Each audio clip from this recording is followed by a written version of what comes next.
Okay, so good morning, everyone, or good whatever time of the day you happen to find yourself at. It is a great pleasure to welcome you to the second Hamilton School of Mathematical Physics. So my name is Paul Ryan, and I am one of the organizers of the school, and I'm joined here by the other organizers of the school. So we have Martijn Heating. Say hello, Martijn. Hello. Hello. Guy Jihu. Guy, say hello, please. Hi. Hello. Hi. We've got Robin Carlson. Say hello, Robin. Hi. We also have Andrea Orta, who could not be here today, and Anna Spearing. Say hello, Anna. Hello. All of us are very excited to have you here this week, and we're really looking forward to our different lecture series graciously presented to us by Alejandra Castro, Thomas Hartman, David Kosovar, and Ellie Pomoni. So as I said, this is the second Hamilton School of Mathematical Physics. So before we continue, we've got a few quick words from one of the scientific advisors of the school and a member of the Hamilton Mathematics Institute, Tristan McLaughlin. Please, Tristan, go ahead. Hi. So I just want to briefly thank the organizers for putting together this great school. As Paul mentioned, this is the second of these HMI schools. The first one was last year and of course was held in person. And it's a shame in many ways that people are not able to come to Dublin. Today, actually, the weather here is quite nice. But I think it's great that this online event actually makes the school so much more accessible to so many people from different places. And just looking at the list of the participants and attendees, you can see sort of the huge range of different places that people are joining in from.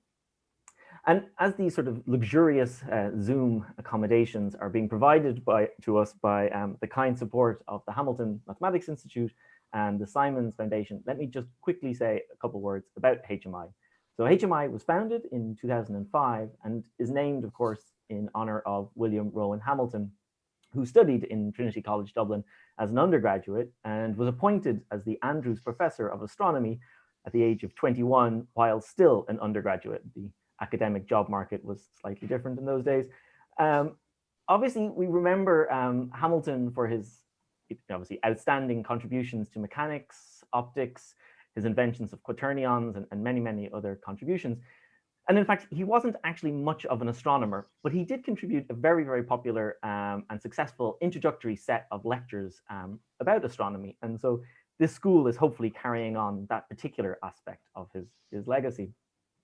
More generally, HMI is meant to be a center, or is a center, for mathematical and theoretical physics research, and organizes various different conferences and workshops.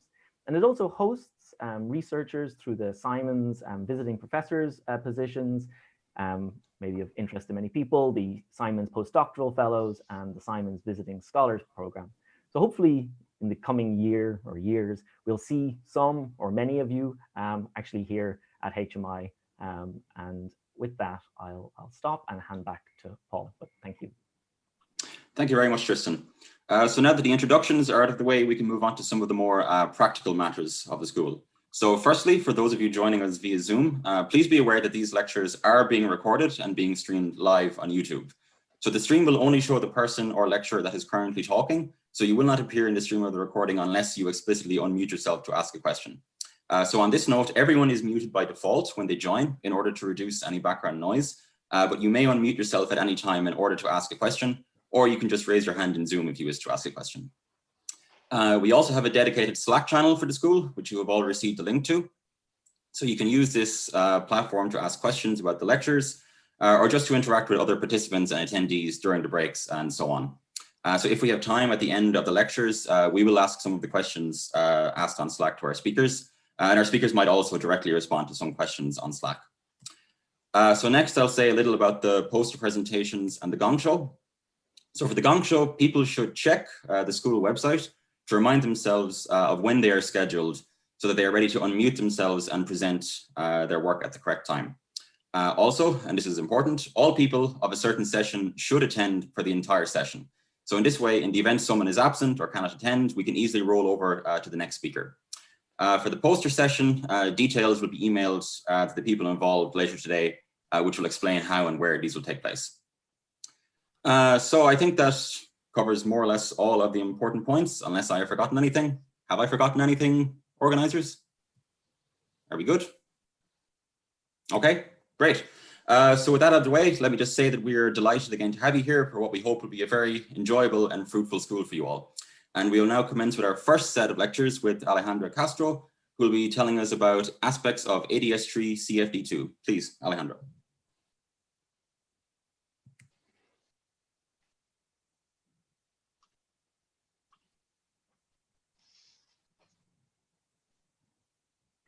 Okay, very good. Good morning or good afternoon or whatever time zone you're in. Hi, everyone. First of all, I wanted to thank the organizers for inviting me to give lectures. I also wanted to shame them for putting me first. How come you put me in this spot? No, it's fine. But this is the first time I'm actually giving lectures in this setup, in this Zoom setup, in this virtual setup. So all of you as participants are a little bit of guinea pigs just to try to see how this goes. So this is going to be a learning experience for me as much as it's going to be a learning experience for you. But I wanted to, before I go into the details of stuff, I kind of wanted to have an impression of who am I talking to, at least within the Zoom platform. And also for you guys to maybe, if you have never used the raise hand feature, you can use it now. So maybe, could you raise your hand if you're a postdoc?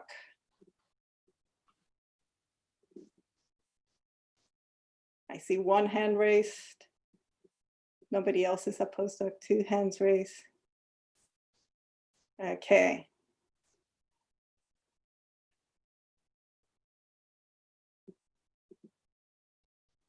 Let's see, I'll just wait another second to see if someone else raises their hand. Okay, so that's a fraction of people that are postdocs. Very good, you can lower your hand now. Thank you. Okay, how many of you are PhD students? Oof, okay. Vast majority of PhD students. That's great. Okay. Let me just wait. Oh, you're lowering your hand. Okay, fine. Let's see. Okay, and then lower your hand now, all PhDs, assuming that all of you had a chance to raise your hand. And how many of you are master students? Is there any master students right now listening to the lectures? So I see one hand. Okay. Very good. And if I missed, if you're neither a postdoc, nor a PhD, nor a master student, feel free to share in the chat what is your current status or position. But this gives me a little bit of information, so of what the level is a little bit, and I guess most of you will be doing, are at the level of PhDs. Okay, so let's get started with these lectures because I'm most certainly going to run out of time, but maybe not, who knows. So let's start. So I hope if you can't see something, or if you don't see changes on the screen for a long time and you think that I'm writing, please let me know, because sometimes the interface freezes and I want to make sure that you're not missing what I'm actually writing on my iPad at this moment. So yeah, and if you think the handwriting is also not big enough, you can also, it's like when we use a Blackboard, right? You can tell me, hey, write bigger, we can't see, or something along those lines. Okay, very good. So let's start. I wanted to first start these lectures by giving some overview and a little bit of like, what is my mission? Because my title on purpose was a little bit extremely vague and abstract. And so when you say that you're going to be talking about ADS3 CFT2, I could be talking about 3,000 different things, which all fall under this umbrella. But okay, so I first want to kind of tell you a little bit from which perspective we're going to be discussing ADS3 CFT2. And for that, the first thing that I'll tell you is what I am going to assume about your knowledge. So if you don't know some of these things, feel free to ask for more references on the Slack workspace, and I'll give you more detailed references. I do have a file with, we'll go through it a little bit, on a list of references on which I'm basing this lectures, but if that's still not enough and you have some prior knowledge gaps, please let me know. So what I'm going to assume, because I'm not going to review it and just going to use it, I'm going to assume that all of you have some understanding of black hole thermodynamics. So basically, if I write an equation like this, you'll have some context of what this means, that the Bekenstein-Hawking entropy is A/4. I'm also going to assume that there's some basic aspects of conformal field theories that are understood. So I'm not going to explain many of these things. Some of them, if I find them technically more advanced or too specific, I will try to explain them for the context of the lecture, but many things I will assume that you already know, and in particular, I will assume that you'll have some basic knowledge, some basic aspects of 2D CFTs, okay? So this I'm not going to review. And in general, like this is not going to be an introduction to ADS3-CFT2, so I'm also going to assume some general knowledge on ADS-CFT. If you don't know anything about ADS-CFT, then it might be a little bit difficult to follow these lectures, but I'm happy to give you references on this, but this is going to be a bit my starting point, okay? So all of you are familiar with ADS-CFT, the basic things. So what are basic things about ADS-CFT that I'm going to assume? So the basic, like at the minimum, as more as you know, it better will be, but at the minimum, as we discuss this correspondence, I'm going to have in mind that you know some basic entries of the dictionary. So you know that if you have, for instance, let's say, this list is not going to be exhaustive, but just so to give you a flavor of what I'm expecting, that if you have a gauge symmetry in ADS, that will correspond to a global symmetry in the CFT. If you have fields in ADS, you have some understanding on how they're mapped to basically operators in the conformal theory, and the class, like the sort of distinct property of this correspondence is that as you take the classical limit, or I should say semi-classical limit in ADS, this corresponds to 't Hooft limit in the CFT, what people colloquially call like large N limit. Okay, and this will be crucial as we go along. So this basically, this last entry is the one that tells us that when one side of the correspondence is weak, the other side of the correspondence is strongly coupled.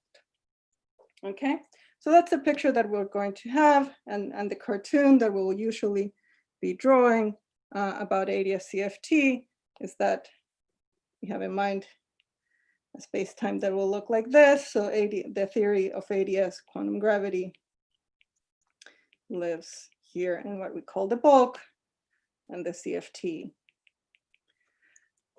is at the boundary, okay? So this picture will come in time and time again. So, okay, so as an ADS-CFT person, or as a holographer, what is the current view of holography, or the lore? So in the slogan, the selling point of ADS-CFT is that this correspondence basically provides for us a non-perturbative and UV complete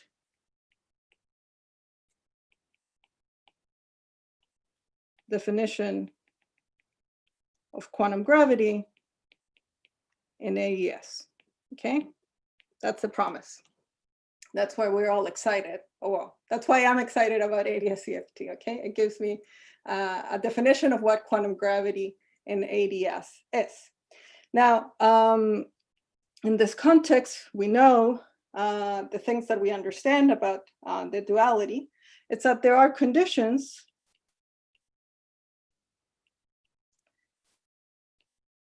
so as we phrase this duality and as we use it, there are conditions on a CFT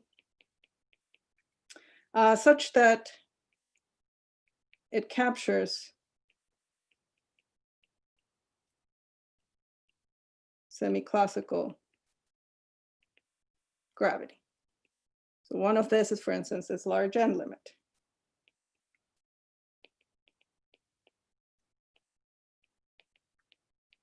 Okay, so this is kind of like the sort of like the very broad sort of overview of this, that I have a non-perturbative UV complete definition of quantum gravity, and there are going to be certain, and in general, we know that the conditions such that you get the semi-classical description.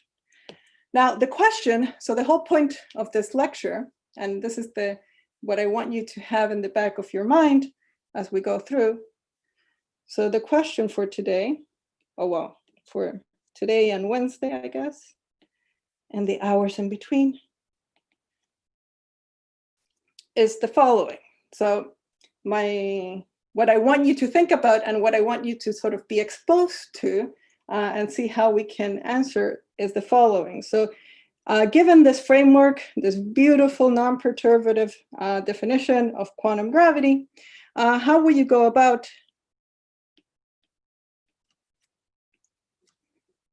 building conformal field theories with these semi-classical gravity features? Okay, so let's say we're almighty powerful. We understand what the space of conformal field theories are. What will tell you, what will be the diagnostics, what will be the conditions, what are the set of necessary or versus sufficient conditions such that you can say a conformal field theory has a semi-classical limit in which you will have these gravitational features that you characterize with ADS. Okay, so how could we go about this from a field theory perspective? Can we identify all conformal field theories that satisfy this property? What does it take?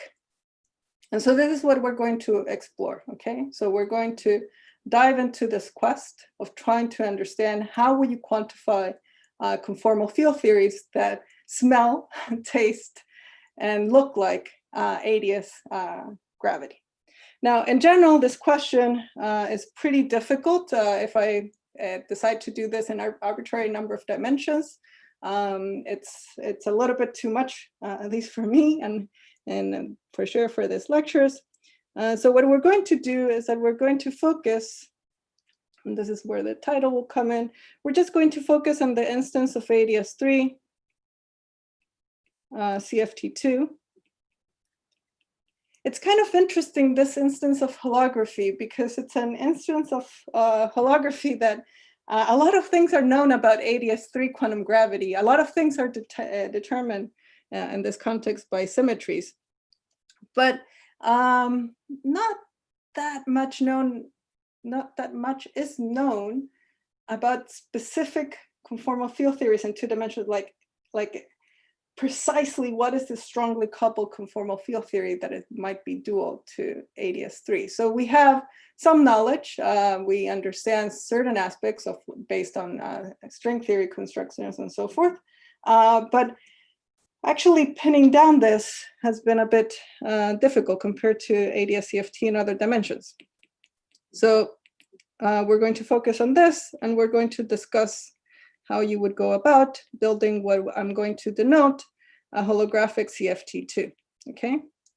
So this will be the aim of the talk. And by holographic CFT2, as we're going to refine, basically means a CFT that has the semi-classical gravitational feature. Now, so that's the goal, okay? That's going to be the whole theme of this lectures, okay? So how do we set up, what are these conditions? And then how do you go about imposing these conditions on conformal field theories and actually telling me, look, this is a theory, this is a specific theory that meets the criteria, So that's what I want to do.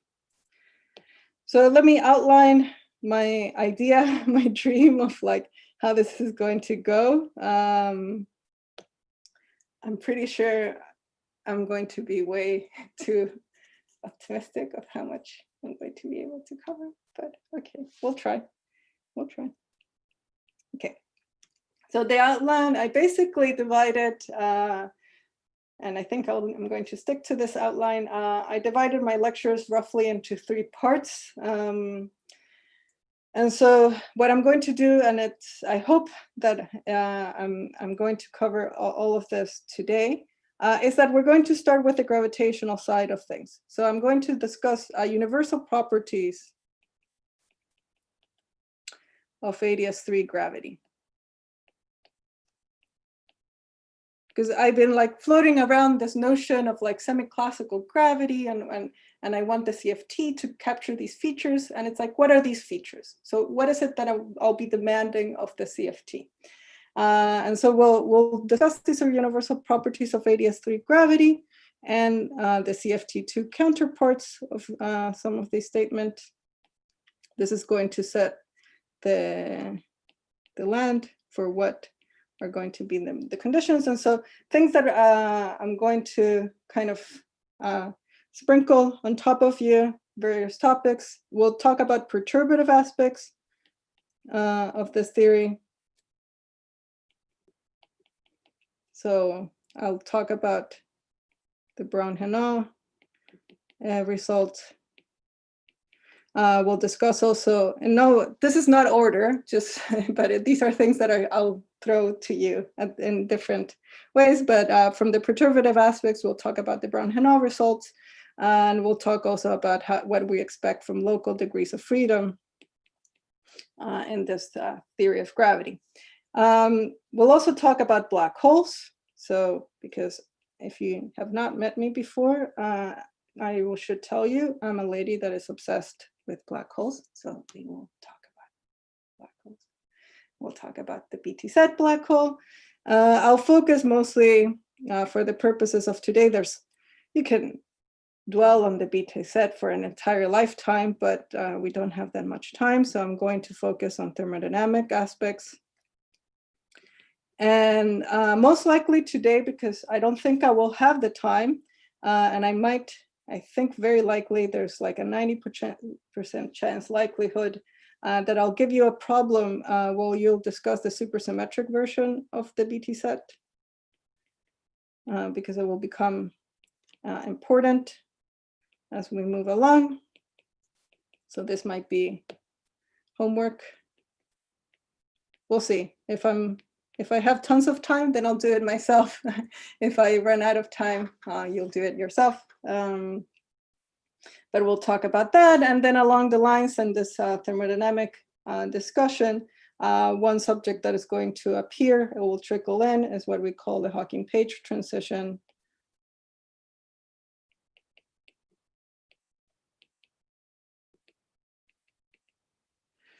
Phase transition, sorry.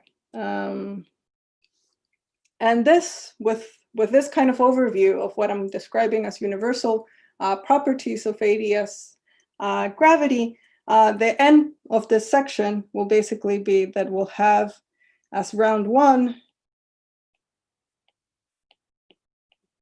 basically a definition, a first set of conditions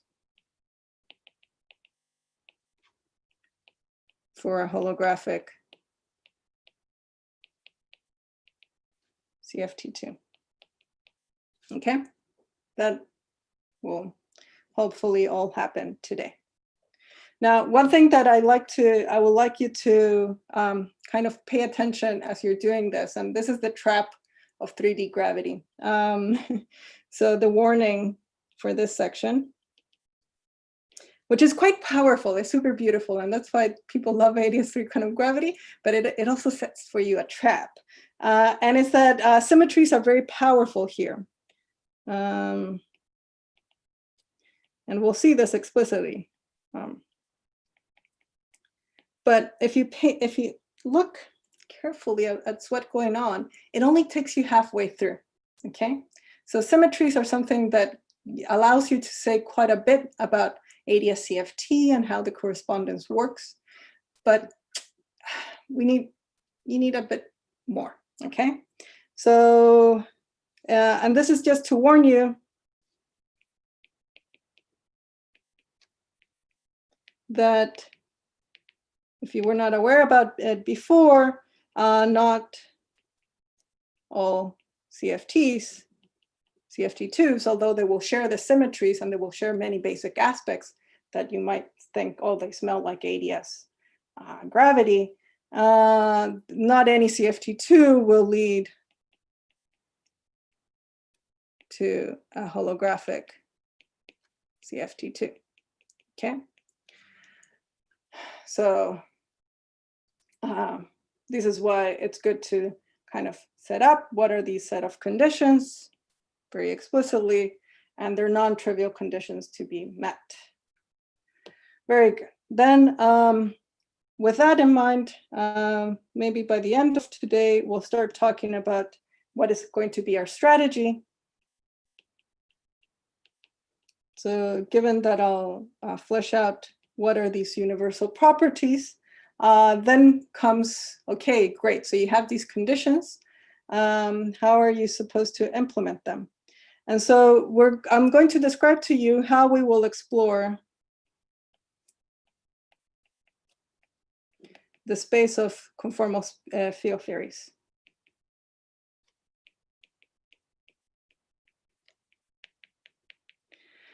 I will have to, and then unimpose those and how we are thinking about imposing restrictions. So we will have to make some sacrifices. We do not know, like, spoiler, we do not know what the space of 2D conformal field theories are. So I'll have to live with that one day, maybe. And so we'll discuss a bit in this part, basically, what are the challenges and known aspects. I'll basically start discussing how we're going to focus. So given that I don't know the whole space of conformal field theories, this is going to be some part of my compromise. We'll focus on CFTs that are called symmetric product orbifolds.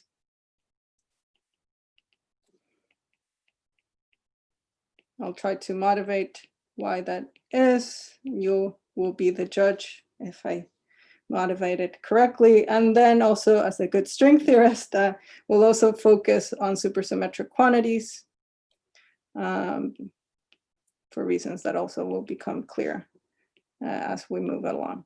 But okay. But given our technology, given how much we can describe and capture these conformal field theories, this will be what we'll have. As we go through here, there will be a round 2, because I will have to make some compromises. There will be a round 2 of definitions. So more conditions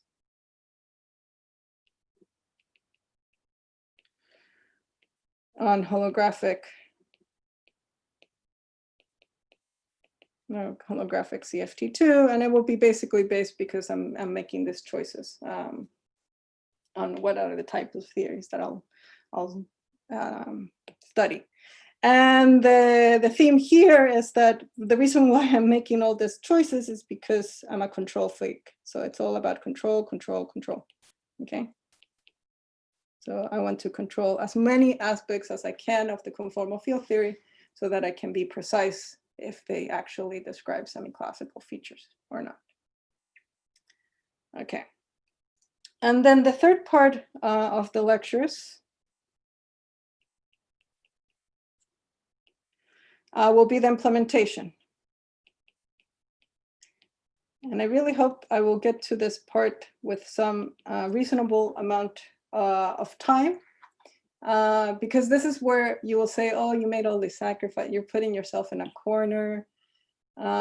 If you do that sometimes in life, you can find yourself with the result being the empty set, which is not very exciting. But what I want to tell you is that maybe, despite the fact that you might think that the restrictions in my strategy are too typed.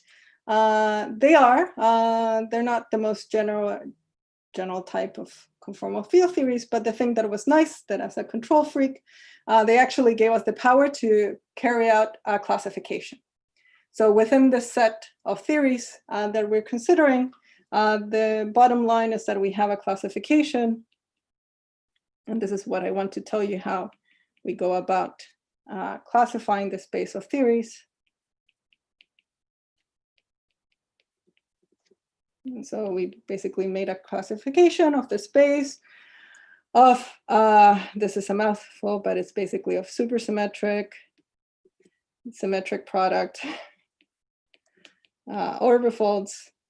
And so we can tell you, you give me a supersymmetric symmetric product orbifold, and I will spell out, yes, it smells holographic. No, it does not smell holographic. No, this will never lead to a semi-classical description of ADS3 gravity. So I will not be maybe, no, the answer will be yes or no, which is great, it's exciting. It's new, and so I want to share that excitement with you. And for that, I will have to introduce a bit of mathematics. So we'll discuss at some length, maybe briefly, because I might be running out of time.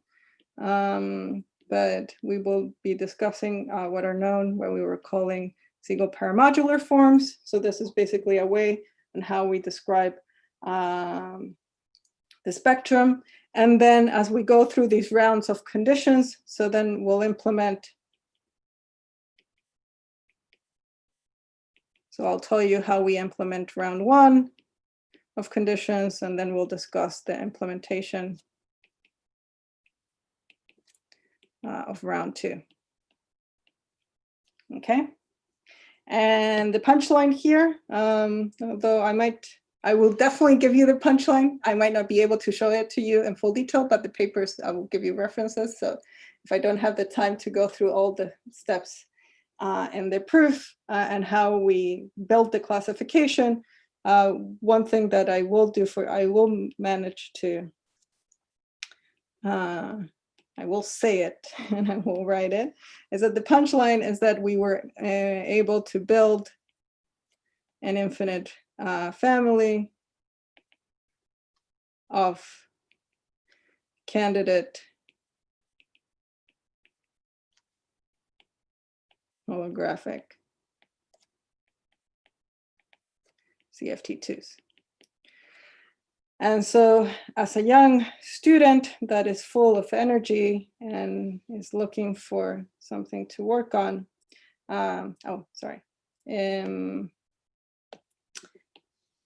what you should be thinking of. So I'll present to you the outcome of these lectures is that you will have at your disposal a whole family of these holographic CFTs.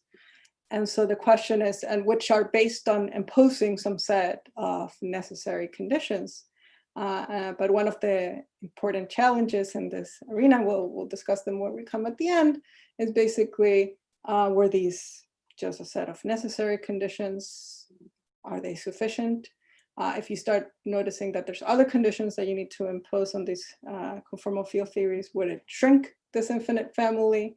Or by imposing the set of conditions that we impose, you're guaranteed to have everything else that you dream and desire of the correspondence as we know it. So this will come basically, yeah. So by the end, as we discuss the implications of this, we'll conclude and kind of talk about some outlook.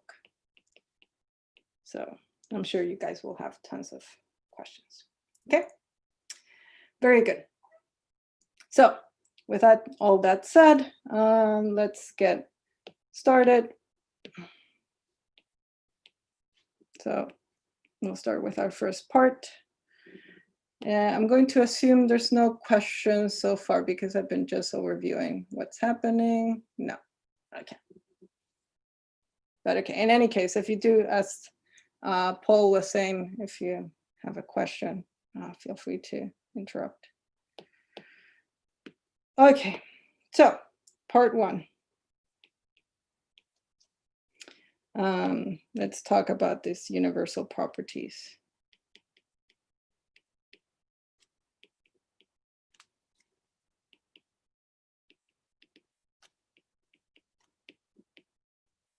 radius 3 gravity.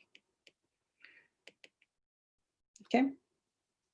If I'm going, for some of you, I suspect that this will go very slow. For some of you, I might be, if you're not very familiar with some of these things, I might be going too fast. So this is where you set up the pace by asking me questions. If I don't get any questions, I'll just be like, and then just go through it very quickly, okay?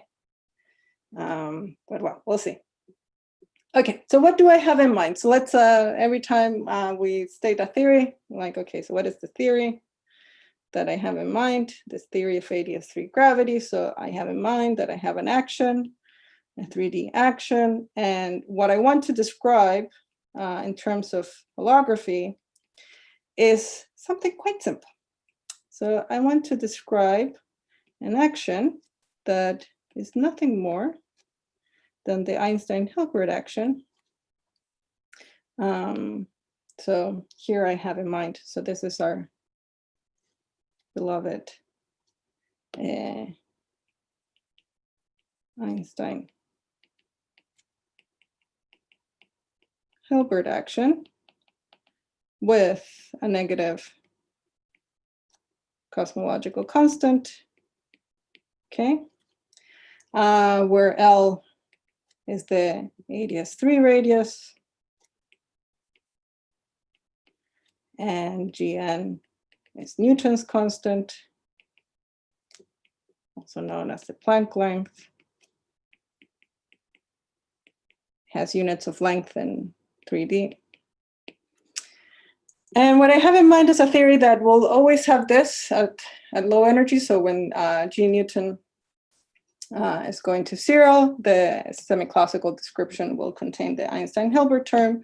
But it also, I can consider, I can add more things to this theory. So I don't want just the Einstein-Hilbert term, but I could have other fields. I could have what I'll call matter, just very colloquially, sort of. I'm thinking here that I could have stuff like I could have scalars in my theory. I could have gauge fields. Sorry, Alejandra, sorry to interrupt you. Could you write slightly bigger, please? Slightly bigger. Okay. Thank you. Perfect. Okay, very good. Let me see that you're seeing it correctly. Yeah, you still see the full screen? Okay, great.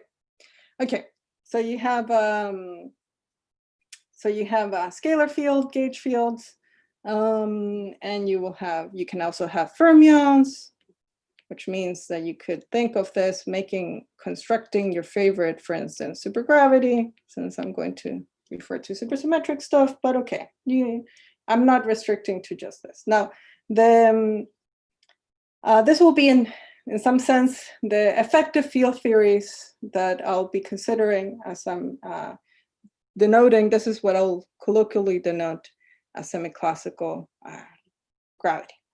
Now, in terms of jargon, let me just sort of be clear. This part, so if you don't have matter, in the absence of all these scalars and gauge fields and whatever other things might come, if you're a string theorist, it will come in your string compactification. But in the dream world where you don't get distracted by this matter, this part of the action, the Einstein-Hilbert action, it's what people tend to call pure ADS3 gravity, okay? So it is a gravitational theory described by the Einstein-Hilbert term and nothing else, okay? So let's talk first then about that theory, okay? So let's focus, because most of the things that I will view as universal, they come just because of this gravitational part of the action. The matter will not play an important role. Yes. Alejandra, there's a question in the chat for you. Are you going to be working in Euclidean signature? Depends on what I'm doing. And sometimes I'll write things. For now, I think most of the stuff I'll do is in Lorentzian, but some of the thermodynamic stuff, it's convenient to do it in Euclidean. but for the next 20 minutes or so, the metrics will be written in Lorentzian signature. Okay. Good. So, let's focus. Let's just try to understand a little bit what's happening on the gravitational side of things. Let me. It's too bad that when I zoom out like that, then you guys. Okay, but I'll write bigger. It's just that I want to see the whole page on my screen. I'll promise I'll write bigger. Okay. So let's focus then on this pure ADS3 sector. Okay. So if this is the theory that you have, if you only have ADS3 gravity, there's some fun facts about it. It's a topological theory.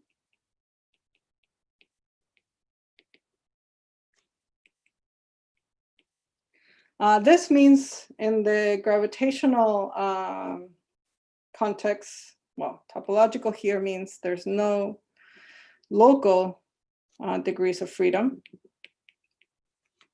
And this means basically that if you're on shell, meaning if you solve the equations of motion for that part of the gravitational action, which is this set of equations. So as you solve for those equations, then the Riemann tensor of any solution that your heart desires will be basically completely fixed by the metric.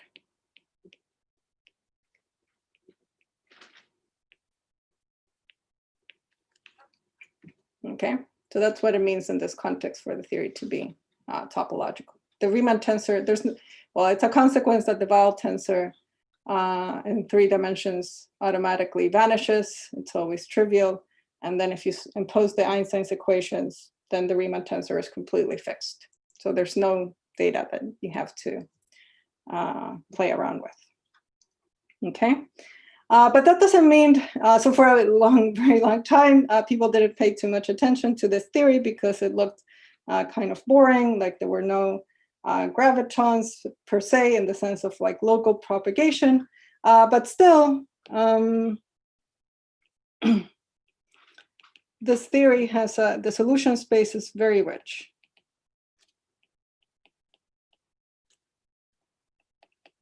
Of 3D gravity is non-trivial. Okay, so for instance, some things that we're going to encounter as we move along, there will be perturbative states,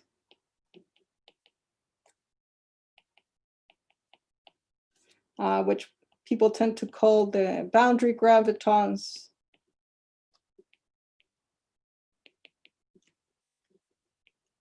As we'll show. There's also, these are a little bit more tricky, but they're there. I'm not going to discuss them much today, but there will be also particles, which are basically defects, conical defects.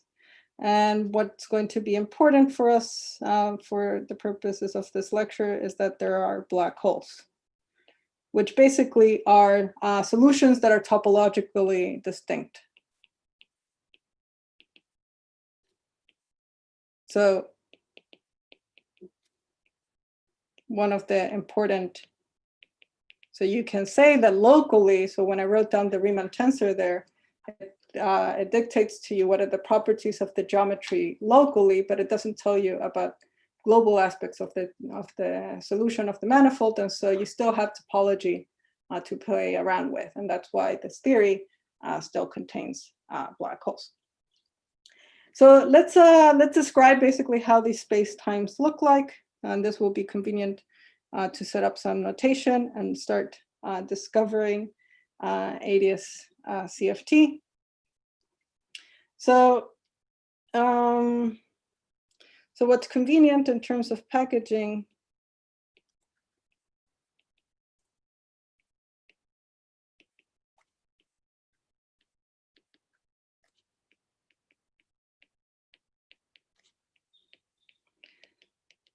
is basically by what in the area is called the language of, so it's using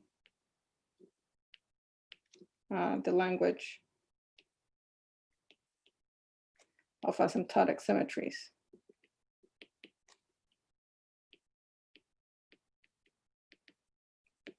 Okay, so what is the statement? So basically, so I'm going to write down a metric, which I will consider the most general solution, but it's the most general solution provided some set of boundary conditions. So you can never talk about like, well, it's kind of awkward to talk about spaces of solutions if you have not dictated what is some boundary condition that you're imposing on your differential equations. So this is no different in this context. So, so the most general solution, and usually we impose boundary conditions at an asymptotic boundary. So the most general solution to pure ADS3, which obeys, and this is where it's very important that I'm specifying what are my boundary conditions. So these are known. I'll show you where they come in. Which obeys Brown-Henault boundary conditions is the following metric. So this is a convenient way to write it. So so the line element, it has a radial piece.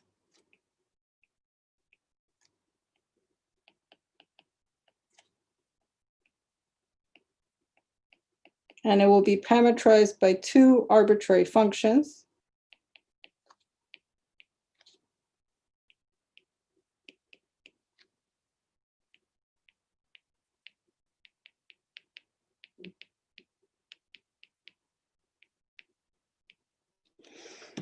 Like this, okay?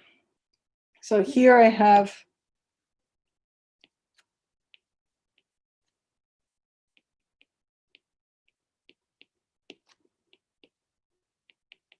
two arbitrary functions of each of them of x plus and x minus respectively. Okay, now to illustrate where the boundary conditions come in and writing this line element, let's do a large R expansion. So this is an exact solution for any of these arbitrary functions. This will solve the Einstein's equations, the ones, so this line element here, it's a solution to this equation, okay? No dot, dot, dot, it's an exact solution for any profile of L minus and L plus.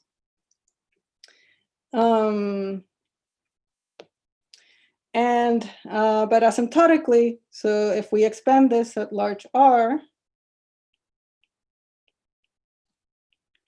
so okay, so that term, I'll write it the same, but the large R expansion of the rest, so it's convenient to write it like this because it will resonate with higher dimensional versions of ADS-CFT.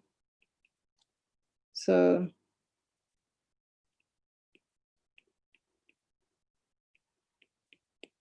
I hope I'm not writing too small again. It's okay. Okay, a little bit, maybe. Okay, I don't know. So Alejandra, in about 5 minutes might be a good time to take a break, if that's okay with you. Okay, okay, yeah. Yeah, so then I'll finish saying a few words about this line element. So if I'm expanding this in series of like in an expansion in R, then the statement is that So this is what people will call like a Pfefferman-Graham expansion. And this term over here is what's usually denoted as the boundary metric. Okay, and this is where the Brown-Henault boundary conditions come in. So what Brown-Henault will tell you is that as you quantify the phase space, this object will be fixed. I picked it to be just a flat metric in this case. You can generalize this if you want to put at the boundary a different metric that is not just flat. And then this part over here, this is what in the notation of a Pfefferman-Graham expansion will be what people call like G2AB. And as we'll see, it will be related to the stress tensor. Okay, as we go through to the boundary stress tensor, as we go through it. Okay, so okay, so let's, in this notation, maybe things look a bit weird, so it's useful to go through some examples of like what are spacetimes that maybe you're familiar with and how do they look like in this in this way of writing the space-time. So for instance, if you wanted to say, okay, what is ADS3 and let's say Poincaré coordinates, that's the easiest one. So that will correspond to L minus equal to 0 and L plus equal to 0. And so then the line element becomes really easy. It's just L squared, dr squared over r squared, minus r squared, dx plus dx minus. I would call x plus and x minus, they're basically null directions. And this is basically the picture that I was drawing at the beginning. So let's say here's t, here's x, and this is the r direction, okay? So that's ADS and Poincaré coordinates. Then before the break, let's do ADS 3 and global coordinates. So in this language, it will be this function L minus equal to minus a quarter, and this function L plus also equal to minus a quarter. And the line element now, I'll tell you in a second what is the definition of rho.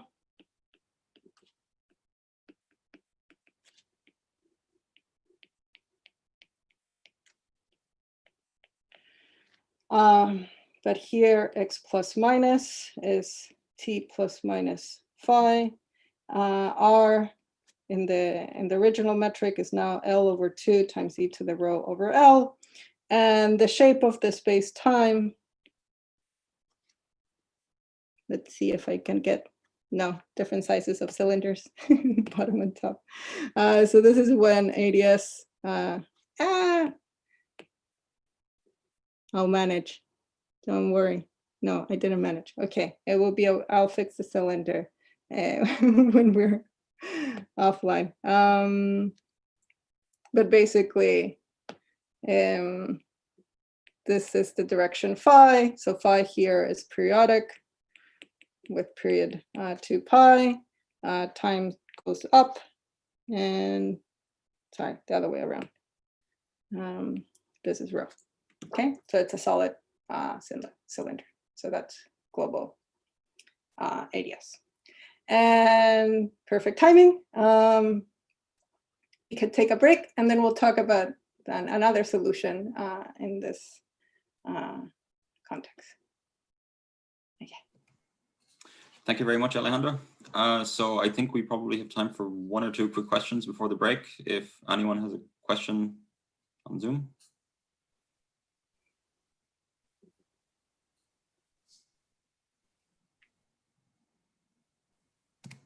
So I was going too slowly. It's too basic, guys. Should I step it up? Yeah, we'll see that basically they're So yeah, so there's a question in the chat. Yeah, we'll see what happens. That will be basically the next thing. Well, roughly, we'll talk about the black hole, and then we'll see what are the residual symmetries. So what are the set of transformations that preserve this form, and what happens to these functions L as you change them, as you act with these residual symmetries. There will be basically the control the values of the charges associated to those transformations. Okay, so if we have no more questions, then maybe we'll continue again at 10:35. So that's in 9 minutes.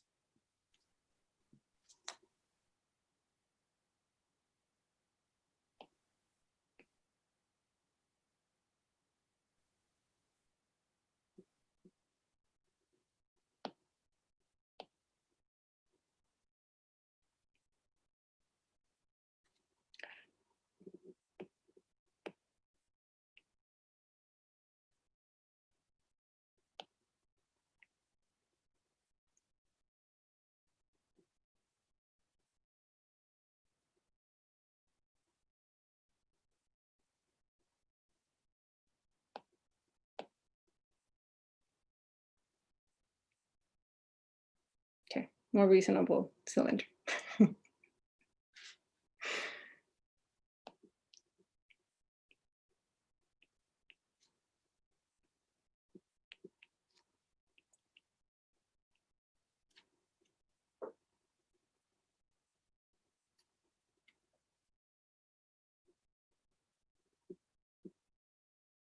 Nice.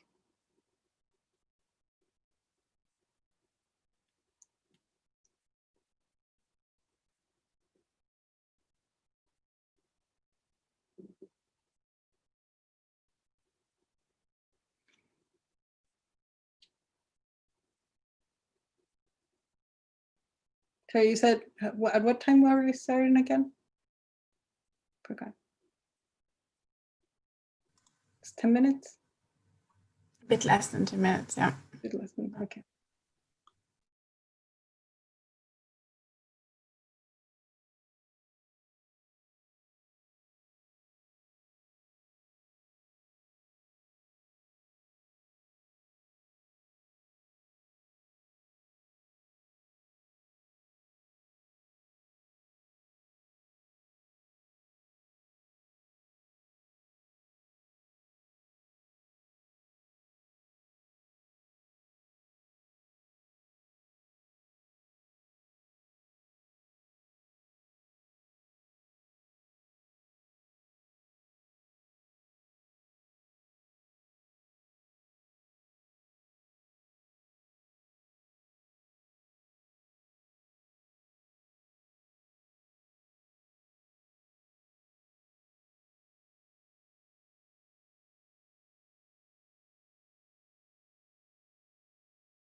So maybe if you guys, there was another follow-up question I just noticed in the chat, if I can answer it, or should I wait until we start? I think now is a good time to continue. There's also a question or two on the Slack channel, which we can maybe read out now as well. If that's okay. Okay, I turned off the Slack so that it wouldn't make noise as it starts like beeping, but sure. So maybe let me start with the, or sorry, or do you wanna, sorry, Chair. Oh yeah, so we'll start back again. Welcome back, everyone. So as Alejandra was saying, there's another question on the chat. So is it true that the no, it's a follow-up. So the first part is it true that the functions L plus and L minus correspond to residual symmetries on the asymptotic boundaries, which Alejandra answered before the break? And then is it possible to write the same solution to Einstein's equations in the presence of any defect in the bulk? The same solutions.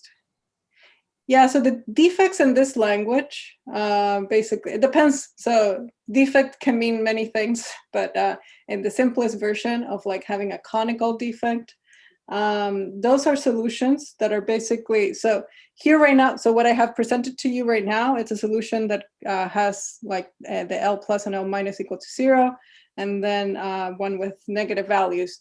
What lies in between, so any negative value in between 0 and minus a quarter is what people usually call a conical defect. And you can show explicitly by writing down the geometry that there's a defect. You can also go bigger than in the negative direction to minus a quarter, and that's what people will call an excess. So it all depends on how you measure the angle of 2 pi. And then you can have, because you can wind as much times as you want, you can have as many excesses as your heart desires. So from that point of view, yes, this will describe solutions that in this notation you can account for defects and excesses in the context of pure gravity. Okay, a second question has actually also come in on the chat. So in the FG expansion, second term was associated with stress tensor.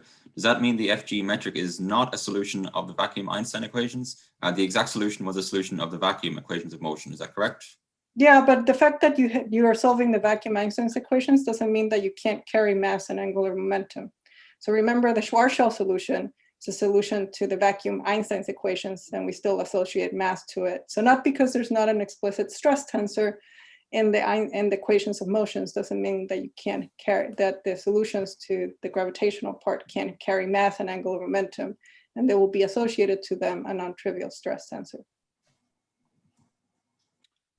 So we also there's still solutions. These things that I'm writing down right now in this context, they're all guaranteed to be solutions to the ADS3 Einstein. Like they're still guaranteed to be solutions to these equations.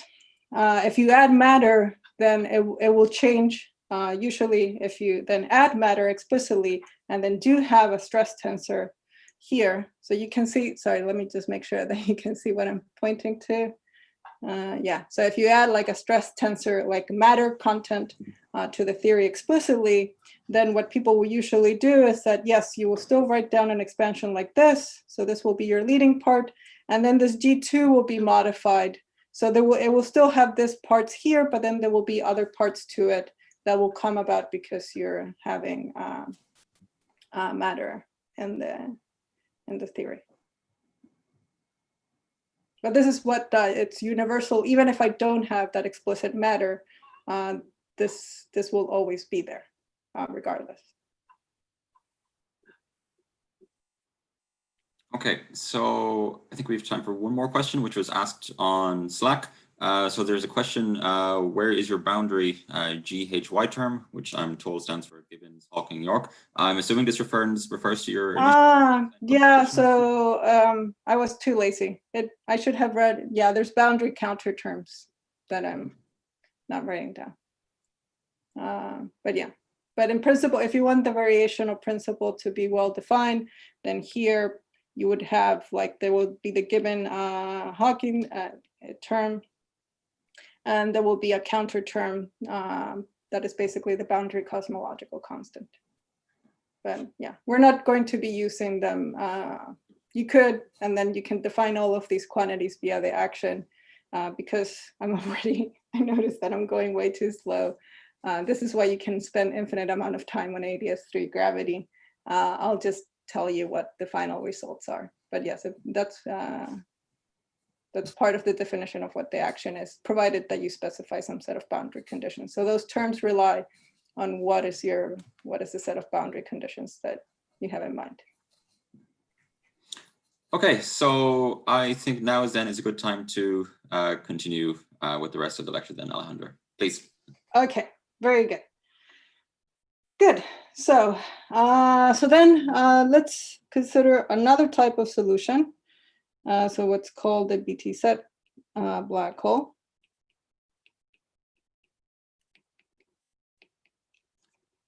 This will be configurations that basically will have this L plus for reasons that will become clear.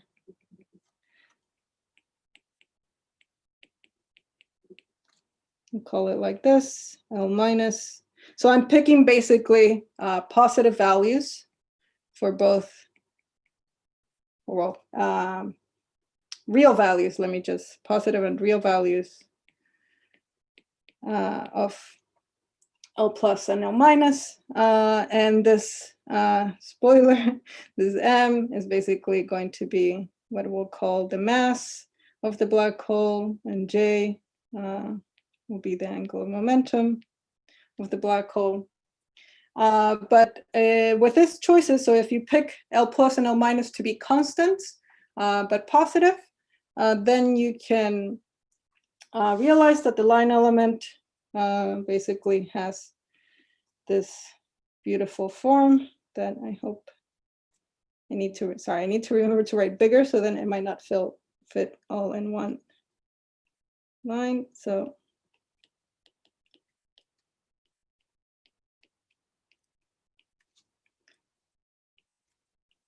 and I'll tell you again, this row is not the same as the row above. So it's just so that I don't want to introduce 3000 radial coordinates. But I hope it's clear from the context, when am I referring to each one? And then plus rho squared d phi plus, yeah, here it was.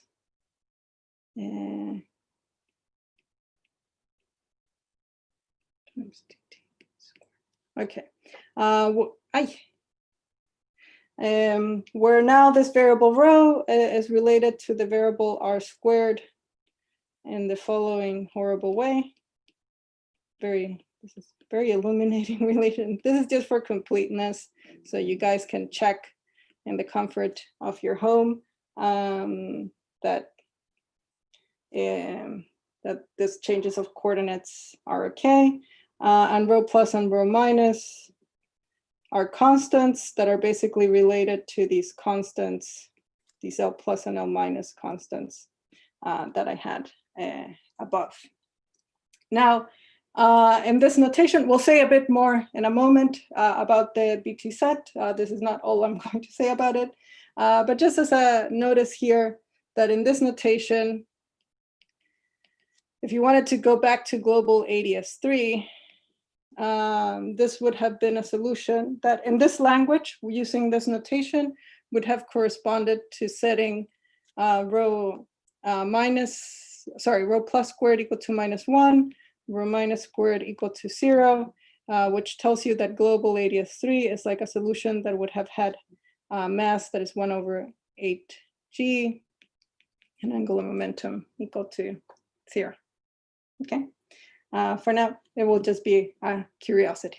Okay. So if you have that line element, there's values that you can put on that line element that will give you global ADS3, and those are the values.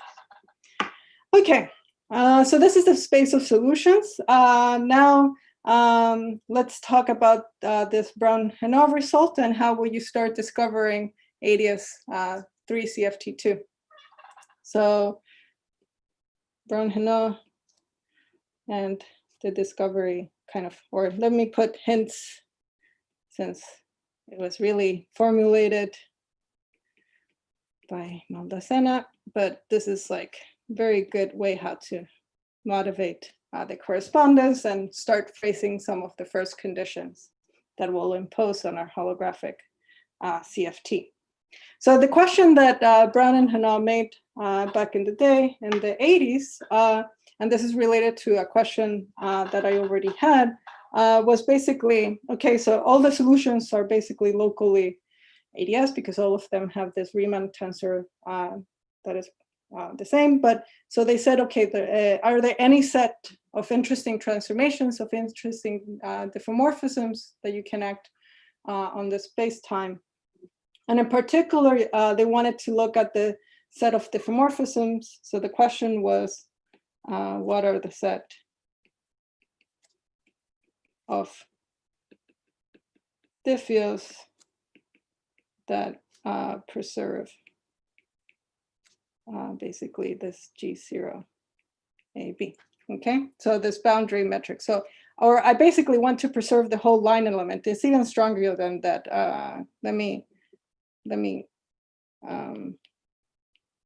So I want to have the same form.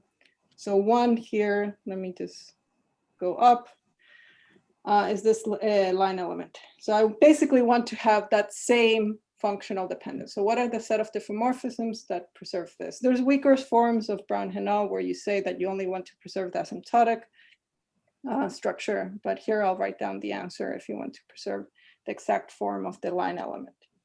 And so the answer is, so we'll write down what are the set of transformations. So if you take x plus to some arbitrary function of x plus,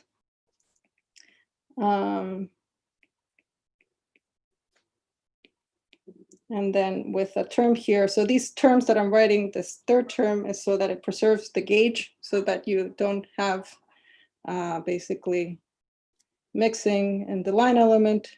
And you do the same thing with the -1, the minus direction, like this. And then you have to change, you also have to do a radial diffeomorphism as well, so that the line element really has the precise form. So if you do this, then this line element here, so let me copy it so I don't have to write it again. So but I want to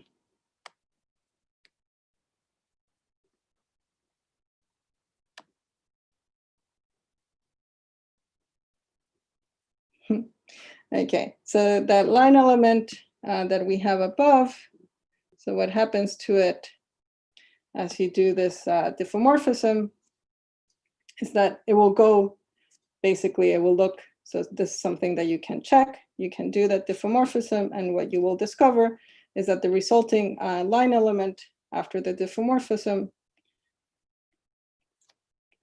looks, the only thing that you change were the values of these functions.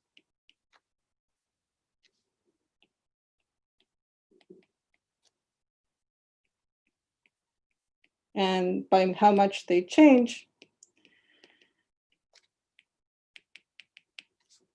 so the changes, the action of the diffeomorphism makes this value, this function L minus,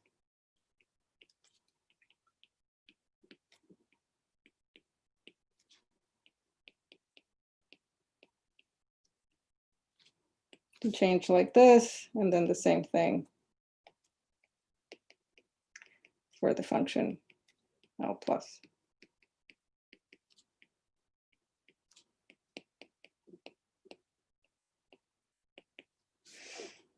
Okay, and so you look at these transformations.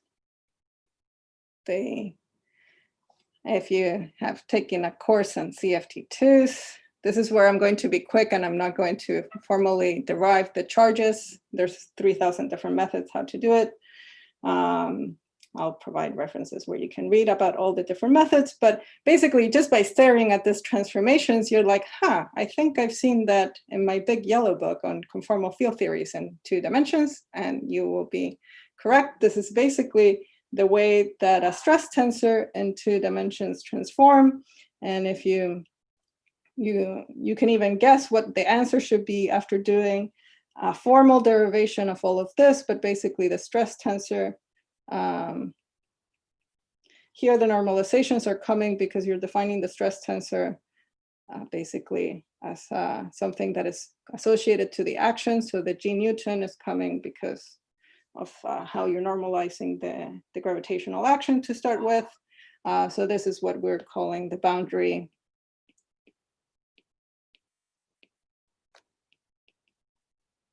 stress tensor. And then this last piece here, so you can see here this transformation that has this third derivative with respect to the parameter on which you're transforming is basically what tells you that you have a non-trivial central charge, which is C equal to 3L over 2G. Okay, so this is what it's the famous Brown and Henault central charge.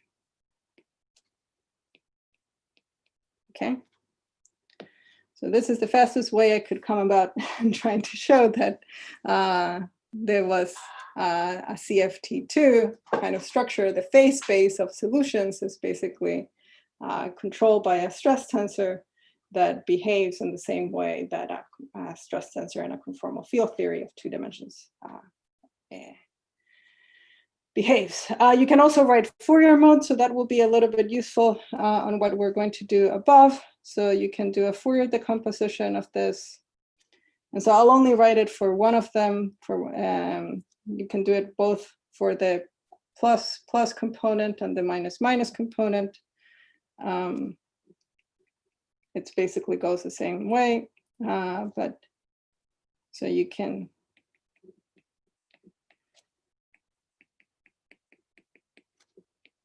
basically, instead of talking about the functions, I'll talk about their Fourier decomposition. And then from a gravitational point of view, you would be computing some Poisson brackets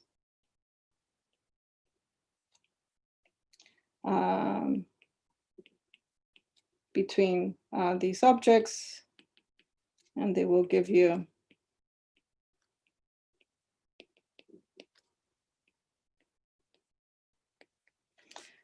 basically this, the same thing.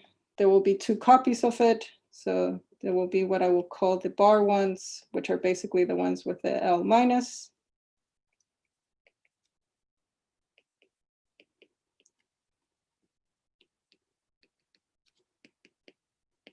And so this is a statement that you have 2 copies of Virasoro algebra, where in the CFT language, this quantity over here was C over 12.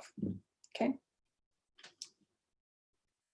I haven't shifted the 0 energy mode, so that's why you don't get m times m squared minus 1, but it's basically the same algebra. So the thing that you have to remember from here is that the classical phase space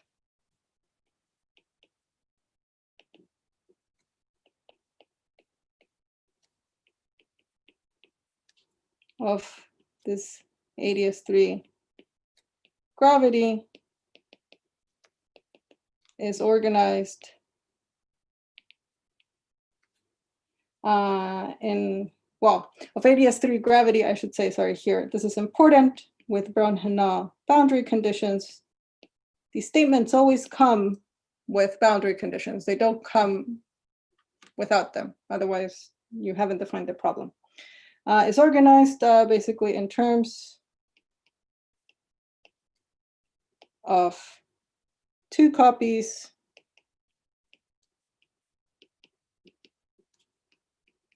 of a Virasoro algebra.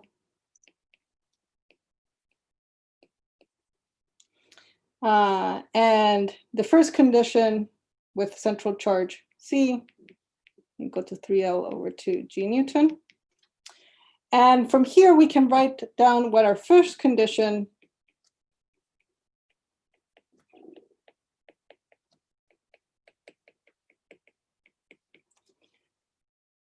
on the CFT2 is, which is basically that I want this beautiful equation, that it will be the equation that I will probably write the most.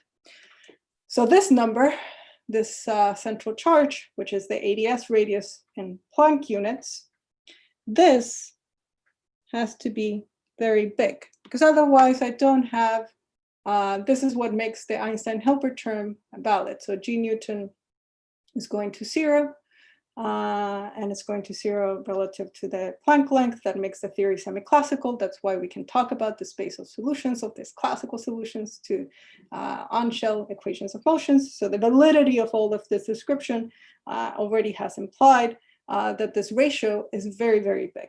So the first task at hand, without like just from here, this already sets up for you that this is what like at a minimum, this is the type of conformal field theories that you're looking at. Conformal field theories that could have a central charge that is very big, okay? 0th order condition if you want. Well, first one for our purposes. Okay, that sounds great. So condition number 1 established. Now let's talk about black holes, because I think I'm going way too slow.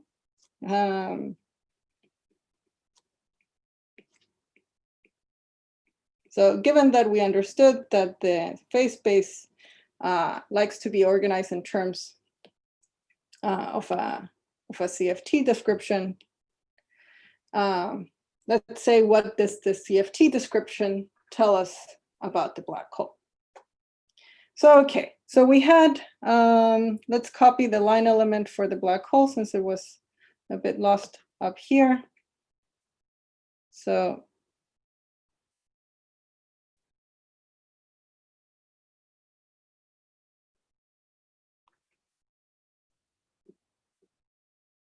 okay, so that was the BT set black hole. And now let me write the parameters. So these are the same relationships that we had before, but I'll just write them like too thick. So we'll write M now. It's a function of rho plus and rho minus, because they will look a bit easier. And then the angular momentum is rho plus times rho minus over 4 G Newton over L. And then these charges that I'm going to be writing them. Sorry that I sometimes, before I had the straight and the curly, but I'm going to be writing them like straight, because when I start talking about the CFT, I'm going to forget to do that curly notation. So if you get confused about what I'm talking about, just ask me and I'll clarify. So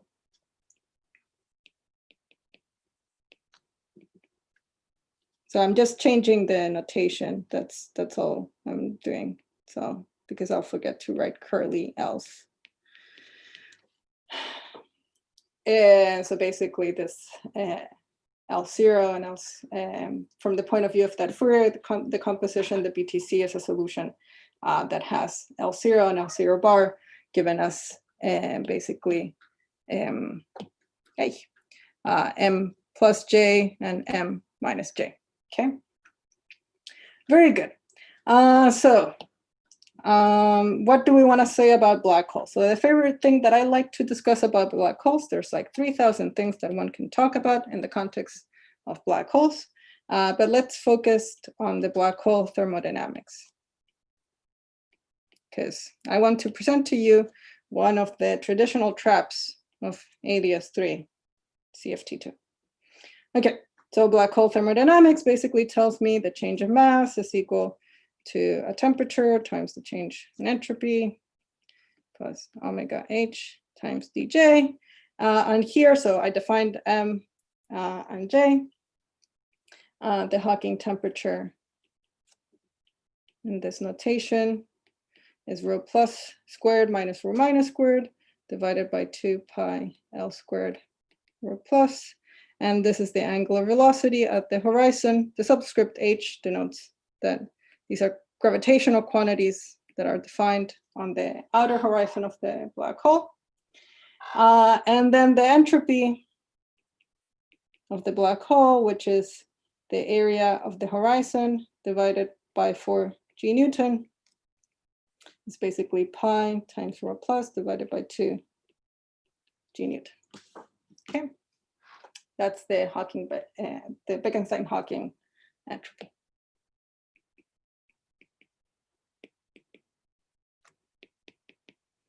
So the BT set, and this is why ADS3 gravity is also kind of nice, is that black holes in this theory behave as black holes in any other dimension. From this point of view, they're not exotic, like they're not bizarre, okay? So it's a kind of nice theory to explore and understand aspects of black hole physics. So, so here we've been discussing just like this pure gravitational sector of the theory. But in general, like, so I wrote down that equation for the Bekenstein-Hawking entropy. And one of the questions that you would ask me is like, when should we trust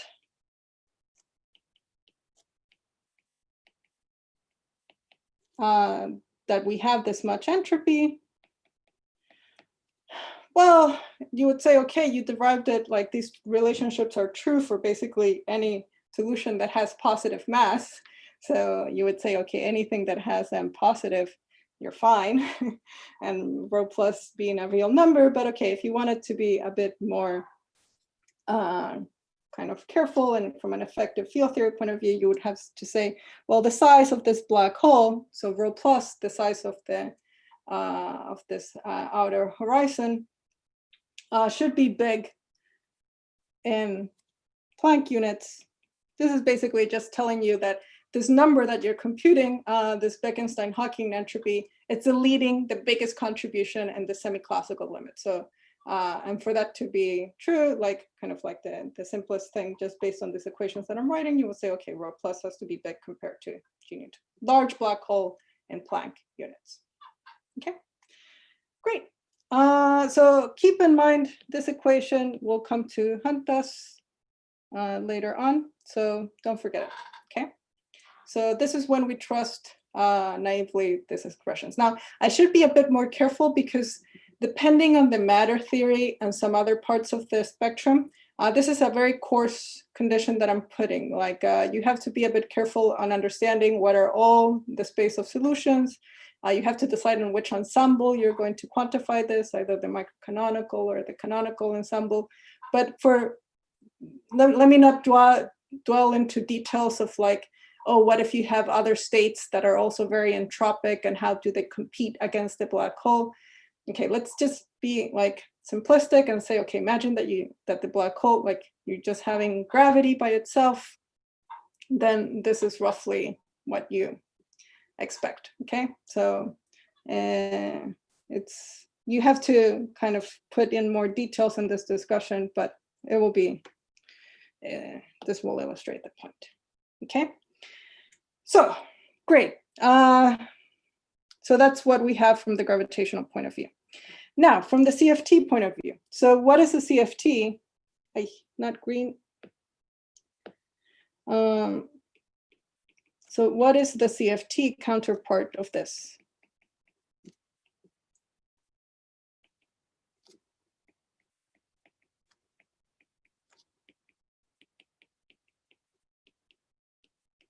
Okay, so how do we account for this? What is the story? Now, so I'll go through it for simplicity because I'm going to also be running out of time.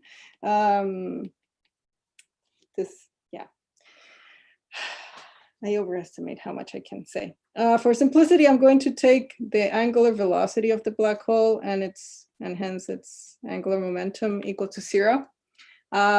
It's not difficult to incorporate it, but it will make the equations shorter and it makes the point faster. But it will be a problem for you. So homework, because I was told that I'm supposed to give you homework. Redo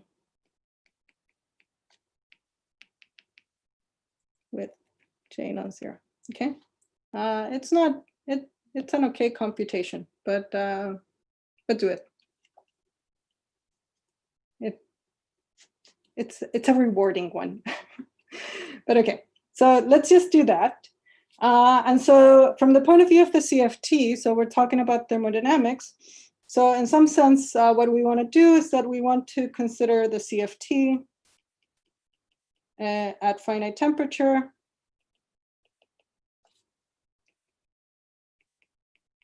And so let's start by writing the canonical partition function. Okay, so in a CFT, I would have said, okay, I have a spectrum of states that I'm going to keep track of in this beautiful partition function, which is nothing more than the sum over states of the degeneracies for each state, labeled by some energy E times the Boltzmann factor e to the minus beta E. In a more CFT type jargon way of writing this, you would have written something like trace of Q to the L0, Q bar to the L0 bar, basically. And so where the Hamiltonian of the system is L0 plus L0 bar, and the energy is basically the expectation value of this Hamiltonian. And Q here is e to the 2 pi I tau, and I'm taking tau to be purely imaginary. That's what it means to turn off. So this is where I set the angular velocity to 0, and so tau is just basically I beta. Okay, this is going to simplify a little bit my life. Okay, so here right now in this equation, so I have a sum over energy eigenstates. And my task, because I want to talk about entropy, is to say something, extract some asymptotic behavior of some thermodynamic type behavior of the number of microstates. Okay, so we can say something about Bekenstein-Hawking. Very good. So two things that we need to know about how to organize the sum. So just number one, so in a CFT that is unitary and has a discrete spectrum, this sum over E, so there will be a collection of states. There will be, for if the theory is unitary, there will be a vacuum state, which has energy equal to minus C over 24. Sorry, C over 12.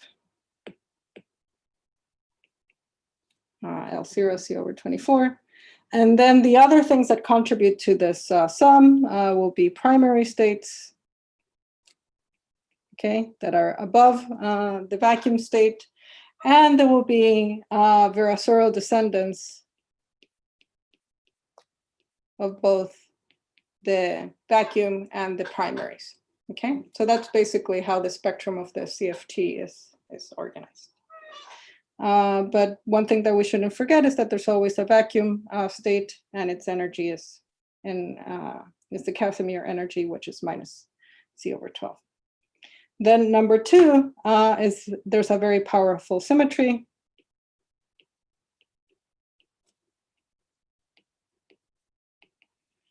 Which goes under the name of modular invariance. That tells me that this partition function is not free for grabs. So the basically large conformal transformations will tell me that the value of this partition function at value beta should be the same. So the conformal group will tell me that if I put the theory at finite temperature, temperatures basically beta are related to temperatures that are equal to 4 pi squared over beta, okay? And so this is quite powerful because it basically connects states at high temperatures, basically as beta goes to 0, with low temperatures as beta goes to infinity. So it relates basically those two parts of the partition function. So let's say that we want to describe, so the thermodynamic regime tends to be at high temperatures. That's when you have a lot of entropy and a lot of the theory is messy. If you put it at high temperatures, at 0 temperature, you will get basically just the ground state. So let's say what we want to do is extract basically the behavior as beta goes to 0. So you would tell me, okay, that's great. So write down again this relationship that tells you. So I'm going to be thinking that I'm writing this relationships as beta goes to 0. So then here I have the sum over states, and let me now be a bit more clear that it starts at minus c over 12.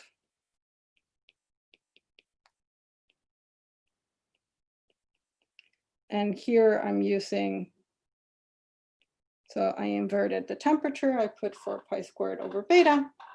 And so now if I take a limit as beta goes to 0 on this expression, so if I tell you I'm looking at the regime where beta goes to 0, the thing that dominates the most, so if E is positive, all of these guys are exponentially suppressed. But the first one, the vacuum state, which is the one that is the least negative, is basically going to be the dominant contribution in this expression. So the vacuum here, whose energy is c over 12, basically gives you the first term that has the biggest exponential value. And then there will be corrections to it that are all damped. Okay, so this is the vacuum contribution. Very good. And so then the statement will be from a point of view of a CFT that as I take beta to be very small, the partition function is approximated by c over beta. Okay, great. So I have an expression for universally how the partition function of any CFT2 behaves at high temperatures. And so then from here, I could compute the energy, as one does in your statistical physics class. So the energy is basically the derivative with respect to beta of log c. And this will give you pi squared over 3, c over 1 over beta squared. And let me write it as a function of the temperature times T squared. So the energy goes like temperature squared. And the entropy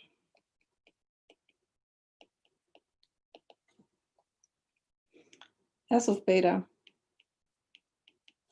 which is 1 minus beta d beta of log c, will basically go like 2 pi squared over 3 times c of 1 over beta. And I'm going to be using this relationship here. And so this gives you 2 pi.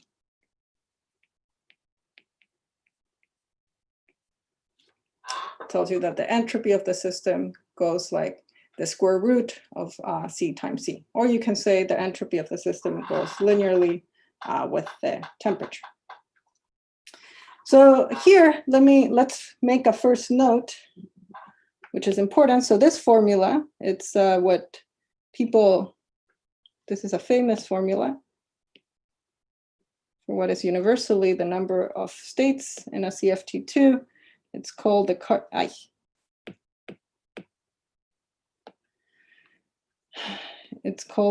formula.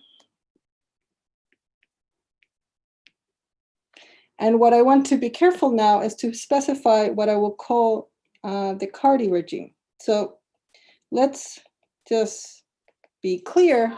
So we made this step of derivations.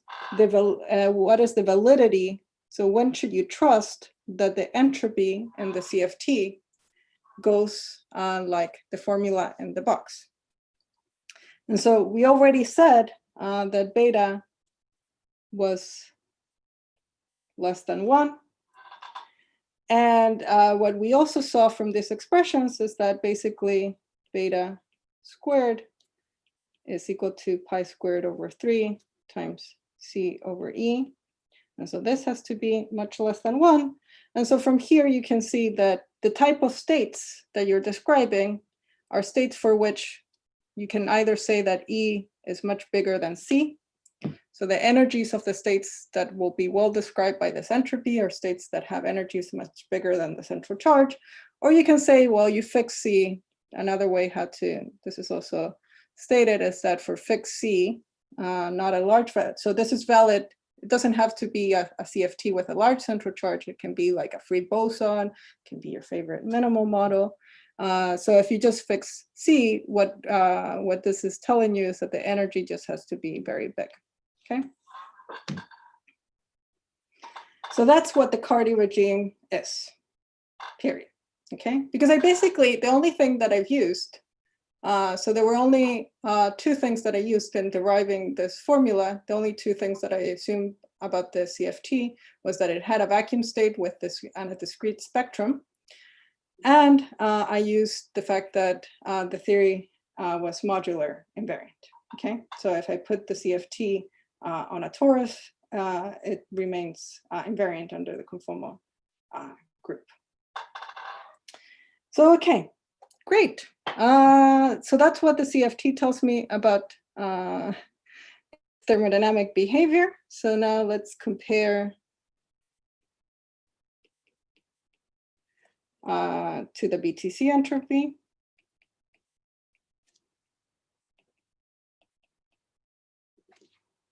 And remember here, because I turn off the angular momentum, I'm turning off this parameter that I was calling rho minus. So if I look at the equations that I had above, basically m was equal to rho plus squared over 8 g Newton over L squared. The temperature, this Hawking temperature, is rho plus divided by 2 pi L squared. So the relationships are very simple. And so then I can rewrite these 2 expressions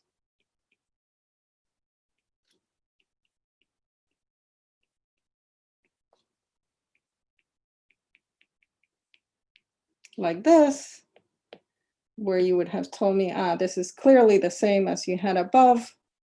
So this is the energy that you were talking above, and this is the temperature. So they're just measured in ADS units. So what I was calling M and T in the gravitational side are just the energy and the temperature in ADS units with respect to the CFT.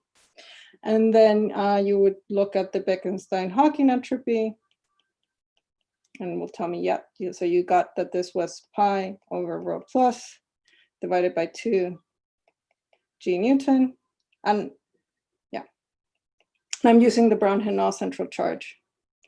So then this is 2 pi. Let me write it in a silly way. So this is, you can write it like this, right? And so, and then you put in these relationships here. And then you will get, this is 2 pi times CE over 3. Yay! It's the same thing. Oh my God, we have accomplished so much in so little. I wish I could hear you laugh. Okay. Okay. So we get the same expression. So, so we have this beautiful formula here. Hi.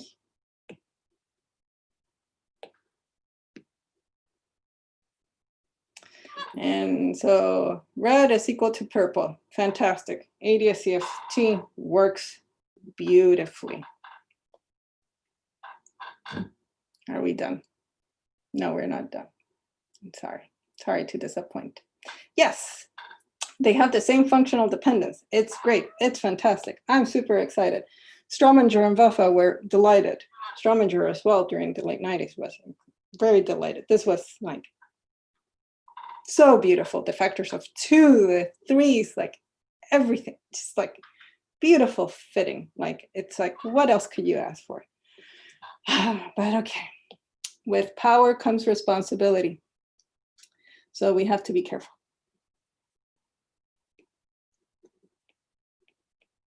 But you're missing a point.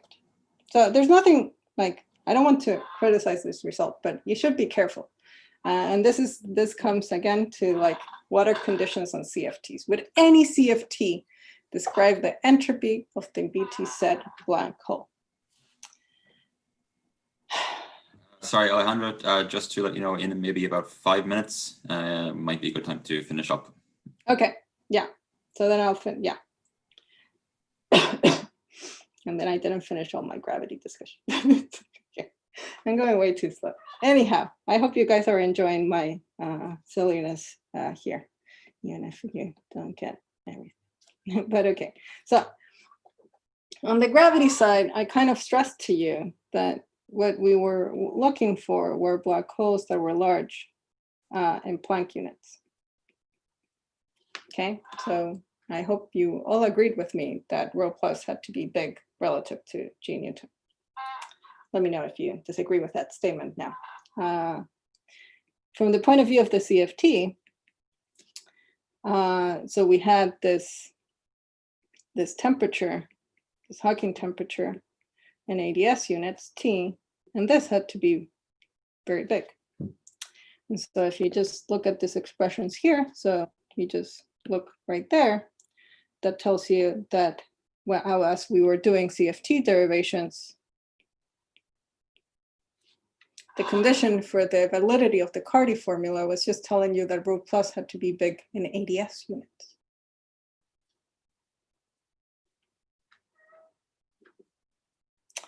So what is Cardy doing? So then the Cardy regime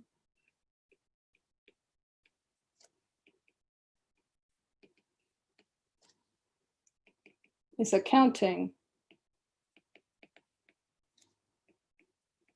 for black holes with basically rho plus much bigger than L, much bigger than G Newton.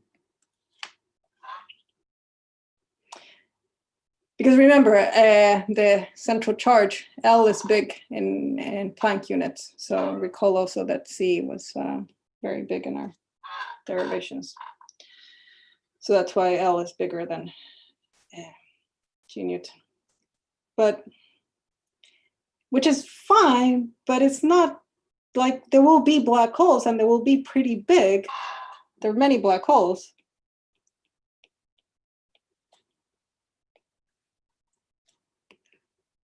Many of these Betty said black holes. So I'm not changing the solution, but a black hole will be stable and will be big and fat and have tons of entropy when rho plus is comparable to the ADS radius. And it will be a perfectly fine, stable solution of your gravitational theory. But just to note, you have not accounted for that using the CFT. So this trickery of like using this modular invariance is not accounting for those black holes. And the Cardy regime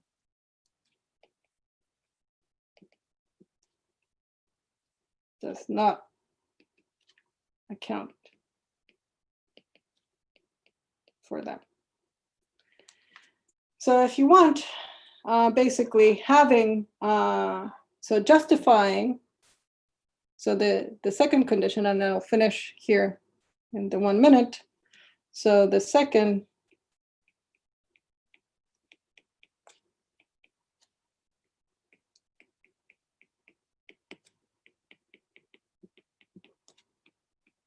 on CFTs is basically that you want to have that the entropy of the system will go like C times C over 3. Well, this is going to happen when basically, so what you want is that this to be true. Well, it will be always be true if energies are very big, but plus you also want it to be true when the energy of the system is basically just above C over 12. So this comes about, remember, energy is in this units. So let me write it in a mixture of gravitational and CFT languages. So this part over here is roughly order 1, or it could go down to order 1. So you just need the black hole to be slightly above, parametrically just comparable to the central charge, and it will be a stable, nice, fat black hole with lots of entropy. And so you want to justify this equation in this regime, and this is what I want to highlight. Having a lot of entropy in this regime, this is what we call an extended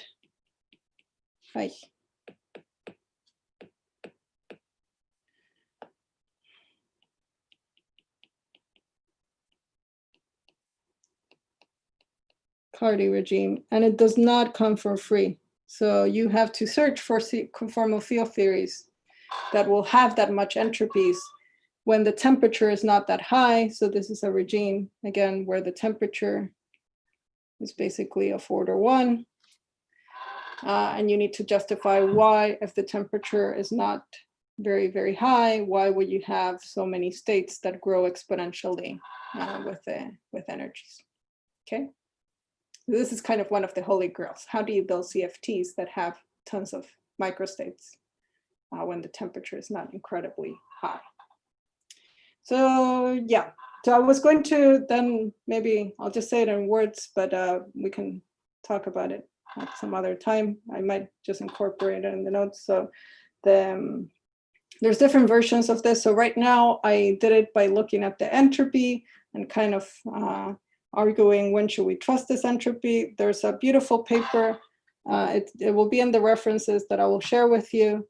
So there's a more rigorous derivation of this. Yeah.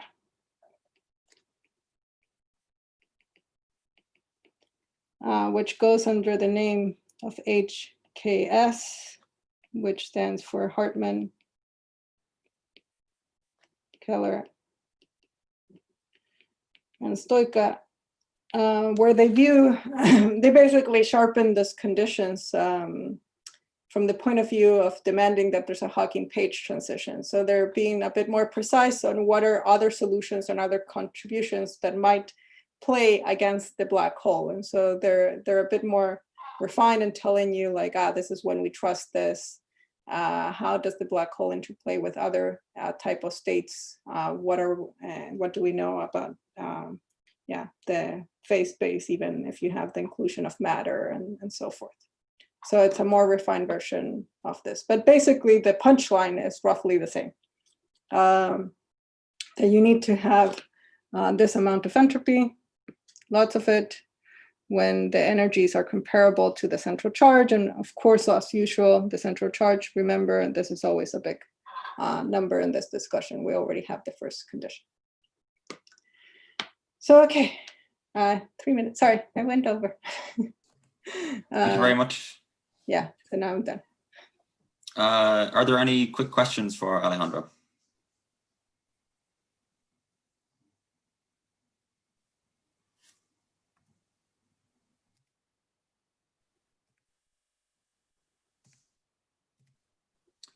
There is a question on Slack, which I can read out for you.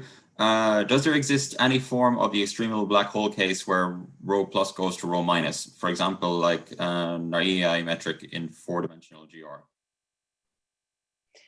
Well, you can take the limit rho plus goes to rho minus equal to each other. That's extremal BTC black hole. And there's nothing, it's not the Narai, well, it depends on what they meant by the Narai limit, but any case, there is an extremal limit to this black hole when rho plus is equal to rho minus. The temperature goes to 0 in that case, but the Bekenstein-Hawking entropy remains big because it's just controlled by rho plus.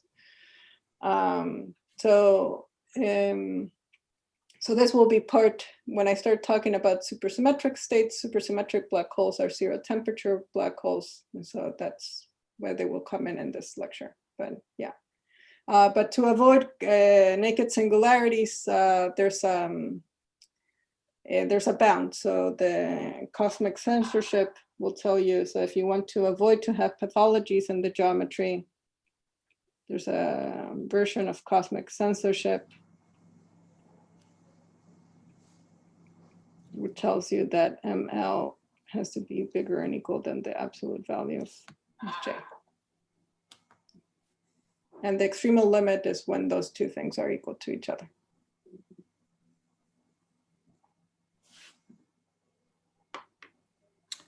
Okay, so there doesn't seem to be any questions on Zoom. So maybe we could turn off our microphones, or sorry, turn on our microphones and all thank Alejandra for her very nice lectures.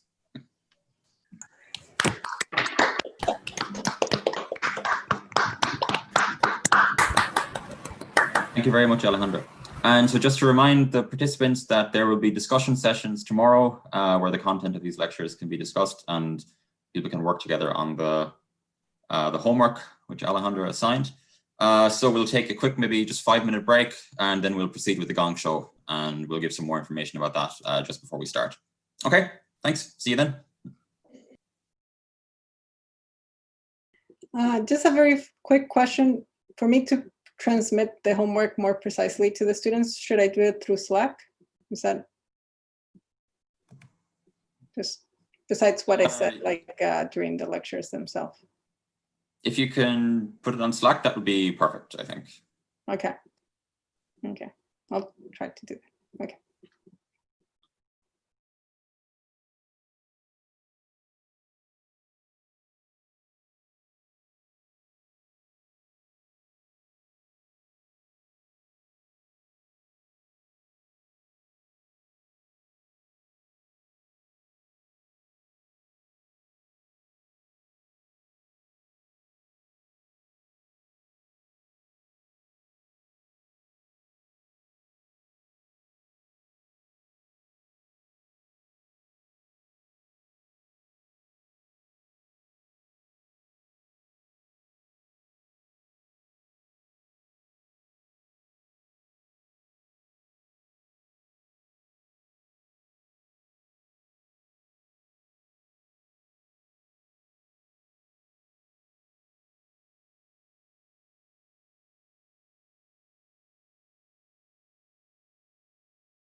Okay, everyone, welcome back. So I think we're essentially ready to start with the Gong Show.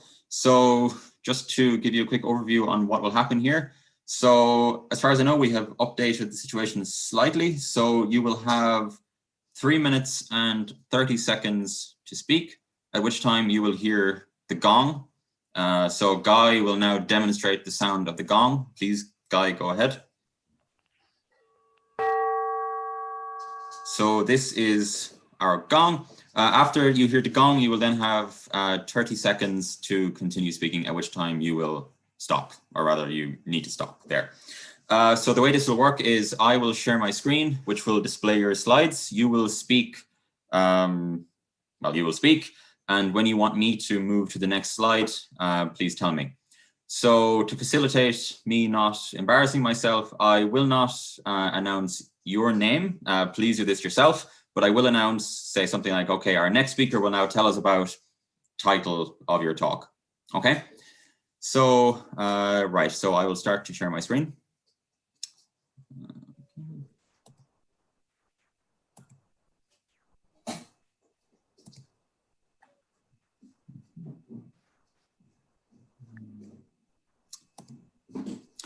Okay, yes, so please unmute yourself so that you may start speaking.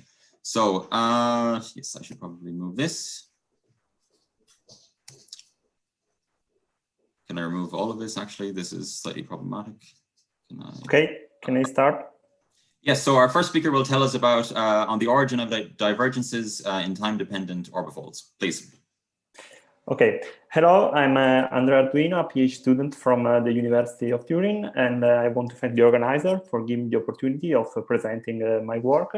I did in collaboration with Riccardo Finotello and our supervisor Igor Pesando, and it is based on the homonymous paper on the origin of divergences in time-dependent orbifold. If you can move to the first slide, let me start saying that string theory is a good candidate for a theory of quantum gravity, and therefore it is supposed to provide a description of cosmological singularities like the Big Bang. We choose to study them, the models that are known as Minkowski time-dependent orbifolds, and more specifically, we focused on the null-boost orbifold. Its geometry is based on the identifications which are written in the slide. And upon a change of coordinates, they become much more easier since basically we have just a compactification on the zeta coordinate. What is really striking about this model is that when we start to consider string scattering amplitudes already at 3 level, we find that the 4 tachyons closed string amplitudes diverge, and this is a result which was already known. But we also found out that the open string for tachyon diverged. And this means that probably the problem is not only related to gravity as was believed. So in the following slide, I show what we think, and it's that the problem lies in the non-existence of the underlying affecting field theory. And it's in fact easy to show that if we consider a scalar QED theory, then the eigenfunctions of the scalar D'Alembertian near the singularity have a really pathological behavior, since the exponential is proportional to the L, which is the discrete momentum associated to the compact direction Z. And this can lead to isolated zero, and these lead to a meaningless endpoint at contact terms. And this fact can also be found in from a string theory point of view if we consider a 3-point string amplitude where there are string massive states. So moving to the next slide, I can show some ideas on how to solve the problem. A first suggestion is to consider the one we call the generalized null-boost orbifold, which is basically the same orbifold with a second Killing vector which acts as a generator, and it makes the exponential phase proportional to a discrete momentum plus a continuous one, and it avoids the existence of isolated zeros and make a plausible explanation of a generic endpoint contact term as a distribution. Then another suggestion is to consider the fact that along the compact direction there are closed string winding modes which should contribute to the physical observables when they become massless near the singularity. And last but not least, probably the most promising approach is to consider a second quantization approach in the light cone string field theory, which should shed some light also in the more general field of time-dependent backgrounds for string theory. And in the last slide, I just put some references on the most famous paper on these subjects from Horowitz, Krabs, Seibers, and many others. And thank you very much for your attention. Thank you very much. So are there any questions for our speaker? Some quick questions?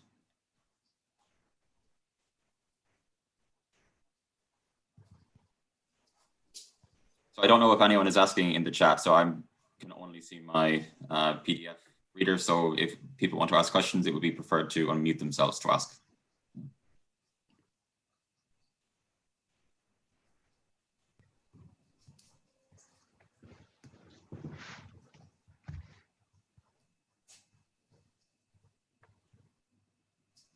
Okay, so thank you very much. So if there are no questions, we'll move on to the next speaker. Thank you very much. You're welcome. Okay. Can I start? Yes, so our next speaker will tell us about elliptic blow-up equations for 60 superconformal field theories. Please.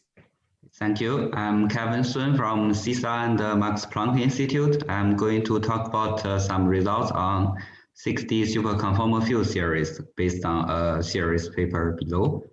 So please go to next slide. So the 60 1,0 SFTs have 8 supercharges. They are the natural elliptic lift of 4d equals 2 and 5d equals 1 supersymmetric gauge series.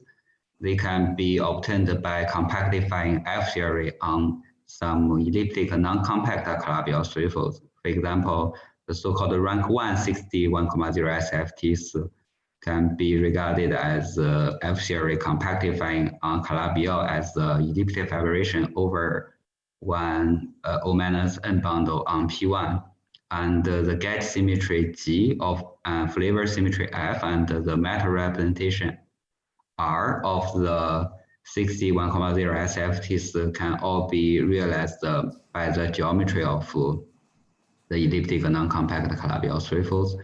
And these physical quantities are highly constrained by the Calabi-Yau condition. For example, a few non-Hibble subsets called minimal 60 SFTs are listed below.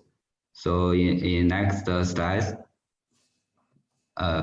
so when we consider the F-theory compactifying elliptic non-compact Calabi-Yau threefold and the 60 Nekrasov's omega background, the partition function of the 60 gauge series contains 3 parts: the polynomial part, the one loop part, and the elliptic general.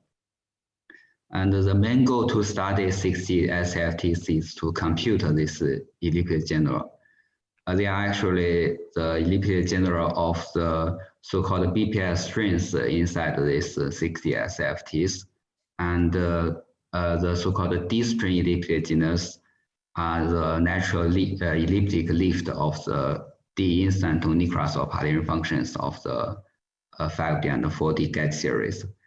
They are also some Jacobi forms with modularity. Next slide, please. So as I mentioned, to compute the elliptic general is the main goal.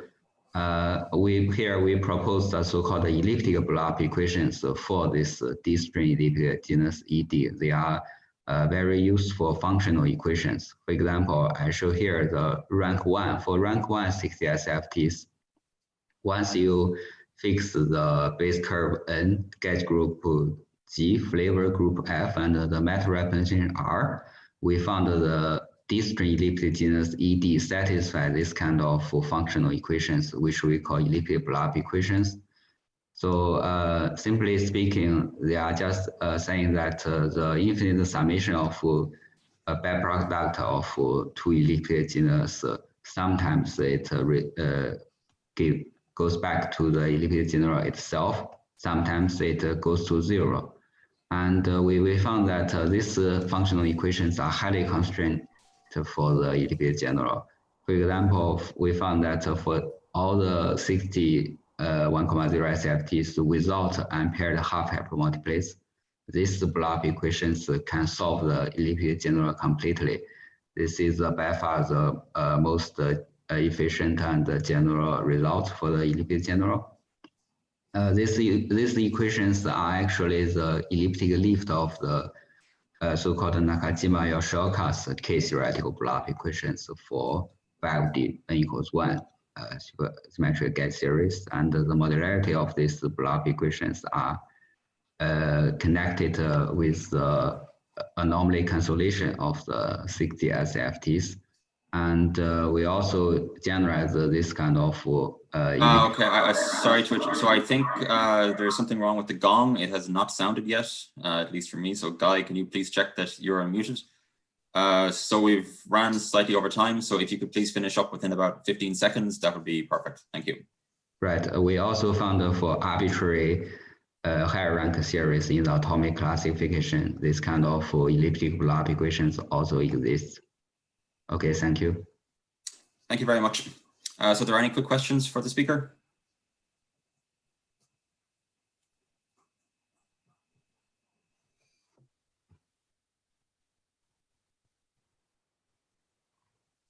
Okay, thank you very much again. Okay, so our next speaker, just before we move on to this, just again for our gong person to, could you please do a quick test of the gong?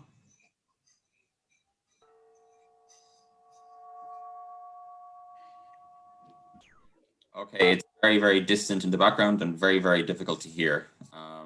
So perhaps just for this, so I will keep track of when the gong is supposed to sound, and I will remind you that the speaker that there are 30 seconds left at this point, just to ensure correct functionality. Okay, so our next speaker will tell us about defect CFT techniques in the 6D n equal 2,0 theory. Please. Hi, everyone. So I just want to say a few words about this paper, which hopefully will appear next week on the archive. Next slide, please. So what we do in this work is to study surface operators in the 6-dimensional 2,0 theory. So this theory is important for many reasons, but to name only one, well, it's a higher dimensional super conformal field theory, and it's also maximally supersymmetric. And you can think of these surface operators here as the analog of Wilson loops for the gauge theories. One major difference is that their expectation value diverges. So if you want to calculate the expectation value of this surface operator V, typically it will depend on the cutoff parameter epsilon, and the coefficient to that divergence is a sum of 3 terms which are related to different curvatures. And the coefficients A, B, and C here are in principle arbitrary. They're the analog of the anomalous dimensions for fields.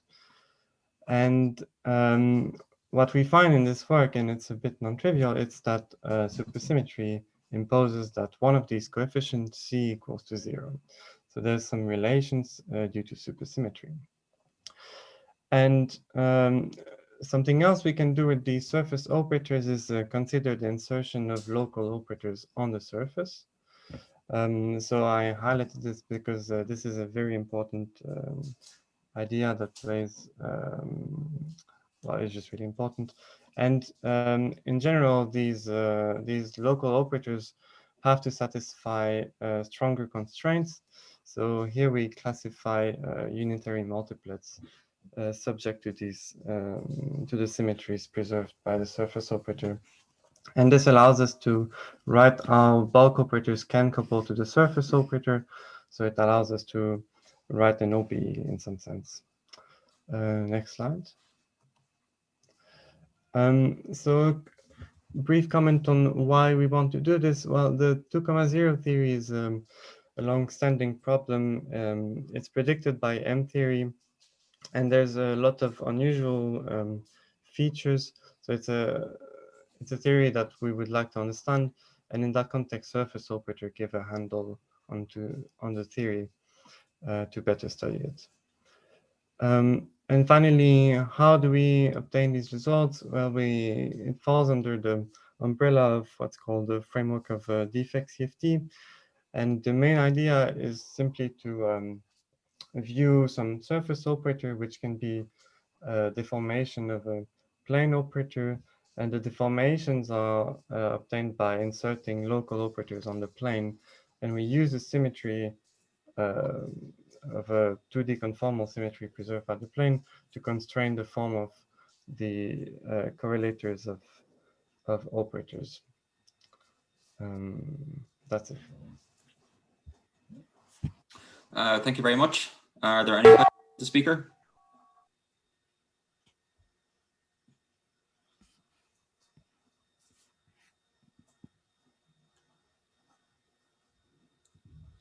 No? Okay, so we'll thank our speaker again. So our next speaker will tell us about new higher derivative invariant for tensor multiplet for n equal 2, d equal 4 conformal supergravity. Please. Yeah, hi. So thanks for organizing this workshop. So I'm Subramanya from HRI, and this work is based on these two papers with Bindusar Sahu and Ivano Lodato. Can we go to the next slide? So what we are doing here is conformal supergravity, and the need to do this is that if you want to match black hole entropy of the macroscopic theory to the microscopic theory, then we need to construct Poincare supergravity invariants, which on their own are very hard to construct. Okay, and on-shell methods are often very not very useful to construct higher derivative invariants because the construction is tedious. So this conformal supergravity provides an off-shell method where you have these off-shell multiplets in conformal supergravity, and then conformal supergravity has more symmetry than Poincare supergravity. So you use some of the fields to gauge fix the additional symmetries, which is why these are called as compensating multiplets. And once you do that, you get a kinetic action for Poincare supergravity. And this is done by use of what are called as density formula, where you have some action or some formula for an action of one of these multiplets. And one multiplet is embedded inside another multiplet. And when you substitute it into this formula, it gives a new action for the another multiplet. So these techniques are called as multiplet calculus. So far there have been two density formulas, chiral density formula and linear vector density formula. Can we go to the next slide? So here the approach we take is called as the covariant superform method to construct a new density formula in 4D n equal to 2 supergravity. Basically we have geometrized supersymmetry. So E mu A is the gauge field corresponding to gravity, but there is also gravitino, which corresponds to supersymmetry. And so basically we want to construct a 4 form, which is built out of these gauge fields. And covariant closure of this 4 form can be shown that it is enough to guarantee invariance under super conformal symmetry. So using this process and by using with an initial ansatz of this sigma JMN, we could get the full density formula, which is given below. So these are the structures that appear. If you can embed a multiplet into this, which is a useful multiplet, which is a compensating multiplet, then you have a good density formula. Can we go to the next slide? So in 2017, we generalized this multiplet to conformal supergravity. It has 24 bosonic and 24 fermionic off-shell degrees of freedom. And you know there is this real scalar field phi, which has Weyl weight 1, and that's why it's called the real scalar multiplet. If I can go to the next slide. So this real scalar multiplet through this phi power 4 is equal to Lij. It satisfies, it admits an embedding of the tensor multiplet, where L square is the, Lij is the field of the tensor multiplet. And then you take supersymmetry variations, you get the full embedding of all the objects of that multiplet with this multiplet. So what we saw is that the sigma ijk, which appeared in the density formula, that admitted an embedding of the real scalar multiplet through this formula that I have given below, which is called as the composite. And then we further substituted the tensor multiplet embedding and obtained a higher derivative invariant. Yeah, thank you. Thank you very much. So are there any questions for the speaker?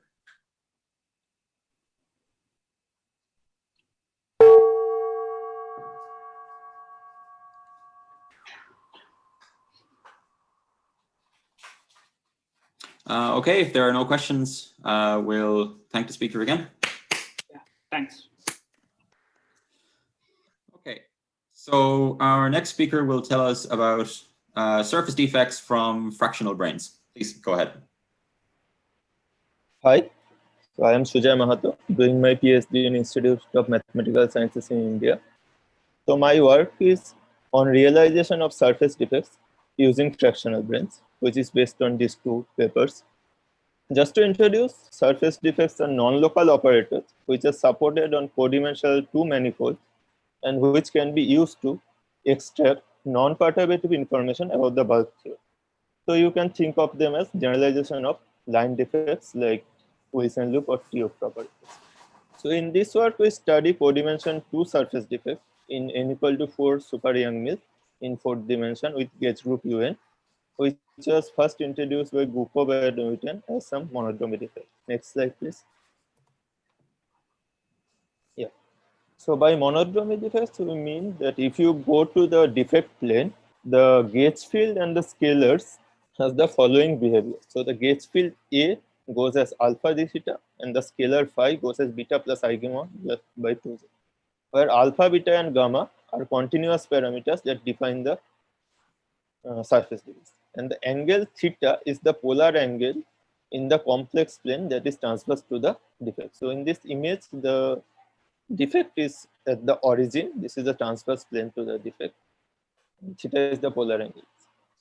So the goal of our work is to derive these singular profiles of the fields and to give an interpretation to the continuous parameter alpha, beta and gamma within the framework of perturbative string theory. Next slide.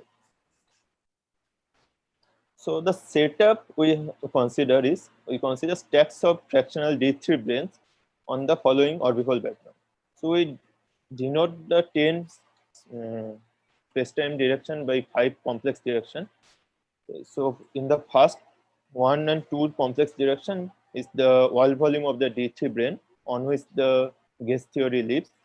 And on the complex direction 2 and 3, we do a ZM orbifolding. So on this background, we consider the following type of Dix diagram.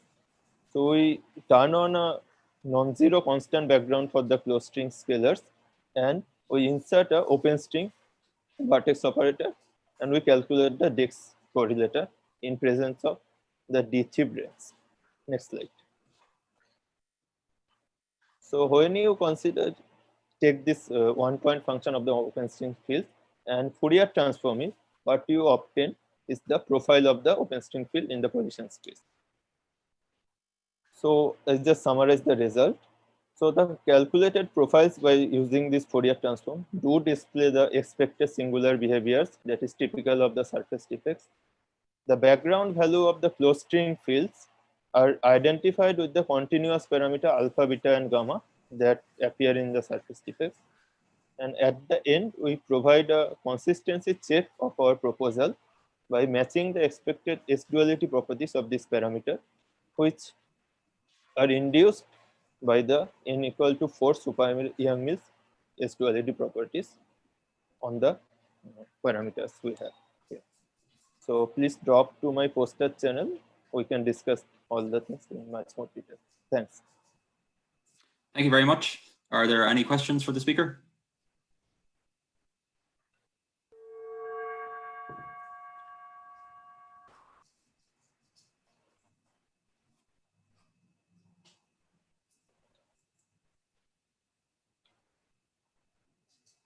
Okay, so if there are no questions, we'll thank the speaker. Thanks. Okay, so our next speaker will tell us about central charges of 2D superconformal defects.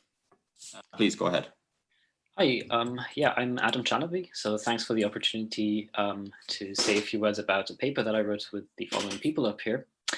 And so in our work, we look at 2-dimensional defects, which, as you've already heard twice so far, so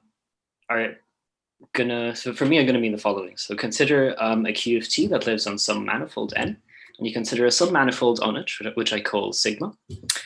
And you insert an operator that lives on this submanifold sigma. The prime example would be just a Wilson line in a gauge theory. So if you really want to understand a QFT, it's not enough to just understand the local operators. You also should understand the extended operators, the spectrum and the correlation functions in your QFT. So in our paper, we look at QFTs with conformal symmetry, and the defects will preserve some of this conformal symmetry. So they preserve this SO2, 2 subgroup. So that's what we call conformal surface defects. Yeah, next slide, please. And so as you all know, in a conformal field theory, the trace of the stress tensor is anomalous, so it's not vanishing. And in the presence of the surface defect, you actually get contributions that are localized on the defect only. So here, these E2, these funny Roman 2s and Ws, they're kinds of curvatures, but the coefficients B, D1, and D2 are what are called defect central charges. So those are going to be the key players in the paper. They're theory dependent and they characterize the defect conformal field theory. They enter various physical observables. Like certain facts are known about them. So they're very certain bands. But it turns out they're really hard to compute. And previously there were only results in free field theories or holographic CFTs. But where a priori you'd think they're only kind of computed in some limit. Yeah, could you go to the next slide, please? So what it turns out, and that's what we show in our paper, is that if you throw in supersymmetry,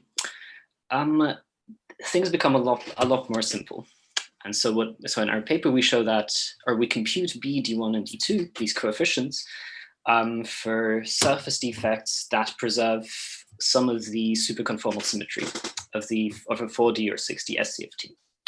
So we use various results in the SUSY literature, like supersymmetric localizations, results of supersymmetric indices, and also some 2D, 4D correspondences to compute these guys. And the answers that we obtain are exact, and really in interacting SCFTs, they rely on SUSY alone, and there are no approximations involved whatsoever.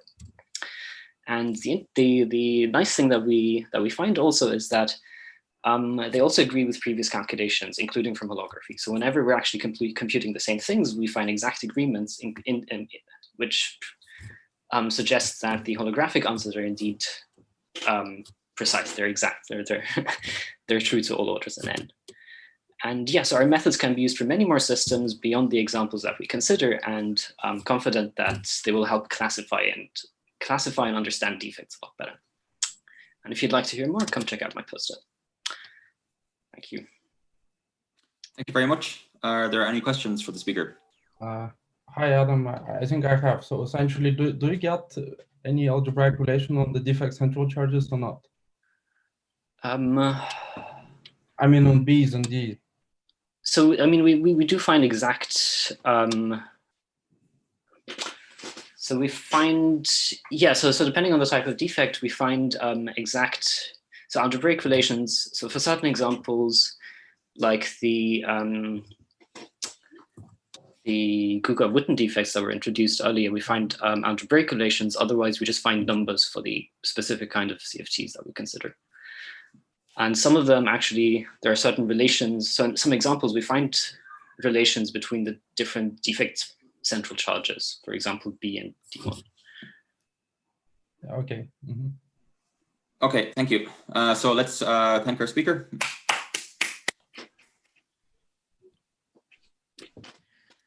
Okay, so our next speaker will tell us about five-brain webs, Higgs branches, and unitary orthosymplectic magnetic quivers. Please go ahead. Hello. So I'm going to tell you about this paper, which is written here with these authors.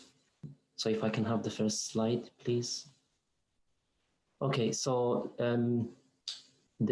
what we're doing is to try to study the spectrum of the Higgs branch of superconformal theories in 5 dimensions. And basically, there's a program of enumerating the operator content of Higgs branches of superconformal theories in dimensions 3 to 6 by relating them to an object, which is called a magnetic quiver. Can you hear me okay? The volume is kind of increasing and decreasing, but I still think we can hear you quite clearly. I have this problem. Is it better now? Now I think it's better. Okay. So sorry about that. There's a program of enumerating the operator spectrum, operator content of Higgs branches of superconformal theories in dimensions 3 to 6 by relating them to an object which is called a magnetic quiver, which you can sometimes understand as the 3D mirror of the torus compactification of the question. Typically, we don't do this process directly. We basically make an educated guess. And it turns out these magnetic quivers are constrained enough that the guess usually works, and you can test it by computing some functions which will give you some information that you should be there. In 5 dimensions in particular, all the information we need to construct this magnetic quiver is encoded in the 5-brane web description in type 2B string theory. And what our work did was to study five-dimensional theories that can be engineered both with and without orientable 5 planes in order to have a consistency check. So we have 2 distinct constructions, and they both should give the same answer in some sense. And we did this, and we obtained magnetic quivers for several families of these 5D theories. So if I can have the last slide. So here I'm just giving you some highlights that came out of this study. So remember, we are trying to relate Higgs branches of some higher dimensional 5-dimensional theory in this case to the Coulomb branches of some 3-dimensional theory. And one of the things that emerges out of this study is that we come up with these new examples of 3D quiver gauge theory. So in equation 2, I'm showing you a quiver gauge theory with 3 1 gauge nodes. And this dashed line is a fundamental hypermultiplet, and a solid line is a usual fundamental anti-fundamental. Another interesting aspect that we stumble upon is that because we have 2 distinct constructions, we come up with interesting dualities between theories, which typically one side is a quiver gauge theory with unitary, symplectic, and orthogonal nodes, and the other side of this duality is a quiver which has only unitary nodes. With that, I will stop. I hope you could hear me. Yes, we could hear you. Thank you very much. Are there questions for the speaker?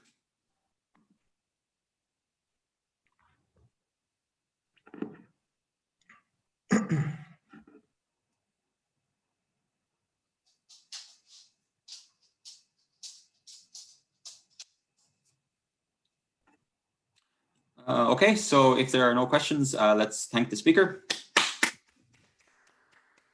and move on to our next speaker. Okay, so our next speaker will tell us about generalized scalar geometry and integrable deformations. Please go ahead. Hi, everyone. So indeed, I will talk about generalized scalar geometry and integrable deformations. And this talk is based on the 2 works that you can see at the bottom of the page, which I did together with Saskia de Munter, Far Kastler, and Daniel Thompson, my advisor. Can you go to the next slide, please? So just to give you an introduction, what we will need here is 2-dimensional classical integrability, which means that we will consider exactly solvable model, or if you prefer, models that have an infinite tower of conserved charges in involution. And moreover, we will need a Yang-Baxter deformation of the nonlinear sigma model, meaning that we would like to deform the target space geometry of our nonlinear sigma model, possibly adding also a non-trivial build. What we would like to do is to preserve integrability of the model. So here is the action that I would use, where R and RG are Yang-Baxter matrices, eta and zeta are just some real parameters, and E plus and minus are just the Firbeins or the Maurer-Cartan forms. The last piece of information we will need is generalized scalar geometry, which is a sort of extension of scalar geometry to include the B-field contribution directly into the geometry. As you can prove, generalized scalar geometry is in fact equivalent to bi-Hermitian geometry, which means that instead of having just 1 complex structure, we will have 2, so J plus and minus, which will be non-commuting in general, and associated to these complex structures, we will have 2 forms, omega plus and minus. So the questions we would like to address here are the following. So first of all, we know from previous works that the model with just eta, so the action that I wrote down with just eta is integrable. And we would like to understand whether the one with eta and zeta is integrable on complex projective spaces, so on CPN. The second question is whether after the deformation, the geometry becomes generalized scalar. So CPN is known to be a Kähler manifold. So we would like to understand whether we obtain a generalized scalar after the deformation. And finally, we know that it's kind of difficult to to compute, but we would like to see whether we can extract the pure spinors and generalized scalar potential for this geometry after the deformation. So moving to the next slide, please. Thanks. Here are the results of our work. So on the integrability side, we proved that the two-parameter model is in fact integrable on CPN, of course. But the funny thing is that the second parameter, so zeta, can in fact be reabsorbed in a diffeomorphism, meaning that it doesn't really play a physical role. On the geometry side, we indeed proved that after the deformation, the geometry is generalized scalar, or by Hermitian if you prefer. And here are some formulas that we obtained for the deformed metric. So for instance, you can look at the small g is the deformed metric, while the big G is the undeformed metric, or the Fubini's 2D metric if you want.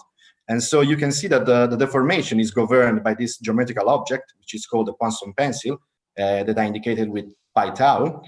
And so with just these two twist matrices, as we call them, so Q plus and minus, you can really obtain the deformed quantities starting from the undeformed ones. Finally, we can compute also the spinors and the generalized scalar potential. So the spinors for CPM and generalized scalar potential just for CP1 and CP2 for technical reasons. So the last thing that we would like to do in the future would be to complete this scenario with a complete supergravity solution and with the RR sector as well, and to study gauge linear sigma models and the quantum aspects of these models. Thank you. Thank you very much. Are there any questions for the speaker?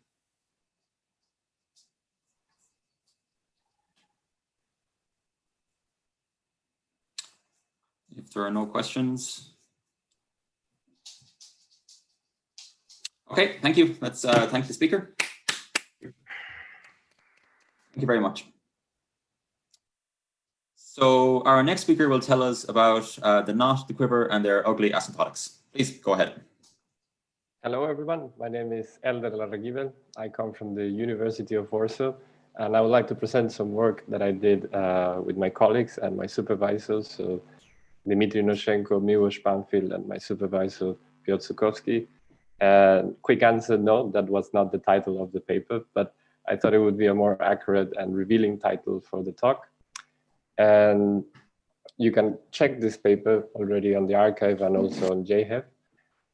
But without further ado, just dive straight forward. If anybody asks you what this talk was about, basically what we did is try to gather as much evidence as possible that the asymptotics of non-sums obey universal algorithm of topological recursion.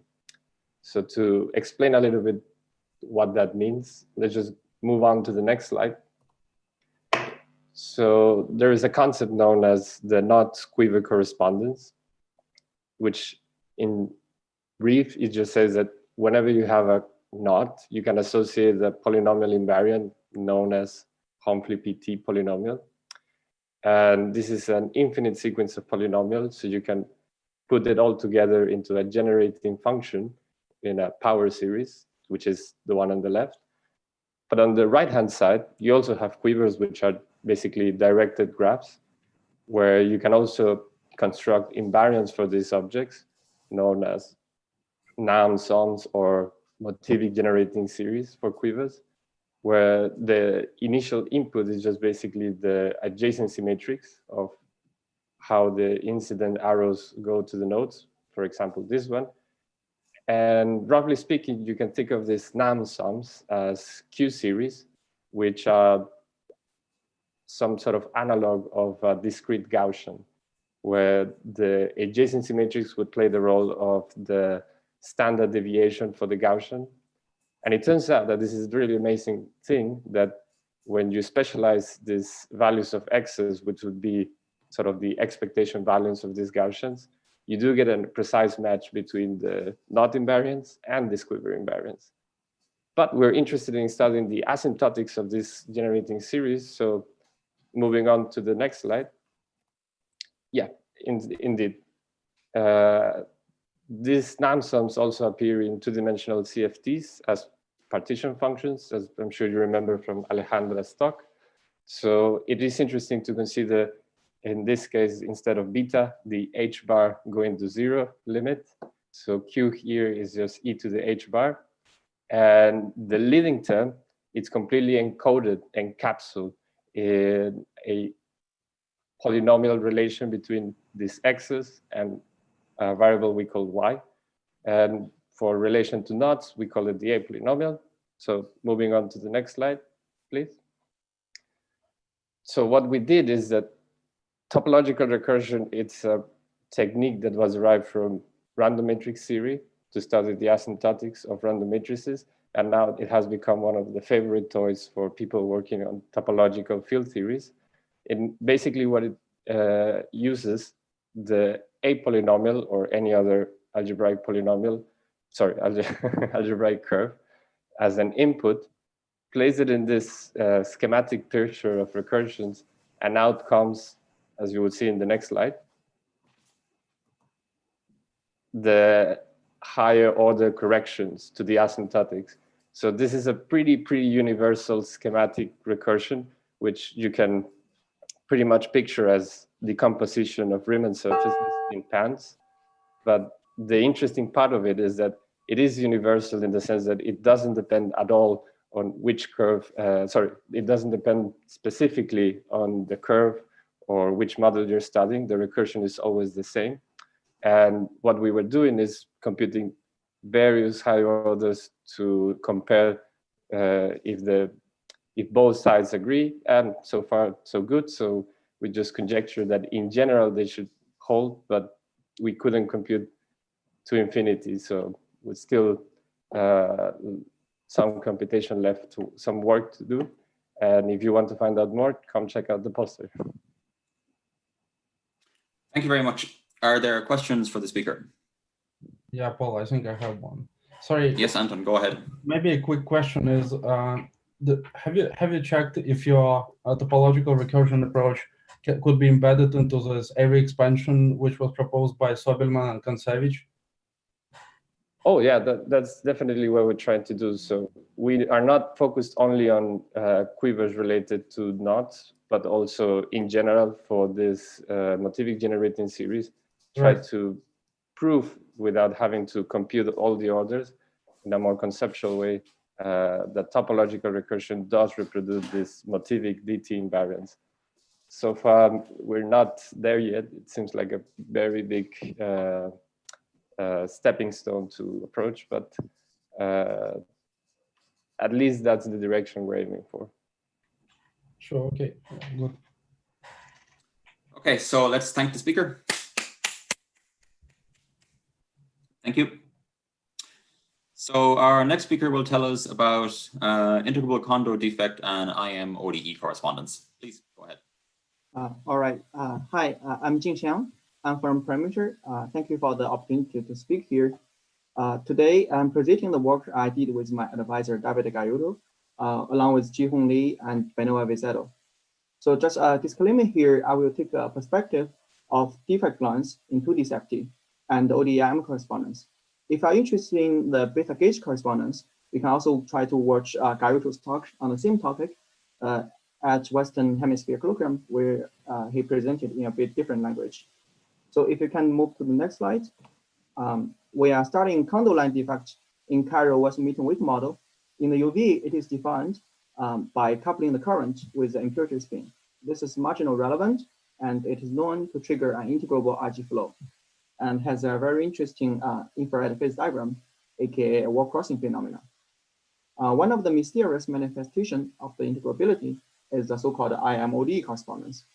Mathematically, is to find just F and OPER with some particular Stokes data.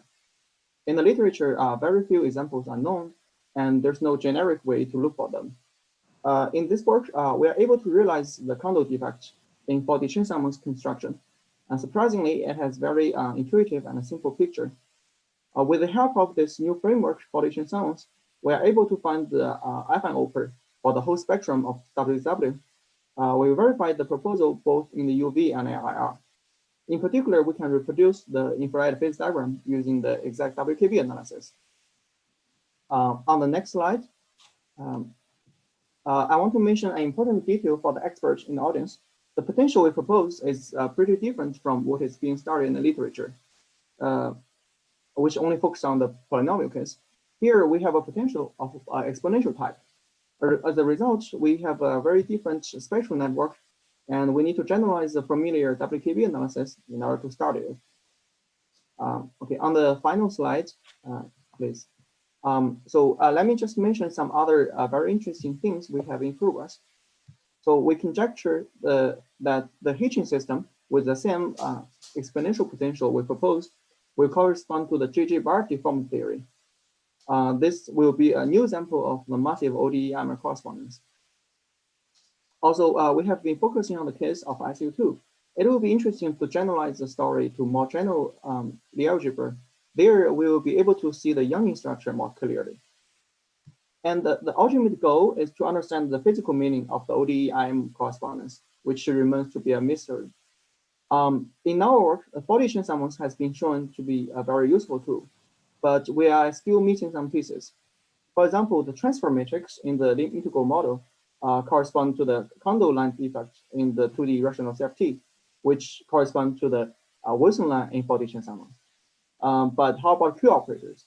We know there are some unpublished work, and we know it corresponds to the Tooth line, but we don't know yet what it is in 2D. So if you'd like to know more, just talk to me, come to my poster session. I'm very happy to chat. Thank you. Thank you very much. Are there any questions for the speaker? Okay, Johnson, I have one question for you regarding the JJ deformation. So you are just taking exactly this piece, or you are taking all possible TT bar-like deformations? Only one, the symmetric one. Yeah, okay. And can you clarify the point? In which sense do you want to have a Q operator formalism? But for example, for this, the Kondo integrability that you propose with David, is that you can actually compute the spectrum, or why do you want the Q operators? Do you want to construct, for example, the spectral curve approach, or is we just want to understand the ODE-IMR correspondence. For example, what is the wave function? Okay. And yeah, in our work, we've shown it's related to the Q operator. The wave function is related to the Q operator, but we still don't have a very clear physical meaning for that. Okay, good. For example, what is wave function for the 2D integral? I understand, right. Mm-hmm. Yeah. Maybe actually I also have a quick question. Sure. So you said at the start, so you can start from 4D Chern-Simon series, and then you follow this path and use the IM-ODE correspondence to study this Hitchin system. Is this correct? Yes, but OPER. What we did is OPER, but we're working on the Hitchin system. Right. So there was this recent paper by Kevin Costello and Bogdan Stepansky where they consider string theory on ADS5 cross S5 as a reduction from some certain 4D Chern-Simon series. Do you know if it's possible to do anything in this direction? Can you could you start from ADS5 cross S5 and also use your approach to learn something there, or something like this? Maybe I'm not sure, but maybe I think it could be. Foldation sums could provide some new ideas beyond we started. Yes. Okay. So yes, let's thank the speaker. Thank you very much. Okay, so our next speaker will tell us about n=7 supergravity, bonus relations, and on-shell diagrams. Please go ahead. Hello, my name's Connor. I'm from Durham, and I'm going to tell you about some work I did over the past few months with my supervisor Arthur and one of his other PhD students, Joe. It's going to be on n=7 supergravity amplitudes, and the aim is to connect together something called the bonus relations with on-shell diagrams, with the overall aim being to come up with slightly more efficient ways of computing these amplitudes, with the hope that this will also help expose some new structure and lead to better ways of writing them, similar to as happened in n=4 CPI mills over the past few years. So if you can go to the next slide, please. So for those of you less familiar with amplitude techniques, a common way of calculating them is using what's called on-shell or BCFW recursion.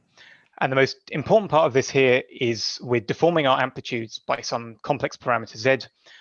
And so long as we take z to infinity, the amplitude dies off sufficiently quickly, we can perform a contour integral using the residue theorem, which will let us rewrite our amplitude as sums over products of lower point amplitudes basically glued together.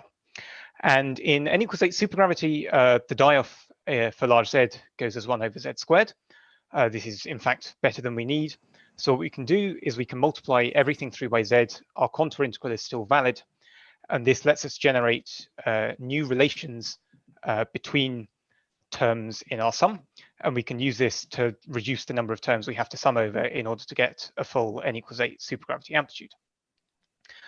And it was noted by Andrew Hodges a few years back that in n equals 7 supergravity, you can cook up your recursion in such a way that it automatically incorporates these so-called bonus relations, so that instead of having to do these 2 steps, you can basically do one recursion and get everything for free. So if you can go to the next slide, please. We've been using a pictographic method of doing this recursion called on-shell diagrams. And what we do is we take the 3-point seed amplitudes we use to build up everything else, and we convert them into dots. We have black dot for MHV amplitudes and white dot for MHV bar. Because we're dealing with n equals 7, it has the same particle content as n equals 8, but it's split into 2 multiplets, so we have positive and negative helicities. And this also means we have to label our diagrams with arrows that indicate the helicity flow. And what you see on the bottom here is basically the recursion scheme, this decorated BCFW bridge. The details are in the paper at the top. And this is what we're defining to be our n equals 7 recursion with this specific arrow assignment. And what this is doing is this is fixing our choice of recursion scheme to have 1 be negative helicity, n be positive helicity, and also specify the way we BCFW shift them. And the aim is that with this arrow assignment, we are fixing our recursion such that it will include the bonus relations. And if you can go to the next slide, please. So these are the sorts of on-shell diagrams that result from this. And what you will see if you have a look at them on the left here, we have the 4-point MHV amplitude. The arrow choice is forcing us to include these closed-oriented loops. And when we evaluate the diagrams, we have to sum over these as geometric series. And it turns out that the algorithm for summing and including these geometric series automatically incorporates the bonus relations for us. And this is what lets us get, say, the 4-point amplitude in one diagram instead of having to sum over the permutations. And for all high points, it basically cuts down the number of diagrams. At high points, you get some interesting stuff going on. This is a 6-point NMHV at the bottom, which has some cool non-planar things going on, which is quite unusual for normal on-shell diagrams. But yeah, hopefully there'll be more on that in the paper that should be coming up very soon. Thank you for listening. Thank you very much. Are there any questions for the speaker?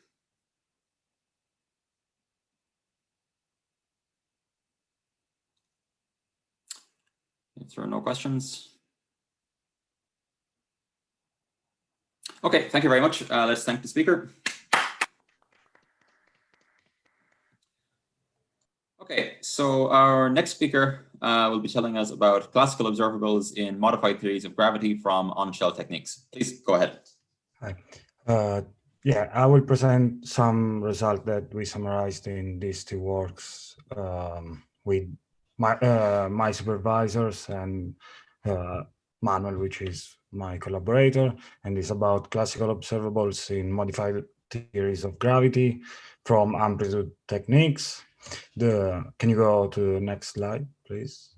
Okay, so we consider the scattering of 2 classical bodies, and we know that all the perturbative information about the scattering is contained in the classical limit of the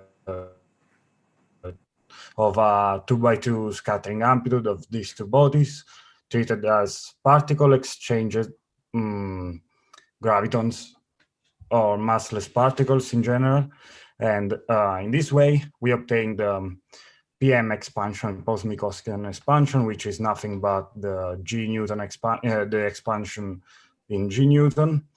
And the amplitude techniques in this way comes in help because in contrast with the usual EFT techniques gives a result which is only an expansion in power of G and not in power of combined G and V, where V is the relative velocity of the 2 bodies.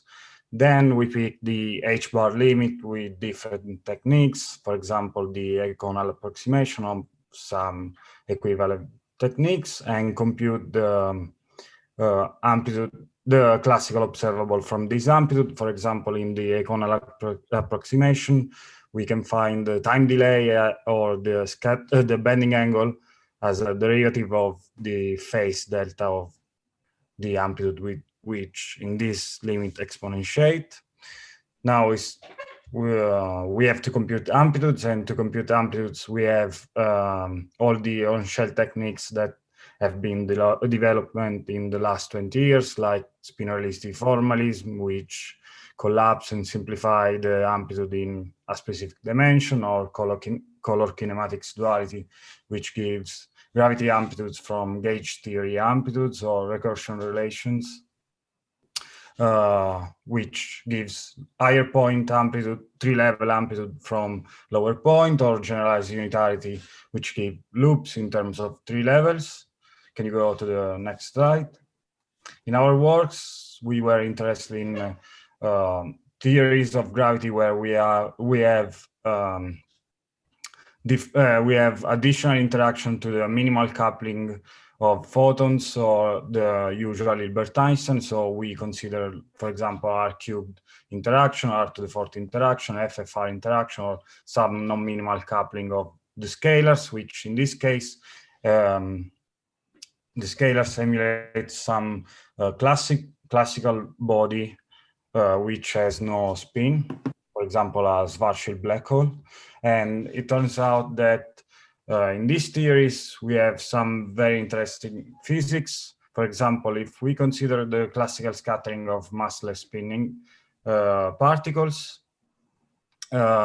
we can find some causality violation, and this causality violation give us the information about, in some theories like R-cubed, the spectrum of putative UV completion, or for example, in R⁴, some constraint on the coupling of the EFT that interestingly are the same that comes from analyticity property, the positivity bounds of the amplitude. So thank you. Thank you very much. Are there any questions for the speaker? Hiya. Can I just ask, can you say anything about the physics of massive spinning particles in these theories? Massive spinning yeah. What do you want to, sorry. Well, so I mean, you know, in calculating amplitudes for classical physics, we're often interested in spinning black holes, and so spinning particles in the amplitude. So can you find any similar phenomena, or have you not looked yet? Oh, no.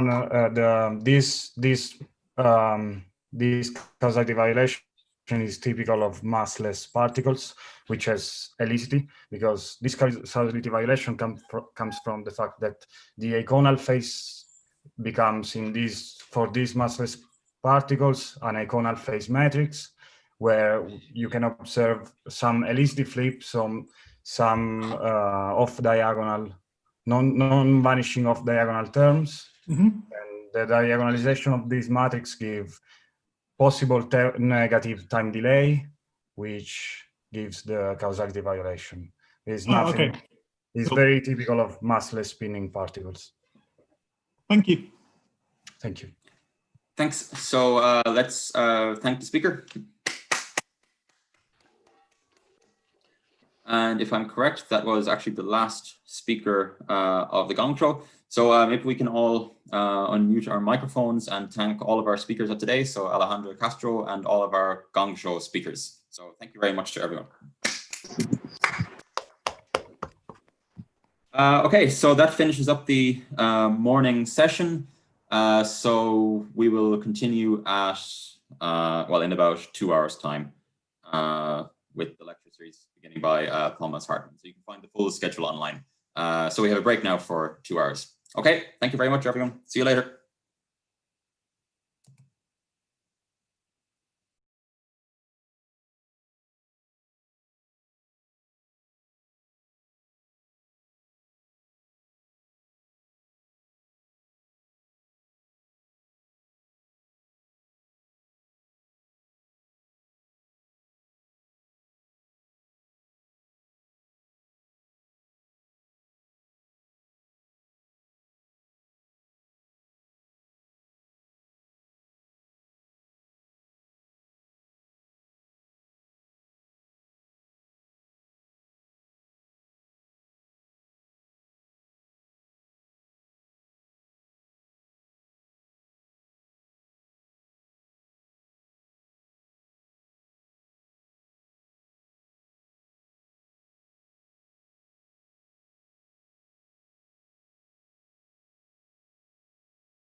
Hi, Tom.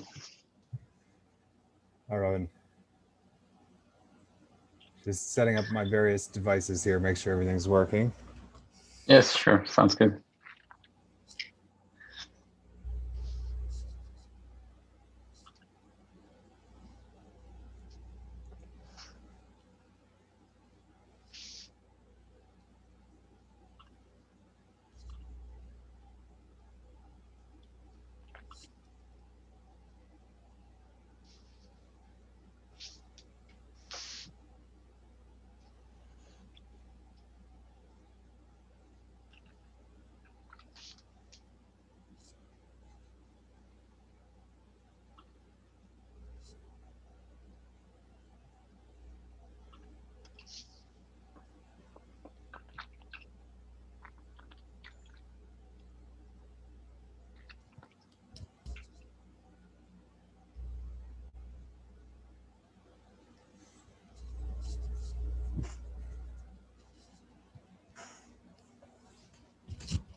It looks like people are still joining, so maybe let's wait for another minute or two.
Okay, I guess maybe we can start then. Welcome back to the afternoon session, everyone.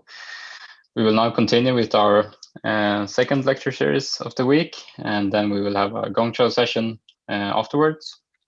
As before, we will be streaming on YouTube, so if you don't want to appear there, you should stay muted on the Zoom call. And also feel free to ask any questions by either unmuting yourself on Zoom or by writing in the chat box, and I will try to bring it up.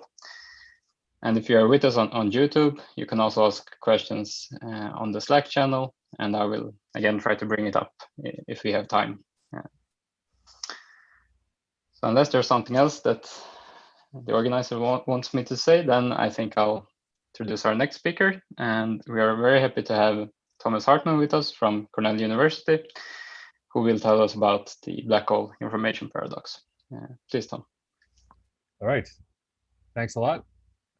It's good to be here. So usually at a school, I would sort of try to get to know the students and try to make this interactive. We'll do our best, but I guess it's going to be harder in this format. So please do feel free to interrupt during the lectures, and I'll try to get on the Slack channel and answer questions this afternoon. I won't notice if you hit the raise hand button, so just unmute yourself and jump in.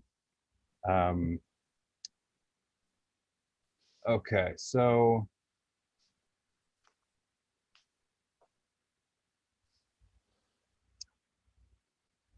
I'm just going to flash up some references.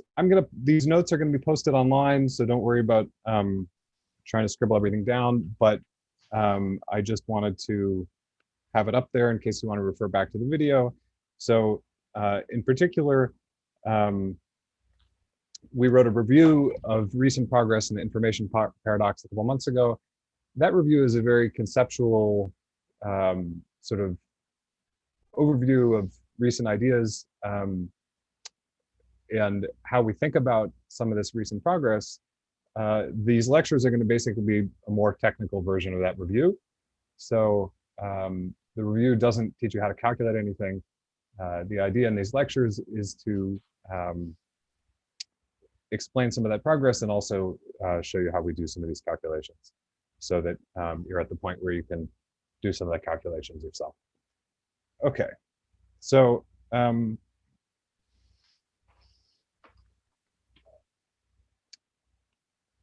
to begin,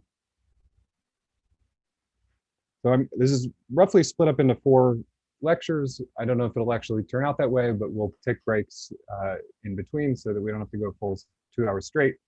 but roughly 4. And the first topic is the page curve.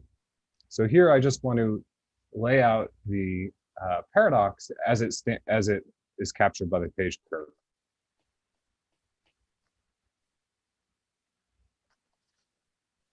We're going to start at the very beginning with some discussion of black hole thermodynamics. So you have a black hole, and you drop something into the black hole. When you do that, the black hole responds dynamically. It sort of ripples and fluctuates and returns back to equilibrium. So this process was studied in the 70s. And very much to everyone's surprise, it was found that black holes obey some laws of mechanics, the laws of black hole mechanics, they called them, that parallel the laws of thermodynamics. And at first, this was viewed as an analogy. And the analogy made sense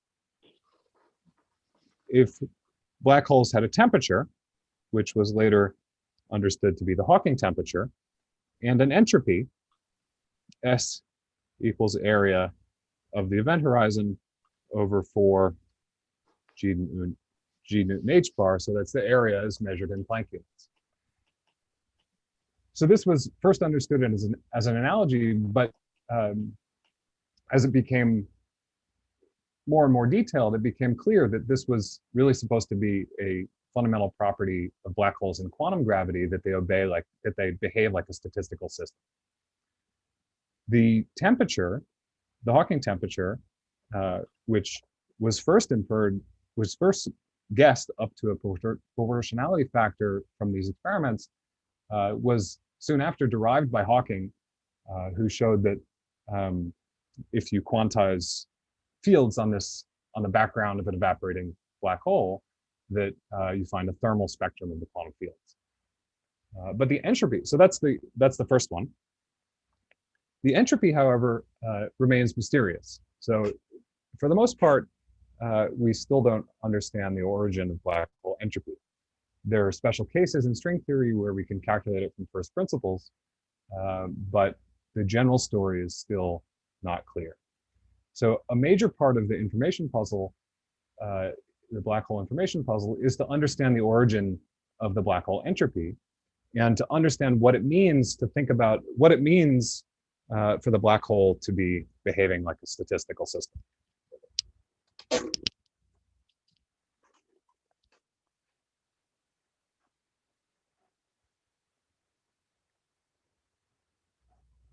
In these lectures, I will not address this aspect of the information paradox, the origin of the black hole microstates. I'm not going to talk about the microstates.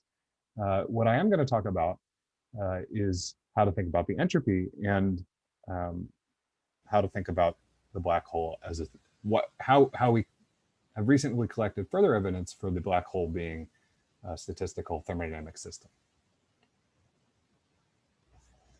We're going to start at the very beginning. So I want to warm up with some discussion of Hawking radiation to set the stage.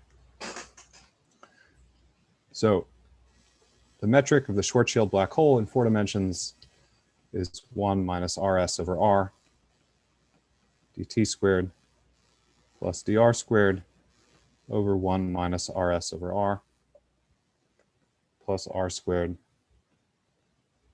d omega 2 squared. If I know there was some issues with the resolution maybe in a previous lecture, so let me know if I need to write bigger and I can try to do that. So to understand, the easiest way to calculate the temperature of the Hawking radiation is to first zoom in on the horizon of the black hole. We can do that by introducing near horizon coordinates. So I'll set R equal to the Schwarzschild radius times 1 plus rho squared over 4 Rs squared. Rho is a radial coordinate which is small near the horizon. The factors are just there for convenience. We'll see in a second. We'll set T, rescale T to be 2 Rs times tau. And then we'll take rho much less than 1 to zoom in on the near horizon region of the black hole.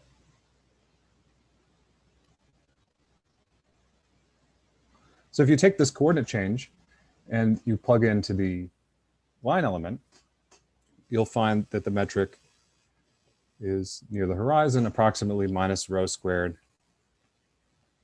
d tau squared plus d rho squared plus dot, dot, dot. The dots include the metric on the 2 sphere, which won't play much role, and the higher order terms in rho.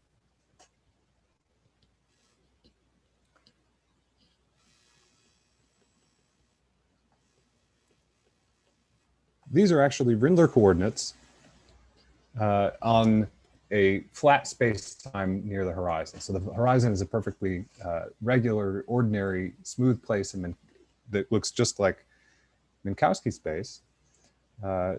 So this line element is just the line element of R 1, 1. Rindler coordinates you can think of as like polar coordinates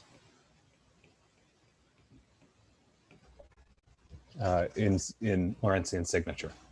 To make that very clear, let's do a Wick rotation to Euclidean time by setting tau is minus I TE, where TE is Euclidean time.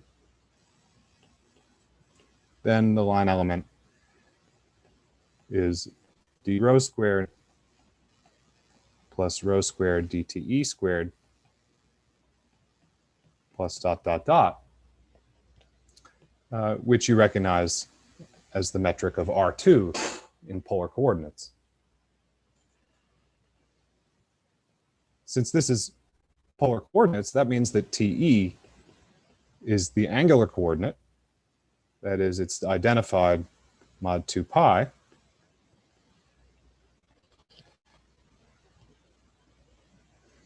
If you have to identify at mod 2 pi for the Euclidean metric to be regular. So this is going to be something that will come back as we turn to more complicated setups. But this is an important point here, which is that the Euclidean manifold should be perfectly regular at the horizon, which is at rho equals 0.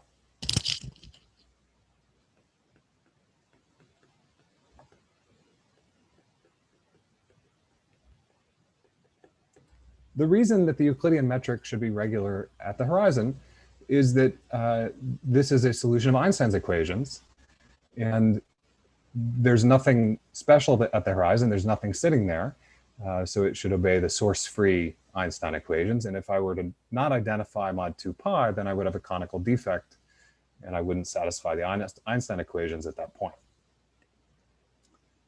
If we translate this result back to the original t coordinate in Schwarzschild, then what we found is that t is identified in imaginary time by an amount beta, where beta is 4 pi times the Schwarzschild radius.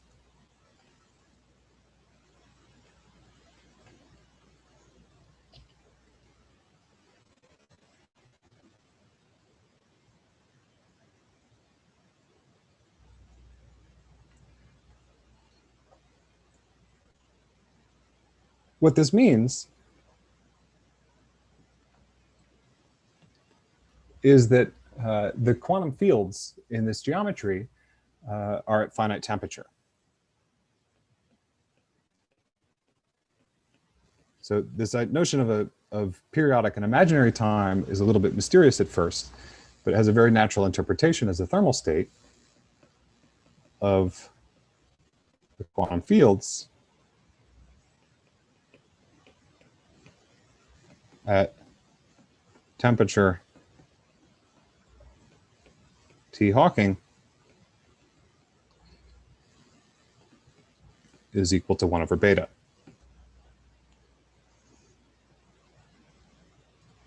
The reason for that is, so this is a well-known property of quantum field theory finite temperature called the KMS condition. The idea is that quantum fields at finite temperature are always periodic and imaginary time. There are various ways of understanding this fact. We're going to come back to one of them. We're going to come back to the path integral interpretation later.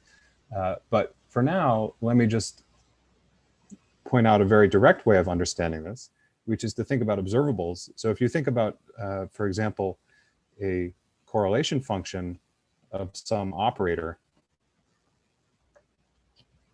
like a 2-point function of some operator at finite temperature beta, then this is by definition the normalized trace of that, of the thermal density matrix e to the minus beta h with those operator insertions.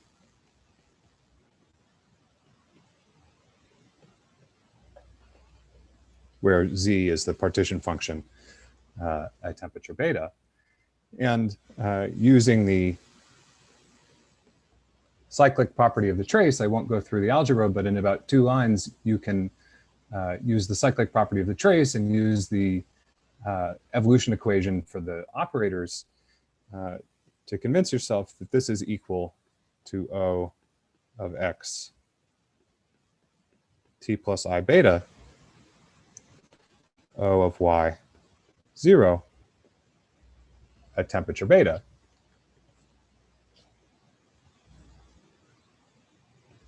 So I'm going to, at various points, I'm going to skip some steps, but I'll assign that as a take-home exercise. So if I write exercise there, that means that I think I've given you enough information to completely reproduce the result, but I've skipped some steps, so I encourage you to work through things on your own later. To summarize, we zoomed in on the near horizon region of the black hole. We said that it was just Minkowski space. And then we said the smoothness of the horizon requires observables are periodic in imaginary time, and concluded that the quantum fields are therefore at finite temperature.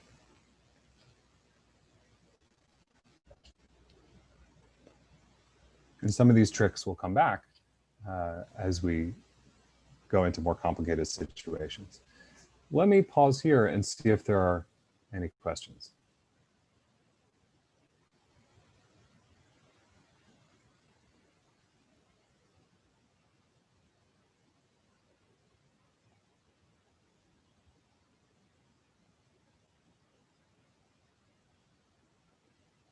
Let's see, I'm trying to figure out how I can see everyone. Most of you are hiding,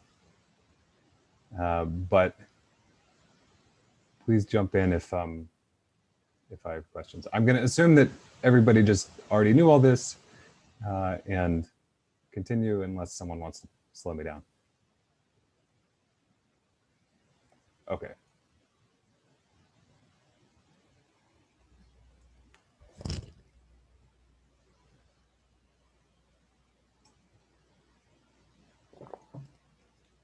So black holes radiate at the Hawking temperature.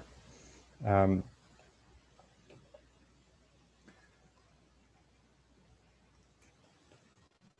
set up the paradox and the page curve, now I'm going to discuss black hole collapse and evaporation.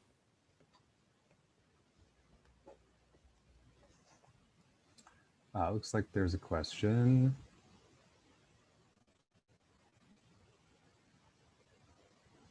There's a question, what does the beta signify in this expression?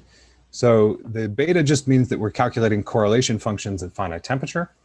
So the definition of a finite temperature, so that like this first line is a 2-point function at finite temperature. This is by definition equal to the thing on the second line. So this is the the trace against the thermal density matrix. And same goes for the last line. That's again the trace against the thermal density matrix.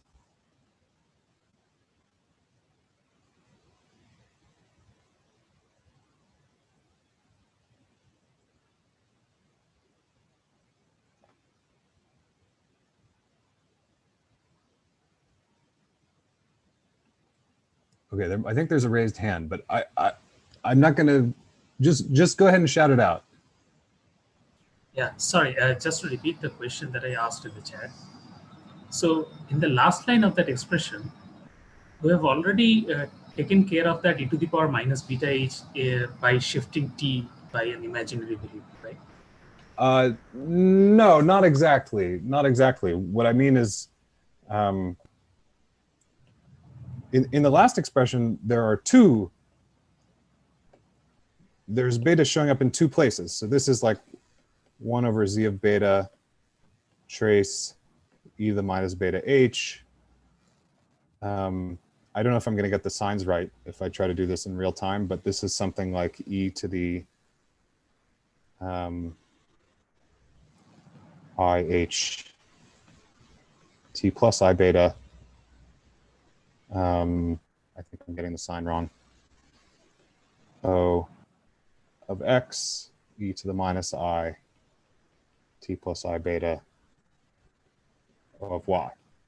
So the point is that the beta shows up in two places, but then you can use cyclicity of the trace to put it back into the format of the line above.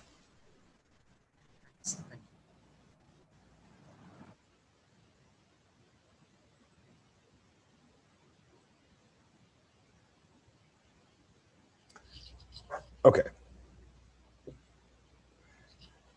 So the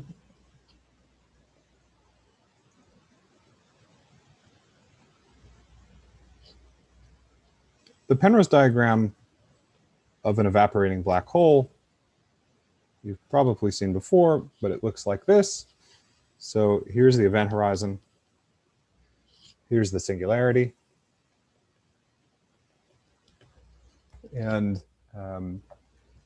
let's see, I'm going to draw a couple other things on here to orient ourselves. So if this is a black hole that formed by collapse, notice that there's no second side of the Penrose diagram. If there was, say, a star which collapsed, then the surface of the star would look something like this. So the star eventually, at this point, is undergoing gravitational collapse. It's going through its own event horizon. It's eventually headed towards the singularity. If we think about quantizing the fields on this geometry, then it's GR, so we can quantize on any slice of this geometry, any kind of slicing that we want. But let me draw sort of what happens if you quantize on slices like this. Those first few slices, which are just going smoothly through, those are called nice slices. So we showed that this is going to be radiating at the Hawking temperature. What that means in terms of the state of the quantum fields is that on this first slice, slice 1, there might be a little bit of Hawking radiation created. Hawking radiation you can think of as being created you can think of an outgoing or an exterior Hawking mode as being paired with an interior Hawking quantum.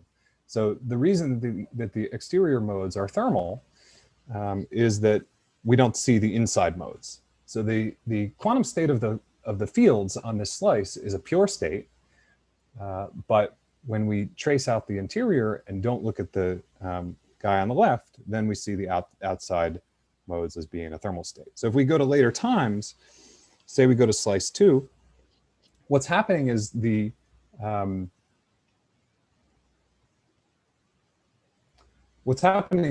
black hole is getting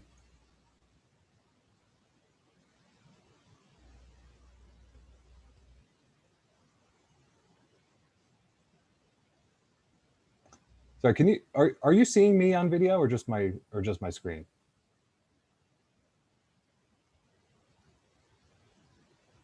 Both, I think. Both, good, okay. Okay, so I realized I was making all those hands gestures. I'm not sure if I'm actually on people's screens. Okay, so the inside of the black hole is basically stretching out as we go to these later slices. It's stretching out, and as it stretches out, we're dumping interior Hawking modes onto that slice. So at slice 2, now you've got more Hawking radiation on the inside, and that's entangled with the Hawking radiation on the outside. As we go to slice 3, then we have even more Hawking radiation on the inside entangled with even more Hawking radiation on the outside. And these Hawking modes will head out towards Scry+, and that's your Hawking radiation as observed as a thermal state at infinity. Now, before we get to the paradox, let me mention. Excuse me, Tom. There's someone who raised his hand, I believe. Okay, please go ahead and shout it out. Hi, I was just wondering, what do you mean by more entangled due to the Cauchy evolution? I don't mean that the modes are more entangled. I just mean that there are more of them. So the number of entangled state is increasing, something like that? Yeah, roughly speaking, you can think of each of these, like this mode here is entangled with this one here, and this one here is entangled with this one is entangled with this one. So, and the further we go in time, the more Hawking radiation we have, so the more interior modes we have as well. I see, okay. Thank you. Sure. Okay, so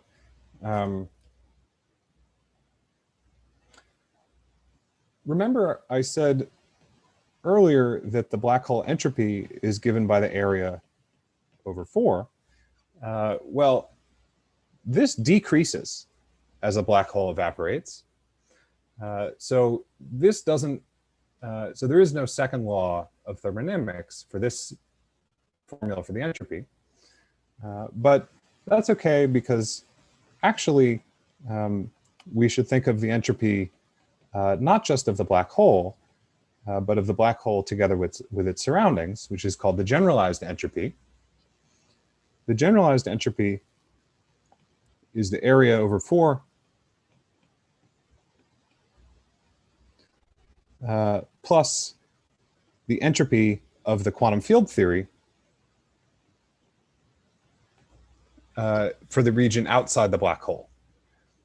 So in this case, it's the area at any given time, or on any given time slice, say on slice 3 here, to calculate the generalized entropy on slice 3, we would include a contribution from the area right here, and then a contribution from the Hawking quanta on this exterior of the black hole.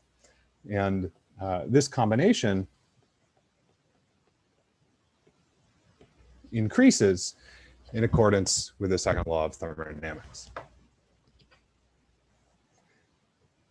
The basic statement of the information paradox is that the final state of the Hawking radiation is a mixed state. In quantum mechanics, you can't, the Schrodinger equation is supposed to must evolve pure states to pure states. But in this case, even if we start with a pure state of the star, we end up with a mixed state of the radiation. And so that is really, that version of the paradox is stated in terms of this slice 4 all the way at the top here, the late time slice. Because in this late time slice, we just have the radiation. We don't have a black hole anymore. So we just have this pure state of the radiation. So that's the paradox. To make this a little bit more precise, I'm going to introduce a few different notions of entropy and rephrase this in terms of the entropy.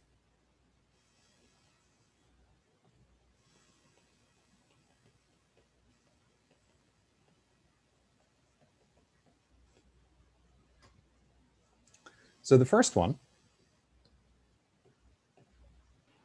Excuse me? Yes.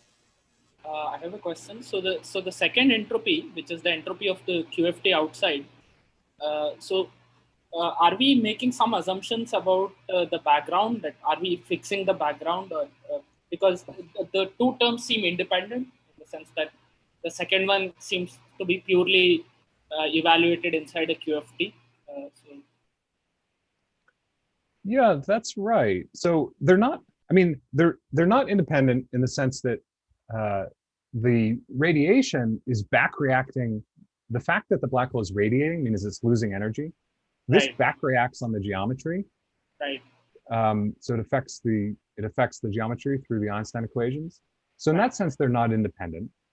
But you're right that the QFT term, the second term here, is being calculated as if you first you should solve the equations of motion. That is, you should find the metric of the evaporating black hole, back react, etc., let it evaporate.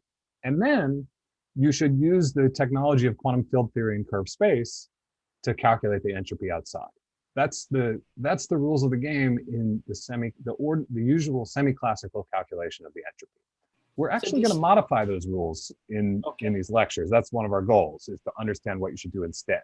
But that's the standard way of doing it. Okay, so the states are on a back reacted geometry. The states in the QFT. Is that so? That's right. That's right. Okay, So the state. So when you calculate the entropy of the QFT, of course, you have to calculate it in some state. So the state you should calculate it in is the one that starts out as being a star plus no Hawking quanta at early times, and then you should time evolve that on the back reactive geometry. Okay, thanks. Yeah.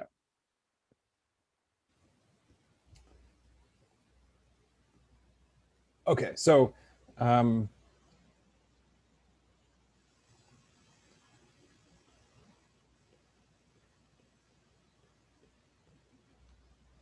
the entropy that we're mostly going to be discussing is the von Neumann entropy, or fine-grained entropy.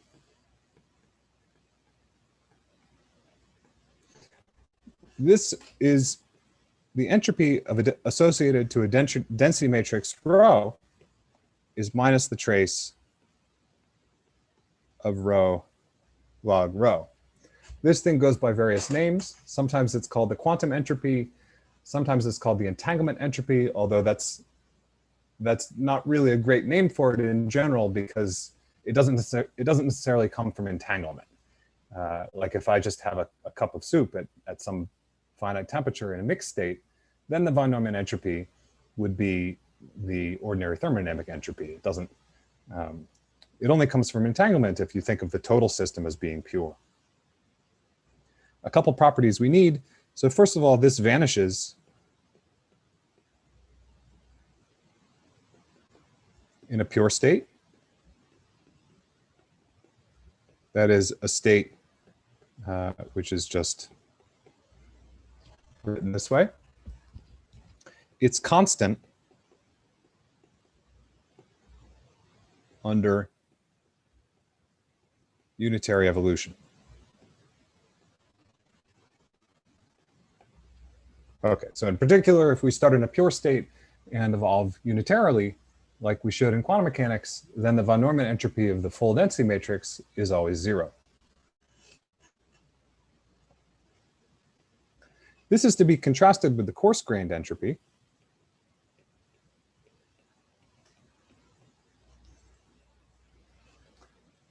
So the coarse-grained entropy is what we usually think of in thermodynamics. So the coarse-grained entropy is actually sort of more complicated than the von Neumann entropy. To define the coarse-grained entropy, we need a state, rho, and we also have to decide what macroscopic observables we're tracking. So like in thermodynamics, we usually track the energy, maybe a couple other things. So we pick our observables, and then the coarse-grained entropy is the maximum entropy among all density matrices with those macroscopic observables. So this is the max of S of rho tilde, where this is the von Neumann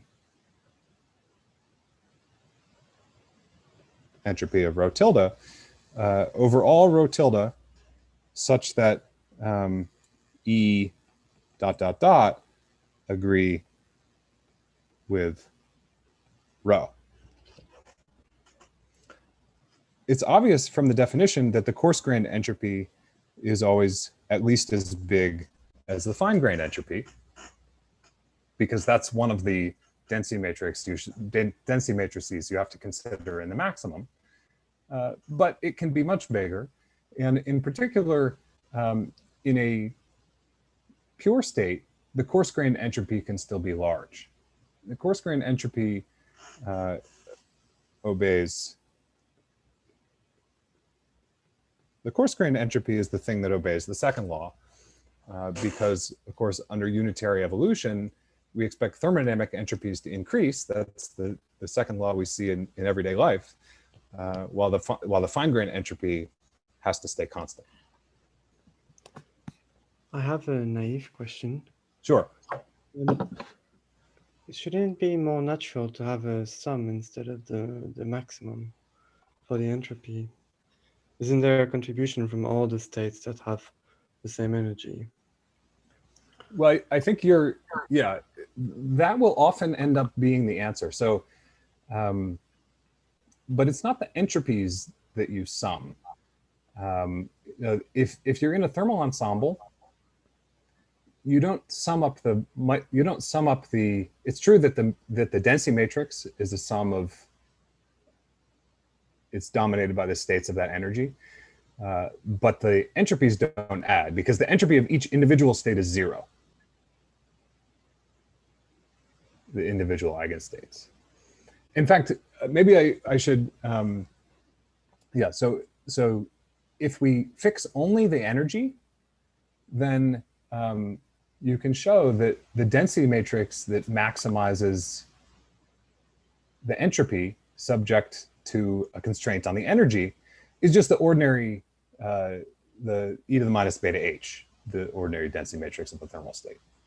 So this agrees with the usual coarse-grained entropy in a thermal state.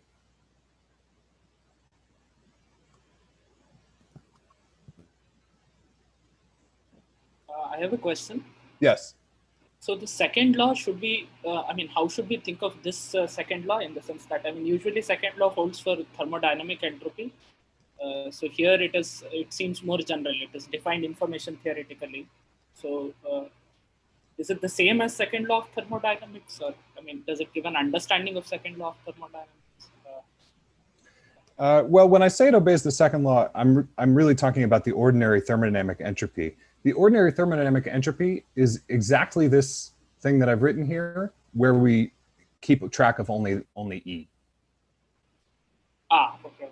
Yeah, all right. Yeah, right. Okay. I think there are generalizations where you keep track of more macroscopic quantities that also obey the second law, but that's the most basic one. Okay, thanks.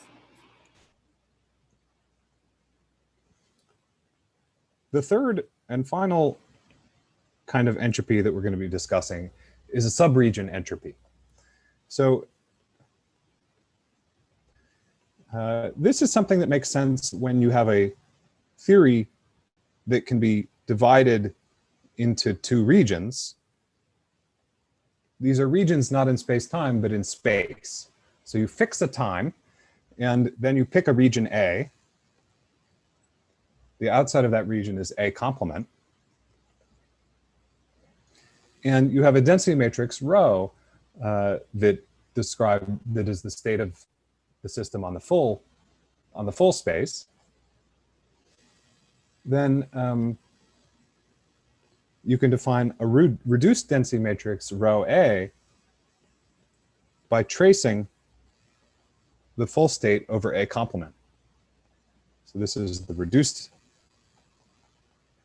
density matrix. And then the subregion entropy, which is often written S of A, is the von Neumann entropy of rho A.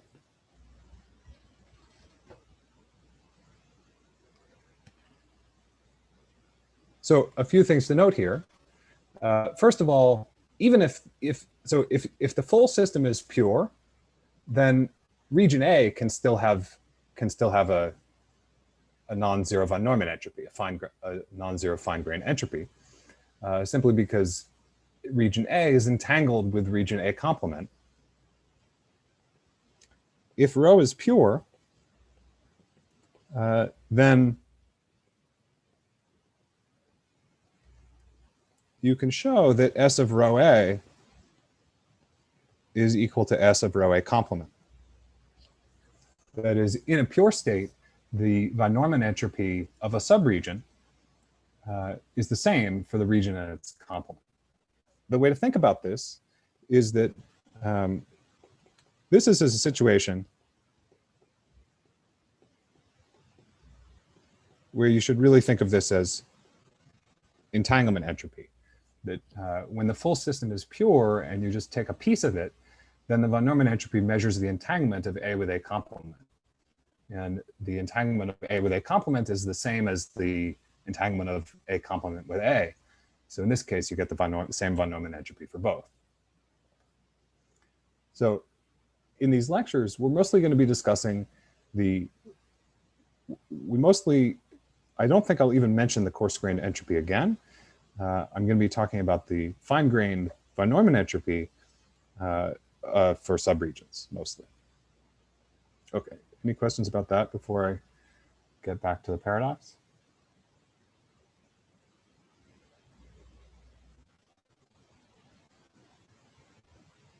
Okay, so now we're ready to talk about the page curve.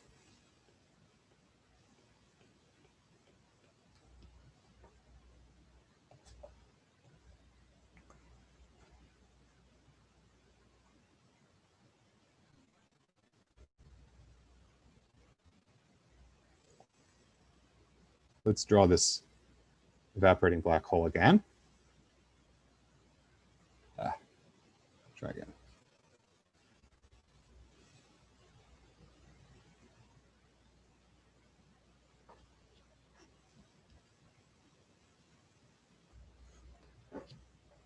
So as we already discussed, so let me state what the goal is here. So we already discussed that if you wait until the black hole is completely evaporated, you have a paradox, because that's clearly a situation where the final state is not pure. If we rephrase that in terms of the entropy, then the paradox is that S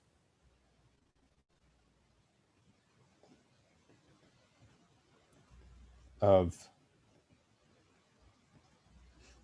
the von Neumann entropy, the fine-grained entropy of the final radiation, that's what that density matrix is supposed to mean, is not equal to 0. To formalize this in terms of these entropies that we were just discussing, I want to define a region which corresponds, whose density matrix we're talking about. So to do that, I'm going to start by drawing an imaginary cutoff outside the black hole. So this is an imaginary cutoff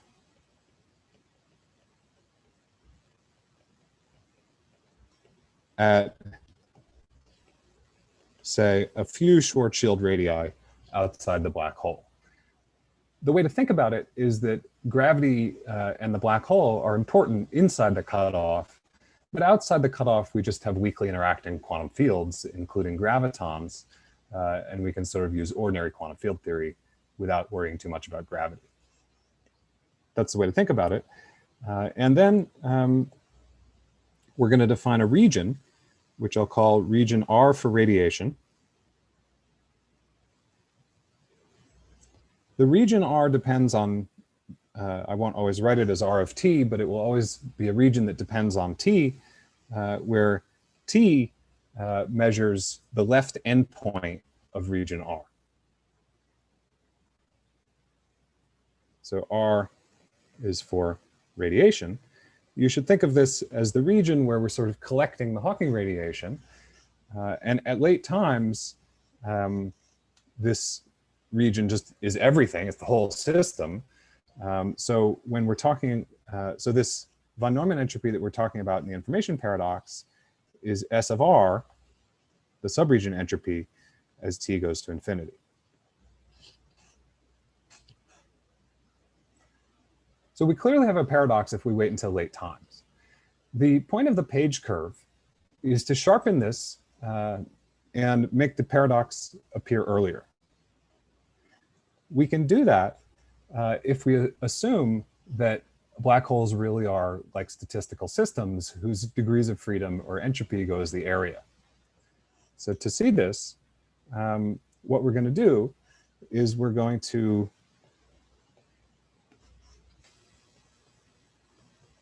sharpen this paradox and see it, what we want to do is we want to see it at earlier times. We want to see the paradox when there's still a black hole. So what we're going to do is we're going to compare S of R to S of R complement. Now, we know that these are supposed to agree.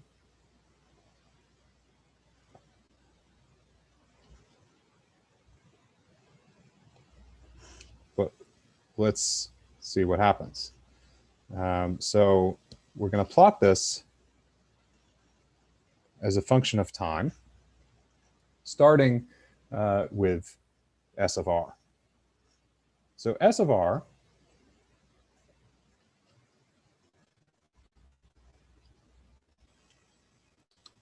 looks something like the following. Well, let me draw it first, and then I'll try to explain it. Excuse me, Tom. So maybe Yes. just a heads up, in 5 minutes, maybe we can take some questions and a short break.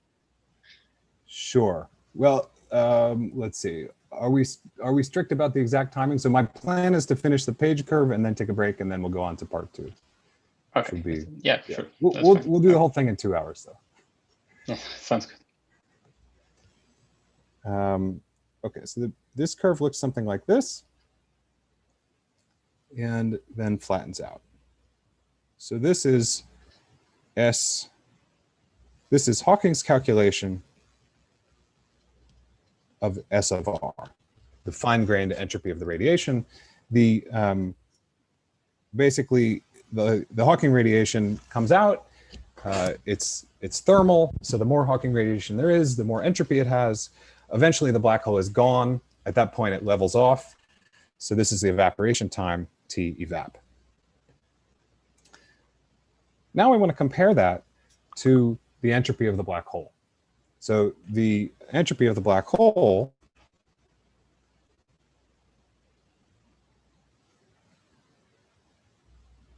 starts out somewhere around here. That's the area of the initial black hole after gravitational collapse. And then we're going to plot the generalized entropy, which is area over 4 plus S outside. And by S outside,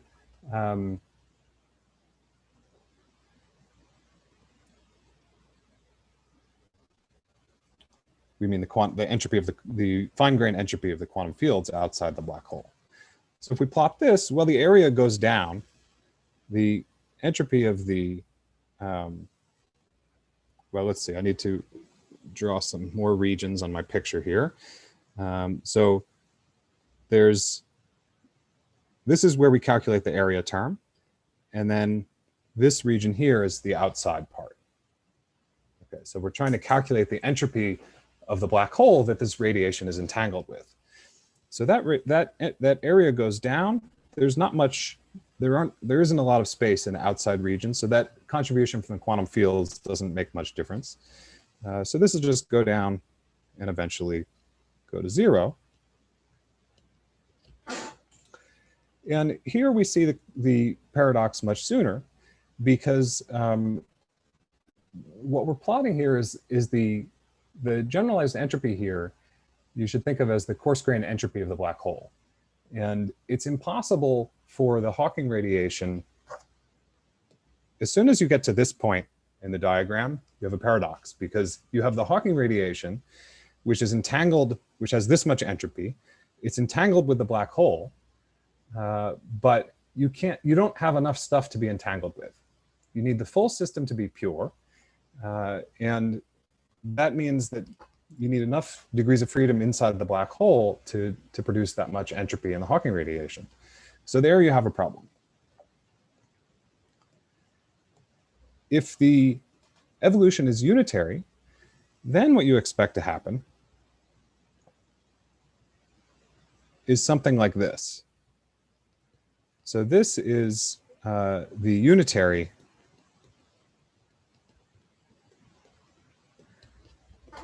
S of R. In unitary evaporation, and this is similar to what you would get, for example, if you burned a piece of coal.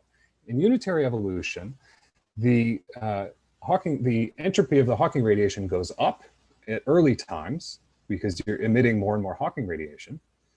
But eventually, there's just not enough stuff inside the black hole to make the entanglement go up anymore. At that point, which is called the page time,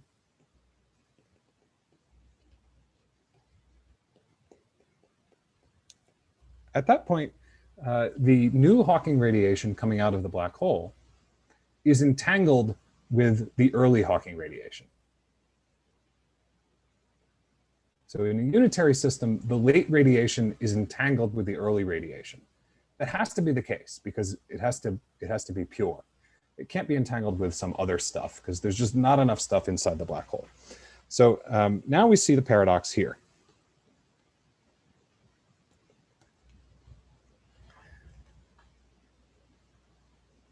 This is the page, this is the refined version of the paradox that we see in the page curve.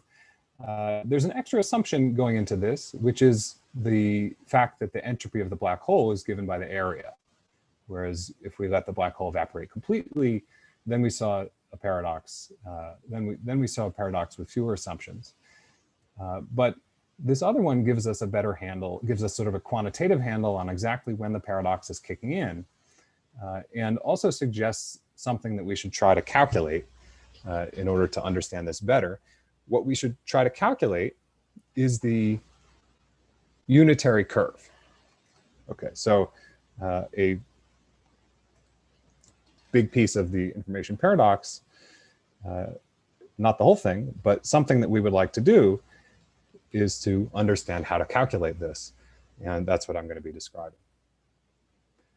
Before I get to that, I want to make a few more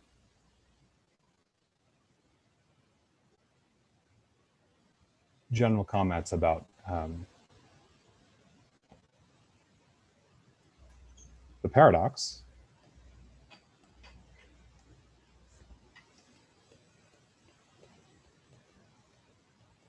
Which has to do with when our calculations are reliable. Okay, so the Hawking calculation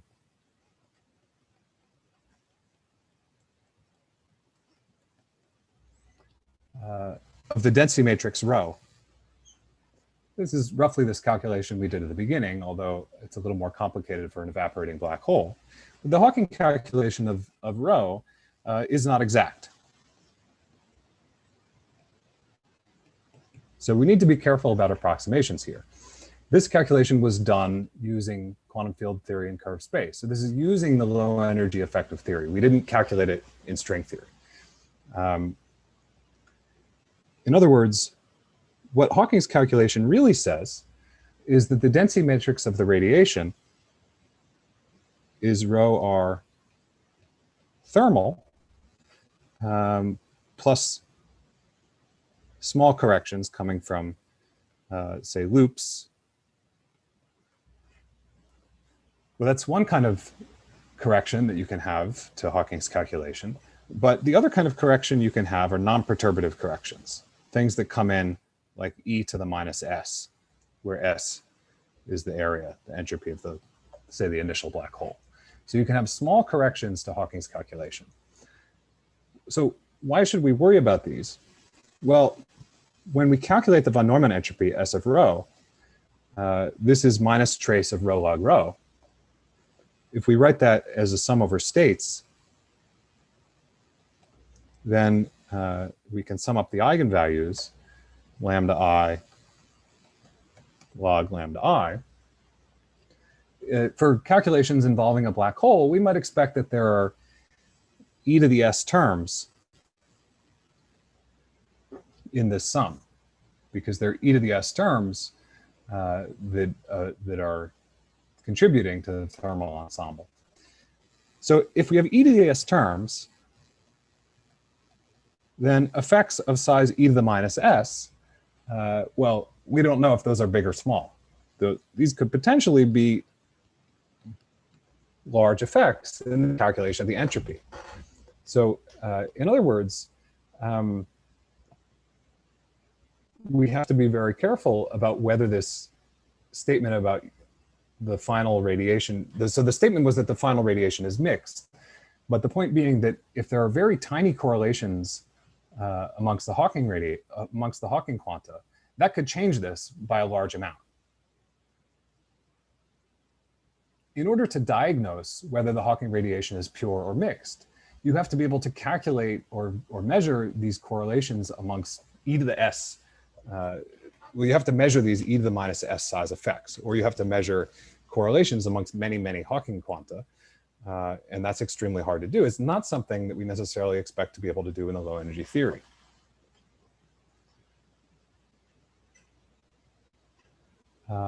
Now, so why do we call it a paradox? If we should only call it a paradox if we have a calculation that's reliable, that gives a paradoxical answer. So why are we calling it a paradox in this case? Well, the answer to that is basically that it seems to be very hard to modify this calculation in a way that preserves unitary. To put it precisely, you can fiddle with these contributions to the density matrix by small effects and potentially make it unitary. But in a unitary theory, the paradox must be resolved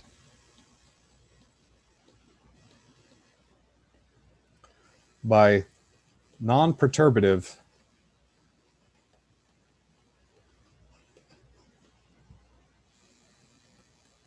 effects. So I won't really go into the argument for this, but basically what I'm saying is that these small corrections, like that would come from loops, not even just loops, but corrections that came from any modification of quantum field theory in curved space. You can take ordinary QFT in curved space, do anything you want to it that's small, and you cannot cure this problem with the von Neumann entropy of the radiation. So the corrections have to come. So if the theory is unitary, then the fix has to come from the non-perturbative terms. And so what makes this difficult is that we don't really have a good way of thinking about these terms. So they're sort of non-local in the sense that they could come, for example, from different saddle points or different topologies in the gravitational path integral, which would look to be non-local from the point of view of the original geometry.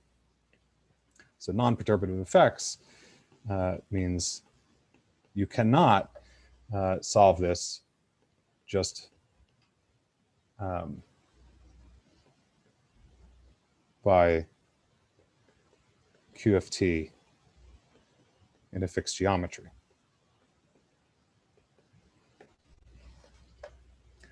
I have a question. Yes. Yeah, so do you mean that when we necessarily have to consider this non-perturbative effects, or we have to take these into a picture? So is the goal to realize this final state of radiation as a pure state after you include these non-perturbative effects, not as a thermal or mixed state?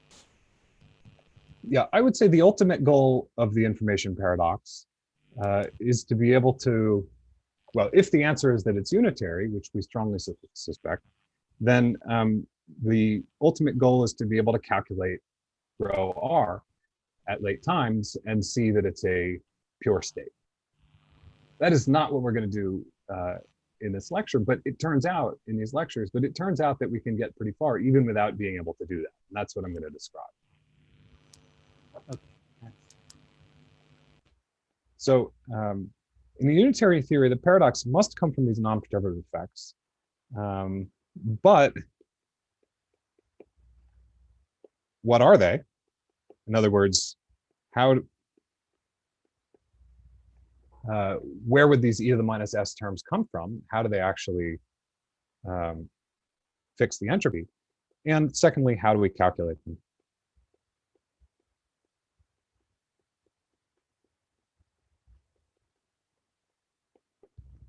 And the point of the rest of the lectures will be to argue that although we cannot calculate the density matrix, rho r, at late times, we can calculate its entropy. So the point of the rest of the lectures is to use the low energy theory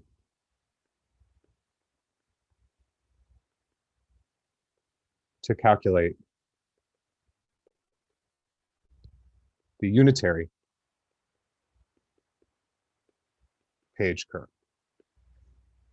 Going back up, the point is that we want to reproduce the red curve for the entropy of the radiation from the low energy effect field theory. That is from semi-classical gravity coupled to quantum fields, not counting microstates in string theory. So let's stop there for questions in the end of part one, and then we'll do a few questions, and then I guess take a 5-minute break. Thank you very much, Tom. So there's a question in the chat. So why is R of T region not included in the S out? So here, when I say S out, I'm only talking about this region that is not part of R of T. That's by definition, because our goal here was to compare S of R to its complement. So you should think of the black hole as just being this part that's all the way up to the imaginary cut. The black hole is sort of everything inside the imaginary cutoff, and then R is the stuff outside the imaginary cutoff, that's our choice.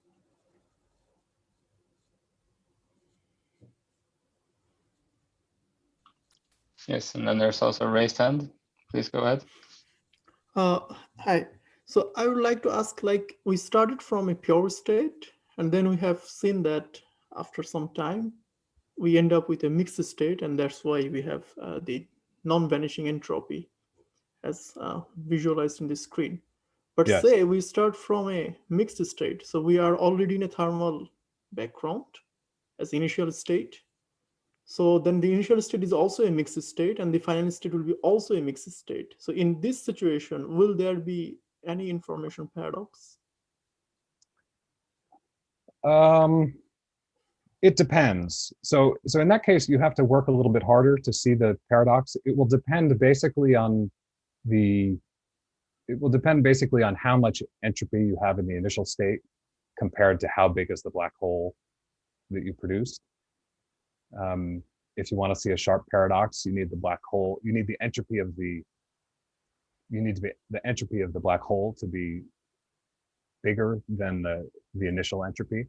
I think there's still a paradox in that case, in that I think you're still going to get the wrong answer if you do Hawking's calculation. So in that sense, there's a paradox, but it's not easy to see the paradox because you have to now be comparing different entropies, and it's not clear how big they're allowed to be. Okay, thank you.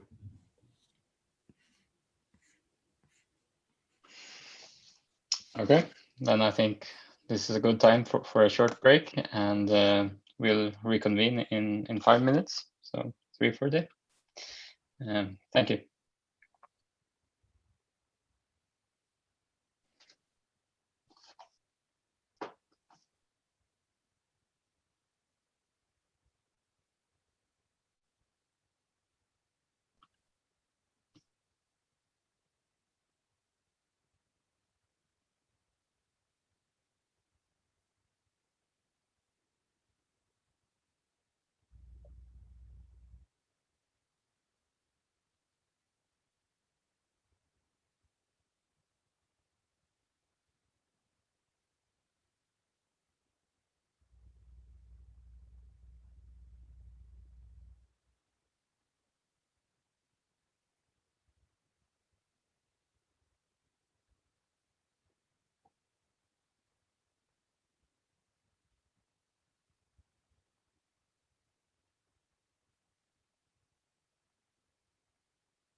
So while we're on break,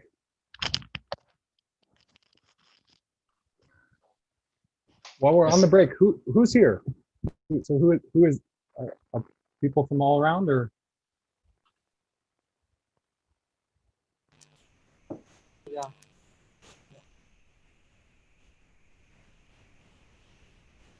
So I'm from India. Well, are there many students from Dublin here?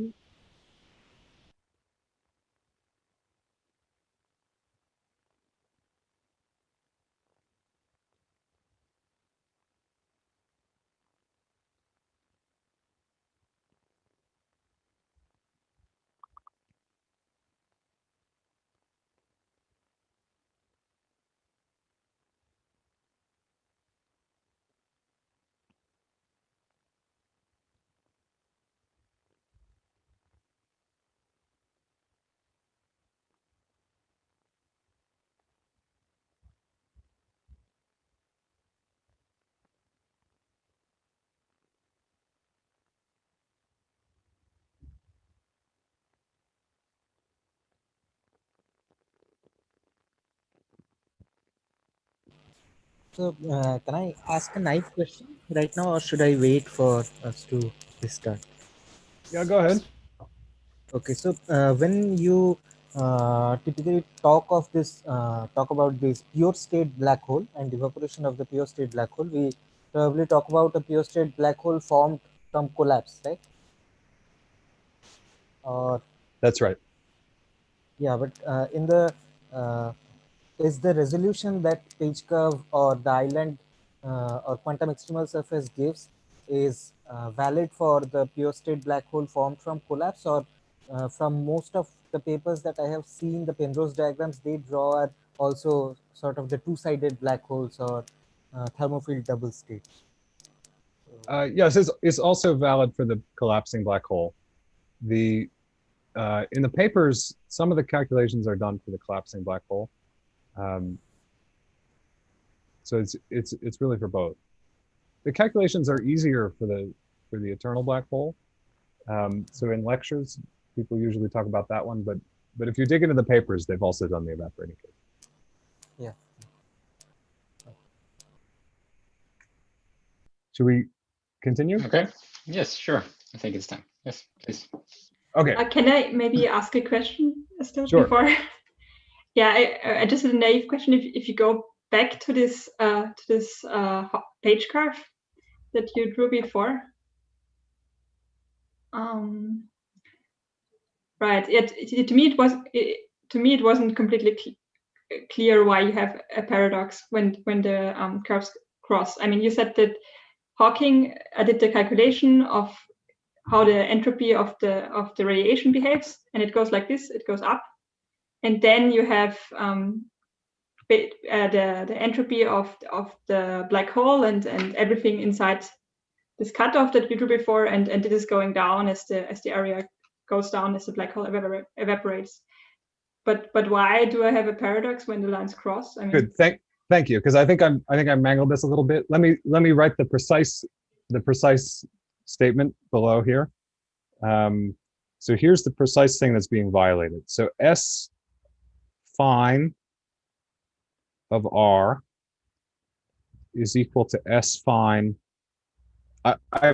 Sometimes I'm writing fine or von Neumann or whatever, but if I don't write that, I mean fine. I'm just writing that for emphasis.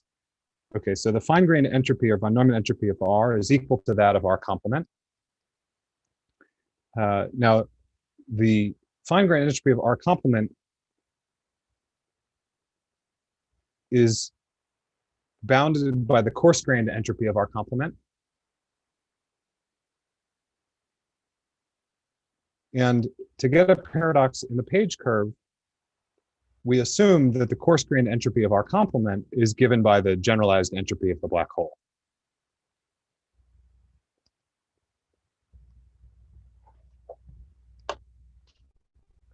So we have this inequality that so if you believe that the coarse-grained entropy of the black hole is given by the area plus S out, the generalized entropy, then the fine-grained entropy of the radiation must be less than this S-gen.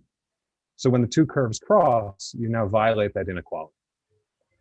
And the reason why the coarse-grained entropy is bigger, always bigger or equal to the fine-grained entropy, is because we took them. I mean, we had this maximum that we took before. I mean, it is the maximum so we defined the coarse-grained entropy as the maximum of this fine-grained one over different rows, so to speak. That's right. That's right. Okay, I see. And then it's just a definition that we say that this coarse-grained entropy corresponds to this generalized entropy. So these always match somehow. Yeah, that's an assumption. If you want the page curve to be a paradox, you have to add that as an assumption. So another way of saying it is that after the two curves cross, at that point, there's a problem with interpreting the entropy of the black hole as given by the area formula.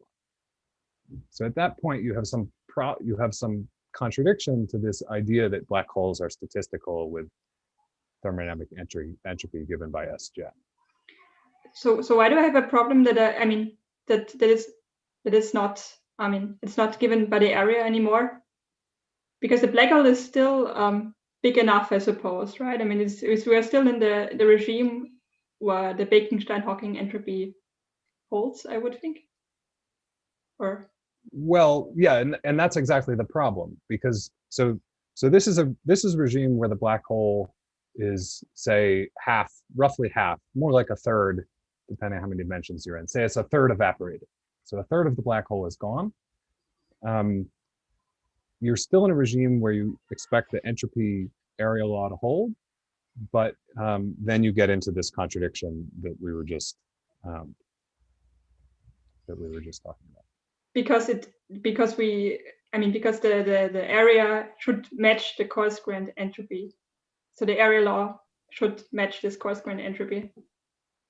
But I mean, does it have to be? I mean, does it have to be this way? I mean, could you also just drop the assumption that the coarse-grained entropy corresponds to the area law, and then you are fine and you have no? Yeah, I think that's an alternative. So an alternative explanation is that black holes are not thermodynamic systems whose entropy is given by the area. And then we don't have a clear problem with the page curve. If we go back to the original paradox, which is at really when the black hole is fully evaporated, then still it's not really clear that this is a paradox. You could just say this is maybe the way that gravity works, is that it evolves pure states to mixed states. And this is a position that Hawking took for a long time. There are issues with that interpretation, like having to do with remnants and making sense of thermodynamics. But to me, I think that's a logical possibility. To me, the real reason to think it's not the correct possibility is that black hole thermodynamics works so well, and because of ADS-CFT in particular, we have examples where we know that black hole thermodynamics really is statistical mechanics, and then we want to try to reconcile that with the Hawking calculation. I agree. It's a logical possibility that there are different things we could choose to throw out. I'm sort of choosing to maintain the idea that the black hole is statistical with this entropy, and then seeing where that leads us. I see. Yeah. Thank you a lot. Thanks. Okay. Okay. So now we are going to get into part 2, islands.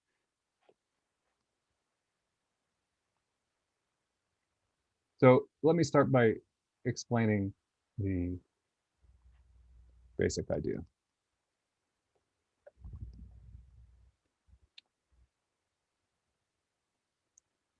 All right, yet another Penrose diagram. We have our imaginary curve. We have our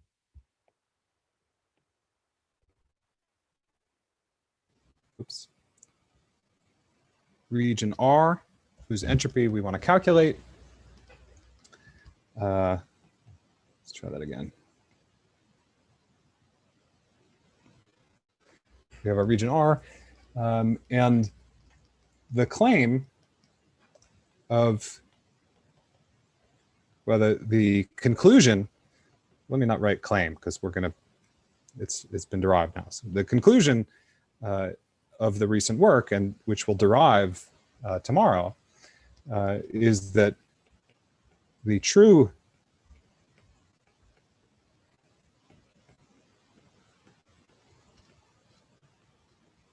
von Neumann entropy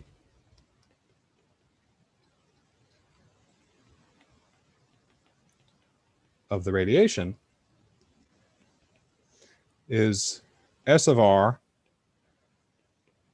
is given by what's come to be called the island formula, which is the min, well, let me write it first. Min I x to I S gen of I union R, where S gen of I union R is the area of di over 4 plus S semiclassical of I union R. So let me define the regions here.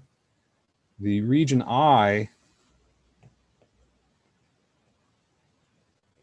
is some region that's inside or mostly inside the black hole. So we're going to derive this under some assumptions. There is not a completely, it's not a 100% justified formula, and we'll discuss some of the caveats. But under some assumptions and using the Euclidean path integral, we're going to derive this formula. But for this lecture, I'm just going to assume it, and we're going to understand how it reproduces the unitary version of the page curve. So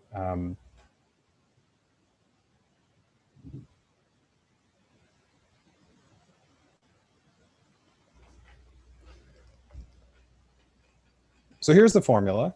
This is the main goal, is to understand this. So the idea is you're supposed to pick a region I inside the black hole. Then you extremize this generalized entropy. You plug the extremum back into this formula, and that gives you the actual von Neumann entropy of region R, which is not going to be equal to Hawking's calculation. So how does this help? The point is that after the page time,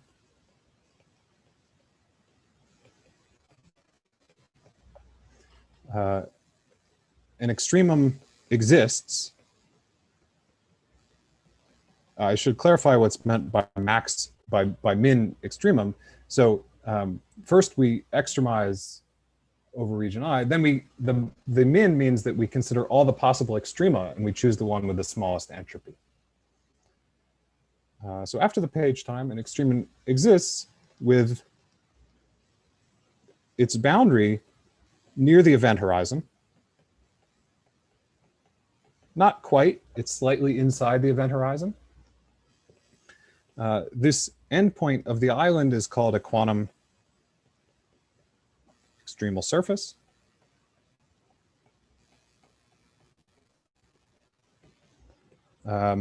The language there, so it's an extremal surface because it extremizes the generalized entropy.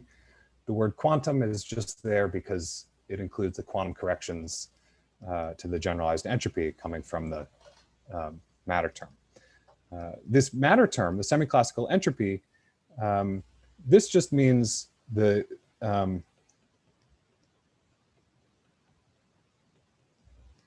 ordinary QFT calculation of the von Neumann entropy. That is the standard one that we would have done pre-islands. So I have a question. Can I please ask a question? Sure. Yeah. Okay. So is the choice of this island arbitrary, or it depends on the type of region R we are considering? I mean to say, is there any relation or connection between R and this I, or it is just arbitrarily choice? So yeah, there's a relation which is provided by this extremization. So the idea is first you pick R. First you pick region R. That's the region whose entropy you want to calculate. Then to calculate it, you extremize over all possible I. And because of this term, the extremum will depend on region R. So to each R, there's an associated I. Okay, thanks.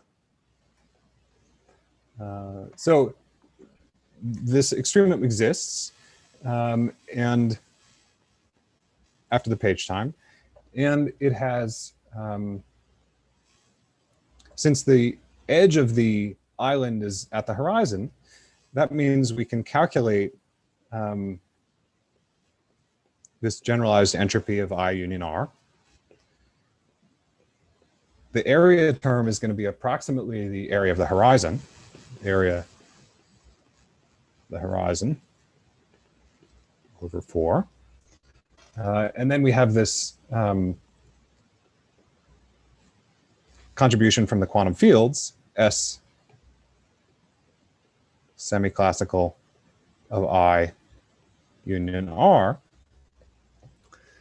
So that's the entropy of the reduced density matrix of the quantum fields on this region I union R. Now what we're going to do is we're going to use the fact that on this full nice slice, so if we look back at the diagram, we have a nice slice here which covers the whole space-time, and the quantum state of the fields on that nice slice is pure.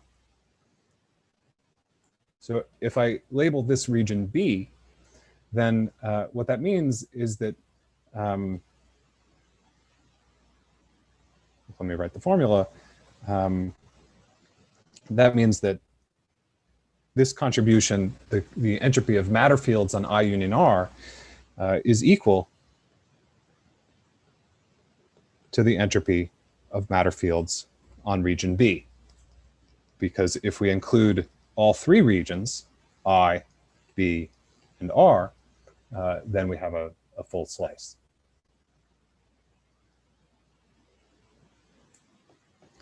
But now if we go back to this formula, then what we've written on the right-hand side here is exactly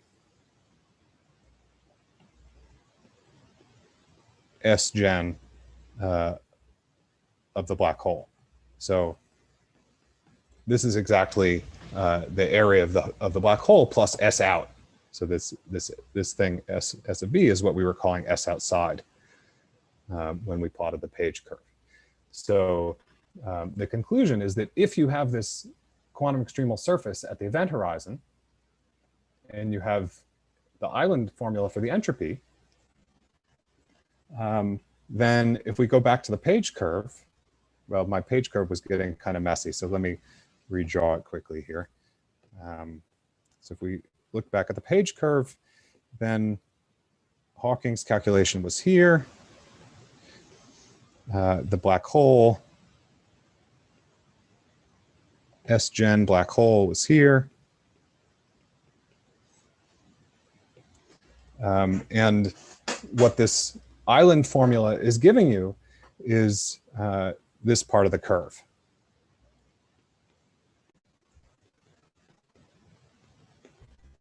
Because it's telling you that after the page time, the entropy of the island is the same as the entropy of the black hole. If you apply the formula at all times, then the story is the following. At early times, so back here on the curve, there is no island. So back here, there is no island. When there is no island, the island formula just gives you back Hawking's calculation. That is, you take region I to be the trivial region, and then this is just, this formula is just the entropy of region R, the usual Hawking calculation of region R. So at early times, there is no island. The entropy increases following Hawking's formula. At some point, the island extremum exists. say around here, the island appears and starts to exist, but it's subdominant because we're supposed to minimize the entropy over all possible islands, including the trivial one. At the page time, the island entropy becomes dominant, and the island formula for the entropy therefore gives this curve that rises and then falls in accordance with unitary. So that is the basic picture.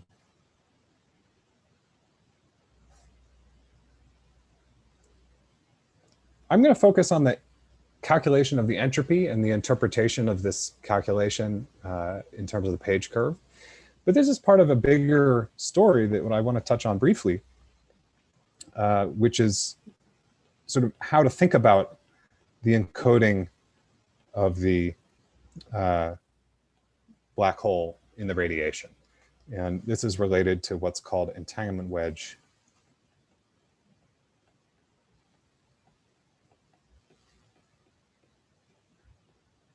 reconstruction. It's called entanglement wedge reconstruction for sort of, I would say, historical reasons. The island formula came out of the Ruh-Takanagi formula for holographic entanglement entropy. And there was a, there this language made more sense. In the current context, I'm not going to try to decode the language, but that's what it's called. So the idea of entanglement wedge reconstruction is that region I, well, after the page time,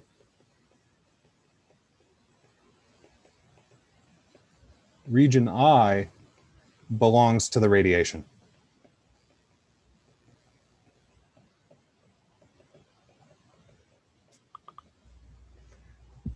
What I mean by that is, for example, if we have a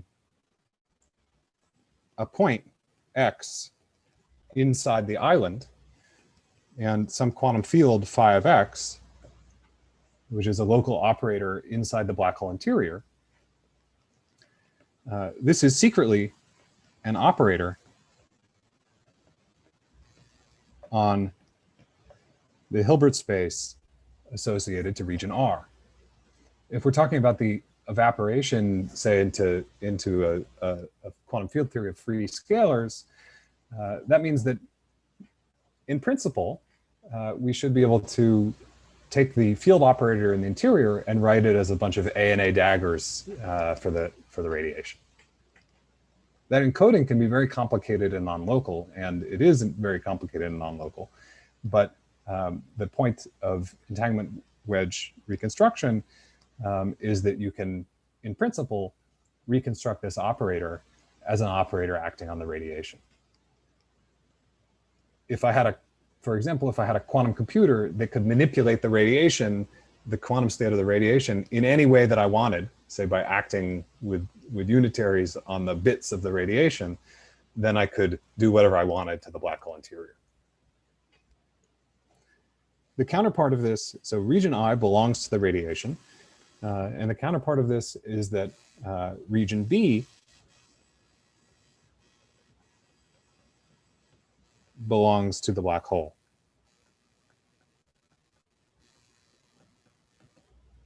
Let's go back to the picture for a minute.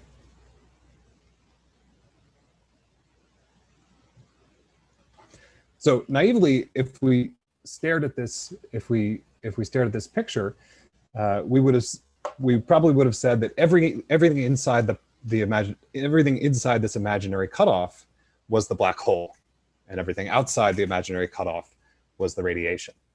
And if we think of the black hole as a thermodynamic system, a statistical system with some number of degrees of freedom, we might have thought that everything inside the purple cutoff would be somehow described by that, by those black hole degrees of freedom. The conclusion of the island formula is that this is not quite right, that actually region I should be thought of as encoding some properties of the radiation, and that it's really only region B on this picture that corresponds to the degrees of freedom associated to the black hole. Region I, remember, really goes very close to the event horizon. So I've drawn it way inside, but it's actually very close to the event horizon.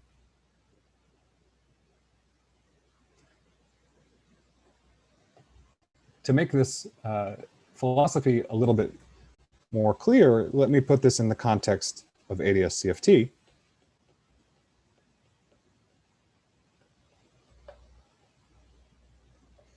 So in ADS-CFT, one of the simplest setups where you can study an evaporating black hole is ADS2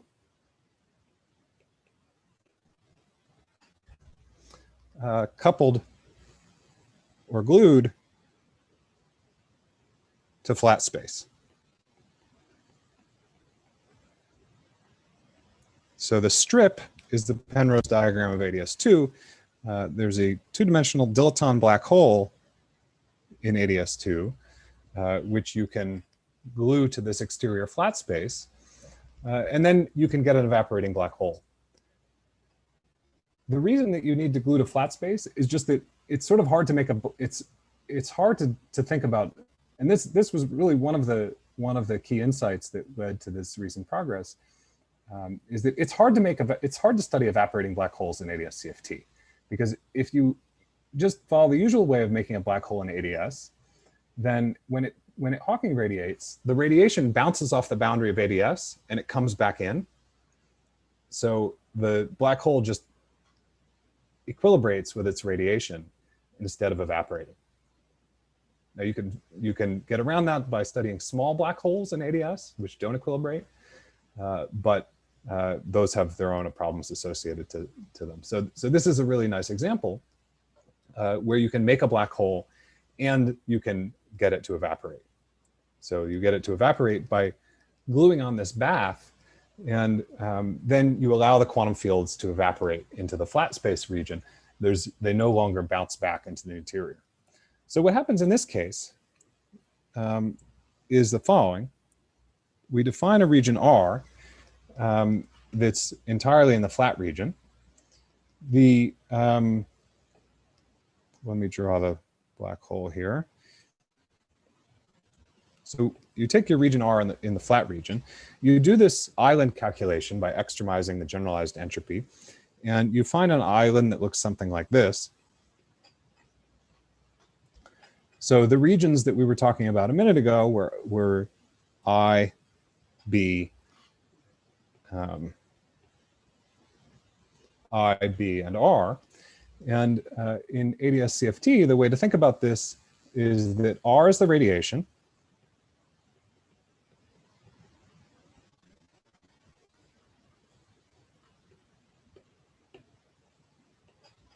I is encoded in the radiation by some very complicated map. And B is the thing that participates in ADS-CFT. So roughly speaking, this is the thing that's dual to SYK. Gravity in ADS2 is dual to the SYK model in the low energy limit. I really mean the Schwarzian piece of SYK. I don't want to worry too much about the details here. I'm just trying to get across what I mean by this philosophy. Let's see. So the statement of ADS-CFT is that ADS2 coupled to this flat space is like flat space coupled to the SYK model, or to a 0+1 dimensional quantum mechanics. Region B is the part that has a holographic dual. So that region B is the part that's encoded in the SYK model. That's like the black hole degrees of freedom. Region I is not encoded in the SYK model that lives at the boundary of ADS2. Instead, it's encoded in the radiation. This encoding of region I into the radiation is sort of like a holographic duality because over here we have, over in the island region in ADS2, gravity is important. There we're studying quantum gravity. In flat space, gravity is the gravitational contributions here are very weak in the flat space region. So it's like a holographic duality in that you have a gravitating region that's encoded in a non-gravitating region It's encoded in the quantum state of region R, which is just quantum field theory. It's unlike holographic duality in that there's no reduction in the number of space-time dimensions. We have, in this case, the encoding of 1 plus 1D gravity in a 1 plus 1D in region I, in a 1 plus 1D quantum field theory in region R. Let me pause here for questions. I think there was one in the chat.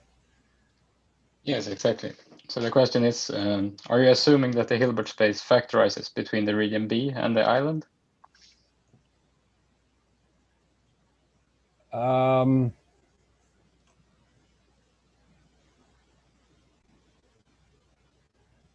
Let's see. So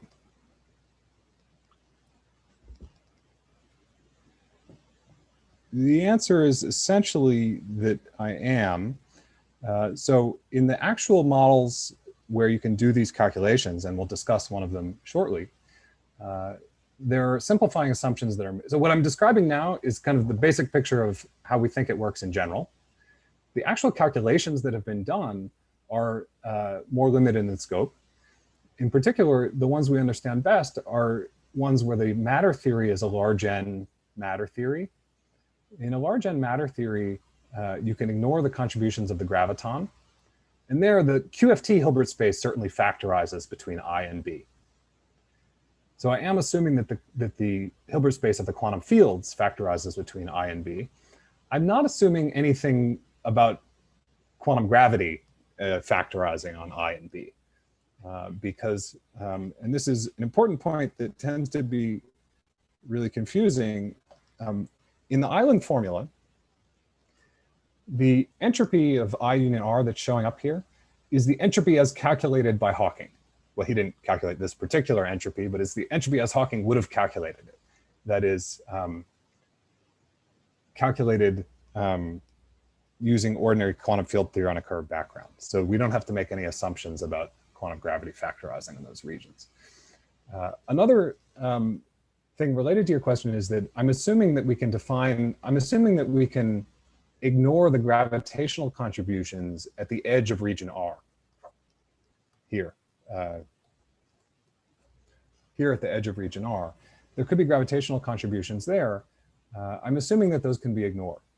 There are Tor models where this makes sense, and this seems to be the right thing to do, but I think that needs to be understood better. Are there other questions? Yeah, I might have a naive question. So the way I understood it before was, I mean, we had this problem because the fine grade entropy, which should always of the radiation should always be smaller than the coarse grain entropy of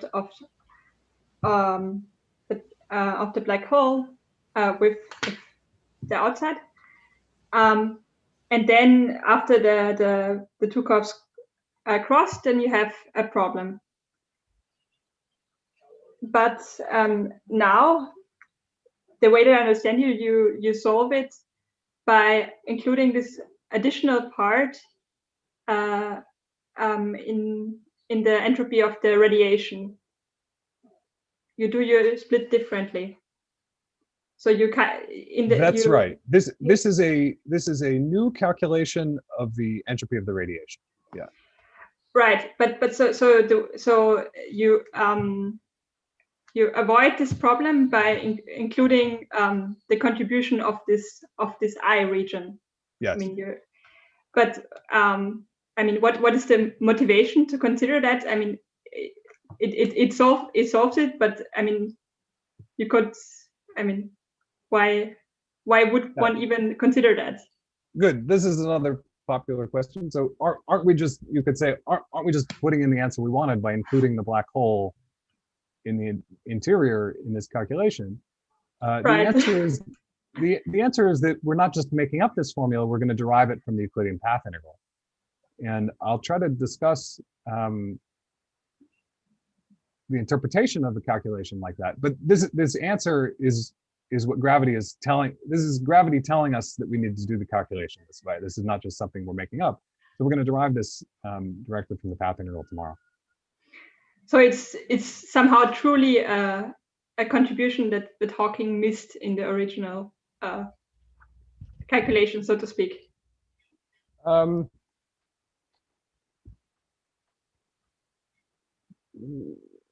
You could say that. I think I think you can do this calculation different ways.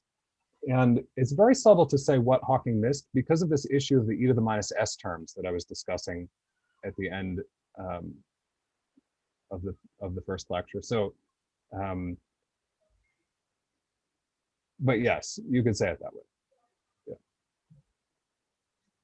Yeah. Hawking was trying to first calculate the density matrix, and then use that density matrix to calculate the entropy.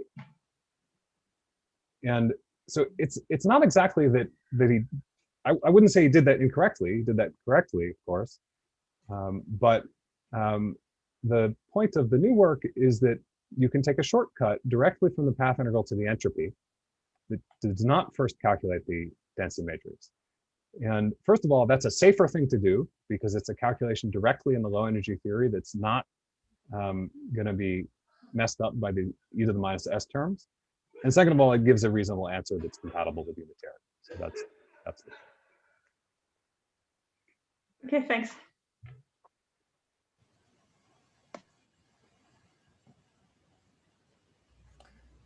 Okay.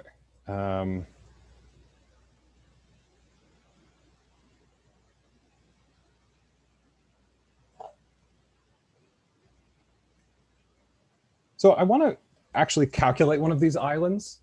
I'm not sure how much, so I have to decide how much I want to cover. I'm a few minutes behind here, but we'll see how far we can get. So I want to actually calculate one of these. I'm going to do this for the eternal black hole.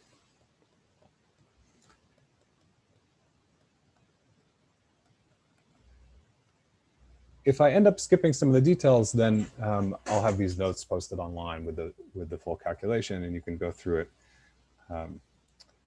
later. So the reason for focusing on the eternal black hole is just that evaporating black hole solutions are complicated. You have to back react the Hawking radiation, solve for the geometry self-consistently together with the quantum state of the radiation. These calculations are just messy and difficult to do. There are examples where you can do them in 2 dimensions, but they get pretty messy, even in 2 dimensions. The eternal black hole is easier. We can write down a lot of the formulas a little more simply. So the first thing I need to do, though, is explain the paradox for the eternal black hole. And this goes back to a question that was asked earlier about whether a system that's initially in a mixed state also has a paradox. So the Penrose diagram for the eternal black hole looks something like this. Let me make this a little bigger.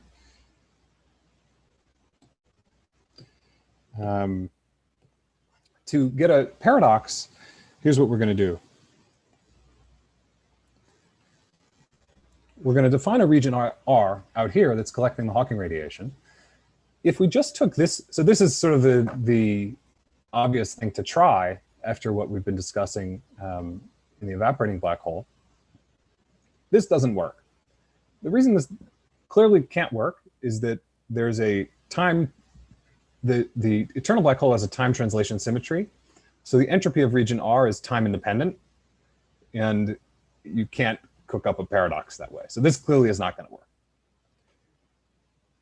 What you can do to get a paradox is to include this region over here. So region R is the union of the thing on the left and the thing on the right. We're going to take these to be the reflection. So we'll take this to be symmetric across the black hole. That's not really necessary, it just makes things a little simpler. So let's see that we get a paradox. First, so I want to plot the page curve in this case. So the page curve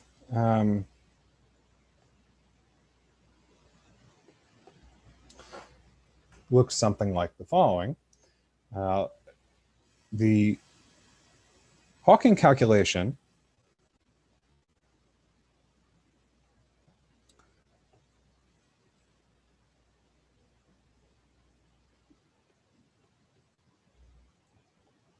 just grows forever. So this is the Hawking calculation, Hawking style calculation of S of R, the fine-grained entropy of the radiation in region R as a function of T. So T here is measuring how far up along the diagram we are on both sides. Let's see if we can, we're going to calculate that, but let's see if we can quickly understand why that grows forever. One way to do this is to draw a bunch of pictures of Hawking quanta, and you can convince yourself that this grows by counting how many Hawking quanta you have and who's entangled with who. That's a little bit confusing. I encourage you to look in the review at the pictures of that and to work through that on your own. A quicker way to get this is to note that we can calculate we can instead apply Hawking's calculation to the complement, R complement. Because we're just doing quantum field theory in curved space. So the full quantum state is pure on the full geometry, so we can calculate on R complement. Now, R complement is an Einstein-Rosen bridge, which is stretching in time. So the R complement is growing longer and longer and is growing linearly in time. Furthermore, there's a bunch of interior Hawking quanta, Hawking pairs that are sitting in this Einstein-Rosen bridge. So the region R complement is growing longer, and it has all these interior Hawking pairs in it. So that's going to have an entropy that grows with time. The important thing here is not so much the shape, but just the fact that it grows indefinitely and gets arbitrarily large at late times. So that's the calculation of S of R. So why is this a paradox? Well, let's compare that so we're going to compare S of R to S gen of R complement. I'm imagining that that region R is reasonably close to the event horizon. These cutoffs here are reasonably close to the event horizon, so there won't be much contribution from the S outside factor, and the generalized entropy of region R complement is basically just given by the sum of two area terms coming from the 2 points here. So if we plot S gen of the black hole, this is approximately just 2 times the area over 4, and that's independent of time. So that looks like this.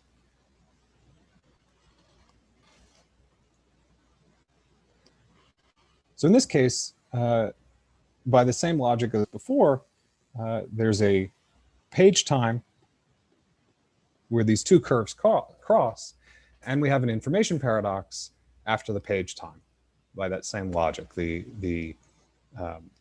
So if we restate this in words, what's happening is the black hole is sort of acting like a shredder, an information shredder. It's like you start in this state where the black hole is in equilibrium with its radiation.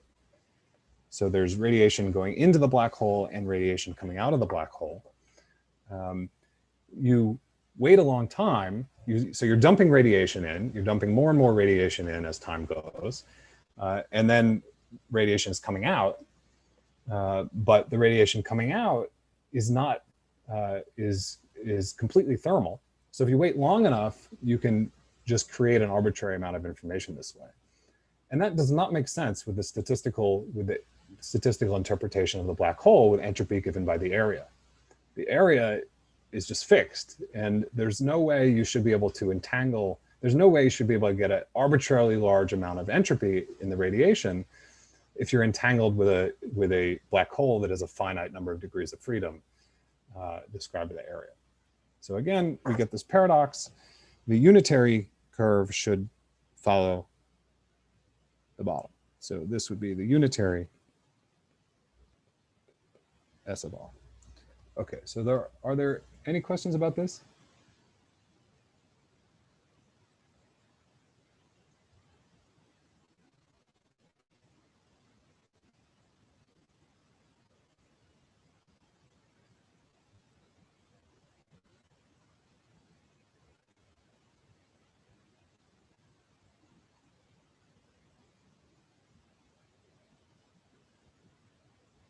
So there's a question in the chat. What time do you choose for t equals 0?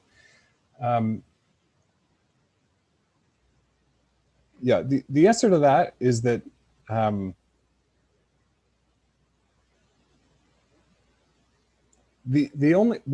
because there's a time translation symmetry in this geometry, the time translation symmetry is one that goes upwards on the right and down on the left. Like if I were to plot the killing vector here, it would go up this way and it would go down. The killing vector goes up on the right and down on the left. So the only, because of that time translation symmetry, the only thing that actually matters is the difference in times on the right and the left. So there is no choice of 0 here, really. The choice of 0 just means that you're symmetric right and left.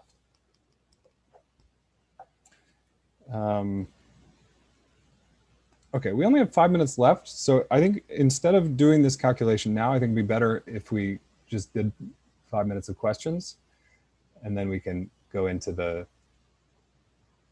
calculation and the derivation tomorrow. So why don't we just stop here for questions?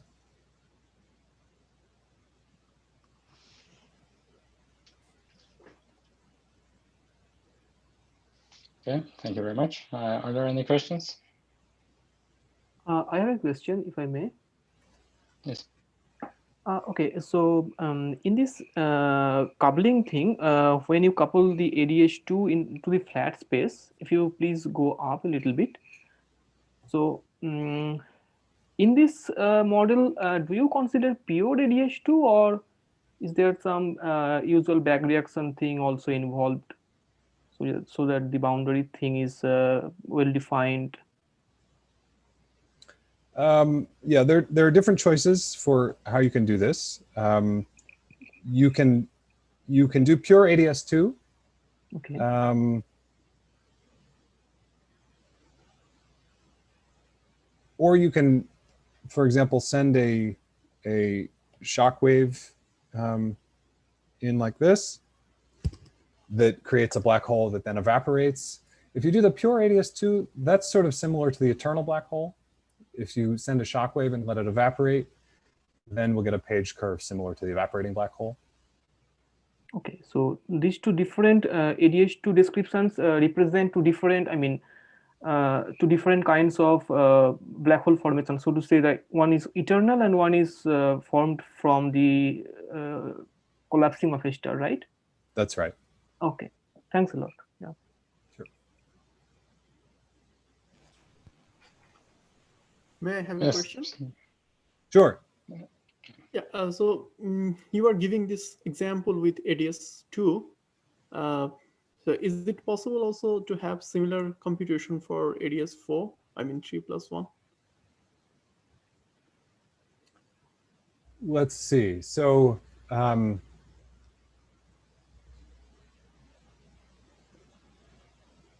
in principle, I understand it will be much more complicated due to the geometry and higher dimensionality. Yeah. Let me see if I can summarize the situation. In higher dimensions, there are very few cases where you can do the calculation. So I expect it to be basic. I expect it to be very similar to the two-dimensional case.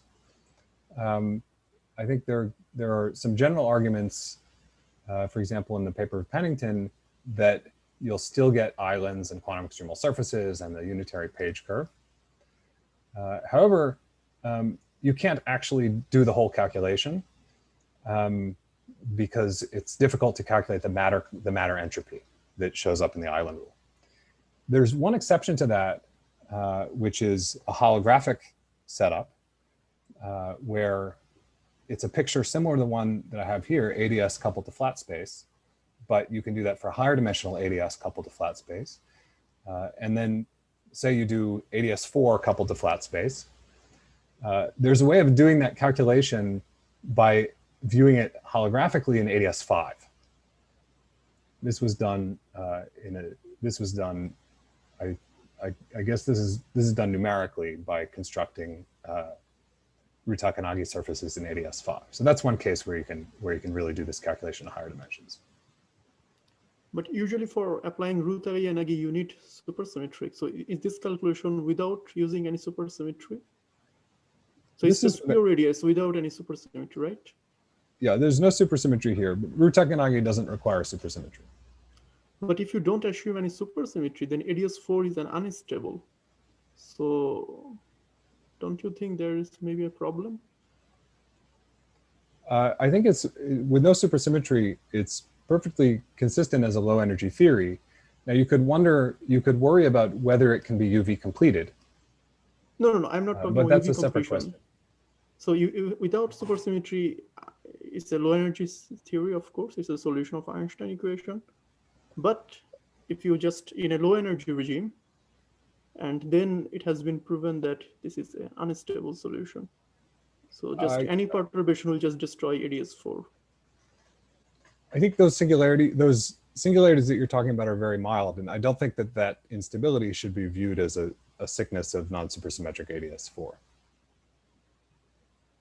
But I mean, if ADS4 is not stable due to instabilities, then what about the CFT counterpart? Don't you think it's a kind of mismatch?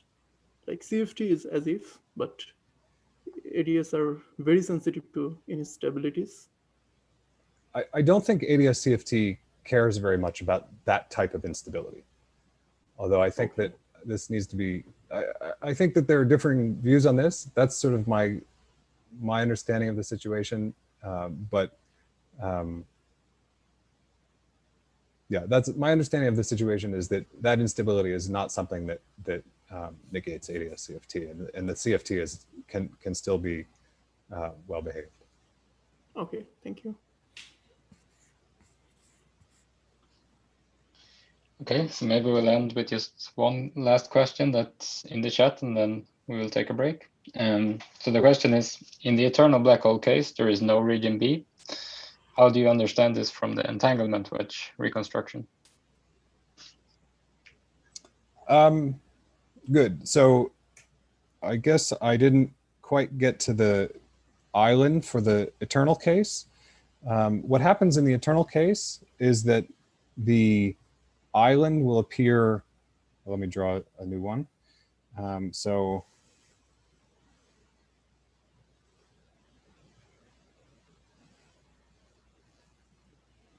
there is a region B. So region R is out here. And when you do the island calculation for the eternal black hole, you find an island that looks something like this. So there is a region B, which is the complement here. So it's quite similar to the evaporating case.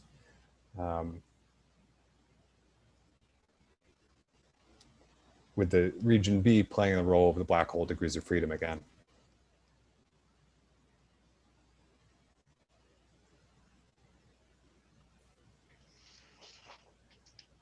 Okay, then I think it's time for us to take a short break before the Gong Show. But first of all, I invite you all to unmute yourself and thank Tom for this very nice lecture.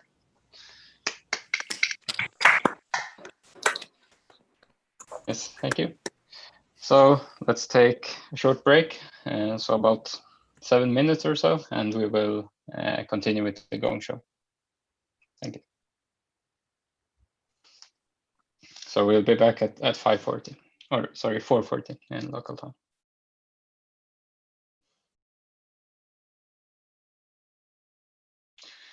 And for those of you who are interested, there are also some further questions on Slack, so feel free to head on over there and continue this discussion.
Hello, Robin.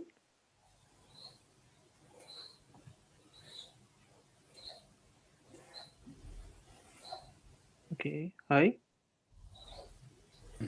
Sorry, hi.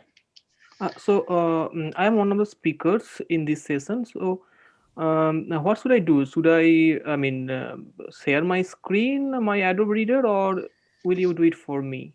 I'm confused. Please, sorry. I will share the screen and Okay. you will tell me when to change slides. Okay. Thanks a lot. I mean, I was confused because there wasn't a notification that I should share my screen, etc. So I was confused about this. Okay, it's fine now. Thanks. Okay.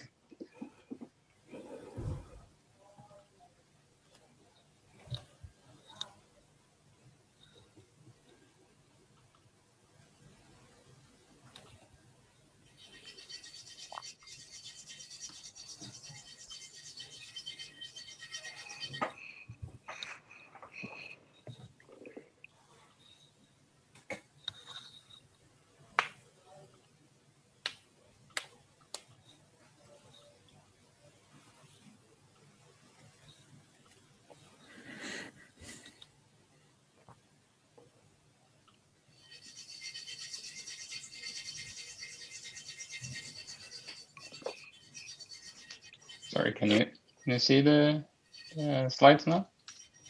Yeah, that's great. Yes. Good.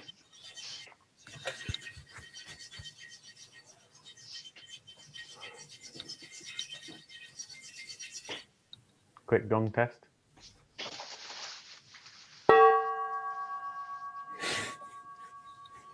Sounds good.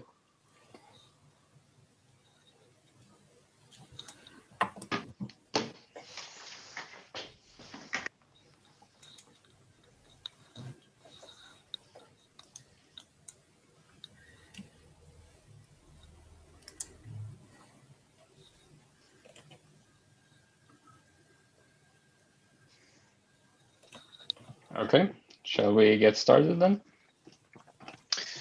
So this is our second Gong Show session, and as before, we will have 3 minutes and 30 seconds before Guy hits the gong, and then you will have 30 seconds to finish, and then we have some questions and turn to the next speaker. Okay, so first we will hear about leading multi-stress tensors and conformal bootstrap. Please. Hello, I'm Petar Tadic, a PhD student from Trinity College Dublin, and I want to tell you a few words about the aforementioned paper that I have written together with Robin Carlson, Manuela Kulaksisi, and Andrei Parnachev. Next slide, please. Next slide. Yes. Yeah, we consider conformal field theories in general dimensions with large central charge and a large gap in the spectrum of conformal dimensions of operators with spin greater than 2. We study 4-point correlation functions of two pairwise identical scalar operators. Two of these operators have conformal dimension of order 1, while the other two have conformal dimension of order central charge. We call these operators heavy, and we use the ratio between the heavy conformal dimension and central charge as the expansion parameter in our calculation. In two-dimensional case that we use as some sort of toy model in our calculation, there is an infinite dimensional Virasoro algebra that strongly constrains this correlator in a large central charge limit. And there the dominant contribution to this 4-point function is due to the Virasoro vacuum block, which is known explicitly, and it can be expanded in the following form in powers of mu, where all of these curly G2 functions are known. Next slide, please. So we know that Virasoro vacuum block contains contributions from all quasi-primaries made out of stress tensors, and even more precisely, we know that at order mu to 0 power, there is only identity operator that contributes. At order mu, there is stress tensor. Mu squared, there are quasi-primaries made out of 2 stress tensors, and so on. And even more, we know that these curly G functions can be written in following very simple form, that is some sort of finite sum of products of particular hypergeometric functions, where all of these A coefficients are known because we know the Virasoro vacuum block. Next slide, please. we want to generalize this to higher dimensions where we don't have Virasoro symmetry anymore. Therefore, we consider the exchange of multi-stress tensors that are some naive analog of Virasoro vacuum block in 2 dimensions. Their contributions to the correlator we again denote by this curly G with subscript D. And now these multi-stress tensor operators are labeled both by their spin and their twist, which is different from 2D case where they are only labeled by spin. And again, operators made out of K stress tensors will contribute to this correlator at order mu to the K. Next slide, please. We focus specifically to the light cone limit where the operators of minimal twist are dominant. This is a subset of all multi-stress tensor operators, but this subset is again infinite. And in even dimensional spacetimes, we propose the following ansatz for their contribution to the 4-point function. As you can see, this ansatz is very similar to its analog of 2D case, and it is again some sort of finite sum of products of the same hypergeometric functions, where now these A coefficients are unknown. And we showed that all of these A coefficients can be fixed using the light cone bootstrap. So we did that, and turns out that by this way you can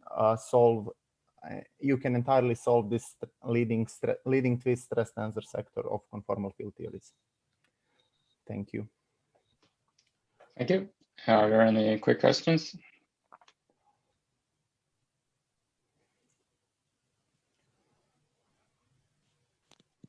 Okay, and if not, we'll continue with the next speaker, and we will hear about large charge and a dual T-Hooft limit. Please. Thank you. I am Francesco Galvagno from the Torino University. I thank the organizers for this opportunity and for gathering all these people together. I'm gonna give him some hints about this paper done with Matteo Beccaria and Azim Hassan. Please, next slide. The general idea is that we know that general gauge theories with n colors admit a T-Hooft limit, which easily corresponds to taking this number of color n going to infinity, keeping this combination G square n, where G is the Yamlin's coupling, fixed. And we know that in this case, the color factor for n going to infinity selects a specific class of diagrams, which are precisely the planar diagrams, as we see from this sketchy picture for a generic correlation function. The question is, are there other sectors of these gauge theories? So next slide, please. We explored in this specific setup, so 4-dimensional n equal to superconformal field theories, the insertion of chiral operators of this shape, trace of phi to the j, where this j dimension is taken to be large. We studied this specific correlation function, chiral anti-chiral correlator, and we studied it in this new double scaling limit, where in this case, we take j going to infinity, keeping this new combination g squared j fixed. In the end, the main point is that the leading order in J selects the dual class of these Feynman diagrams, which means the maximally non-planar diagrams. Here we see some examples at 2 and 3 loops order. And this is quite, let's say, peculiarity of this new large charge sector. Next slide, please. This is simply a summary where we see that we can more or less organize this nice comparison between the usual T-Hooft limit and this new large charge double scaling limit. In one case, it is the color factor which selects the planar diagrams. In the other case, the multiplicity factor selects the dual class, which is the maximally non-planar diagrams class. for more expert people about superconformal field theories in n=2 matrix models, this duality, let's say, between these two limits is perfectly realized at this level of this n=2 matrix model themselves. And that's it. Thank you. Thank you very much. Are there any questions?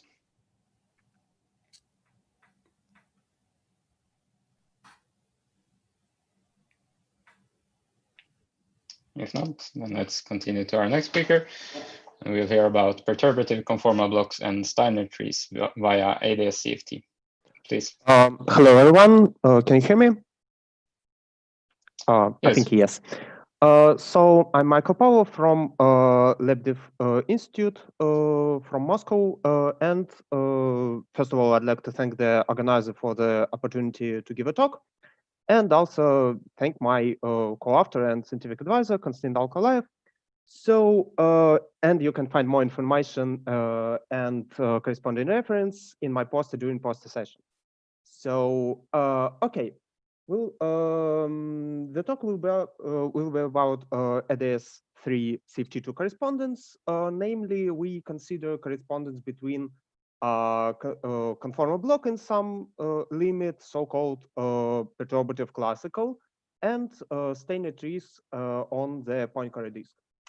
So let's start from CFT2 side. One can consider correlation function of the primary operators.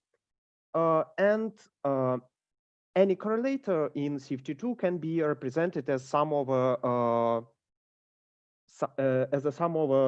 conformal blocks multiplied by structure constant. The conformal block is an interesting object of study because it's defined only by the algebra. Yeah, thanks. So we consider Virasoro conformal block, but unfortunately, such blocks are unknown in closed form.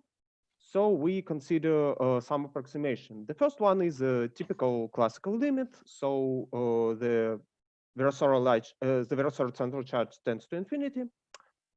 Secondly, we consider only heavy operators whose dimensions depends linearly on the central charge. Epsilon here is called classical dimensions. And the last approximation is background perturbative approximation. We suppose that two operators are much heavier than other primary exchange operators. So the picture shown endpoint conformal block, we can see perturbative operator depicted by blue line and background operator depicted by black line. Could you please go to the next slide, please? Thanks. So under this assumption, the block has an exponential form, and the function f small is called classical conformal block. It is our main object. So a typical method of study here is a monodromy method. So we consider an auxiliary block with the insertion of the degenerate operator v2, 1, and this block obeys the beloved Polakov-Zamolodchikov equation, solving which with the certain monodromic condition, we can calculate the original endpoint block. Could you please go to the next slide? Thanks. On the dual side, these blocks are closely related with the so-called Steiner trees. So the Steiner tree is a solution of the Steiner tree problem, and the Steiner tree problem is an optimization problem of finding shortest path a particular graph with a given data, endpoints, weights of the H, and so on. So the picture shown example of the Steiner tree on Poincare disk. Different, each correspond different ways. Could you please go to the next slide? Thanks. So we can formulate the holographic dictionary for this case. So the background metric is ADS-3 with the defect, which are related to the background operator classical dimension. Secondly, the contribution of the perturbative operator is given by the length of the weighted Steiner tree plus boundary term. And finally, the map between CFT2 plane and the asymptotic boundary of the CFT3 is given by the last formula.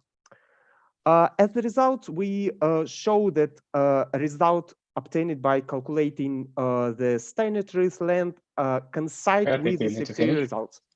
And that's all. Thank you. Thank you very much. Thank you. Are there any questions?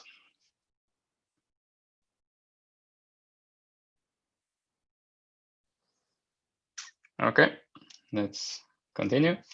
Now we'll hear about the Tower of States at finite distance in the modular space of multi-centered bubbling black holes. Please.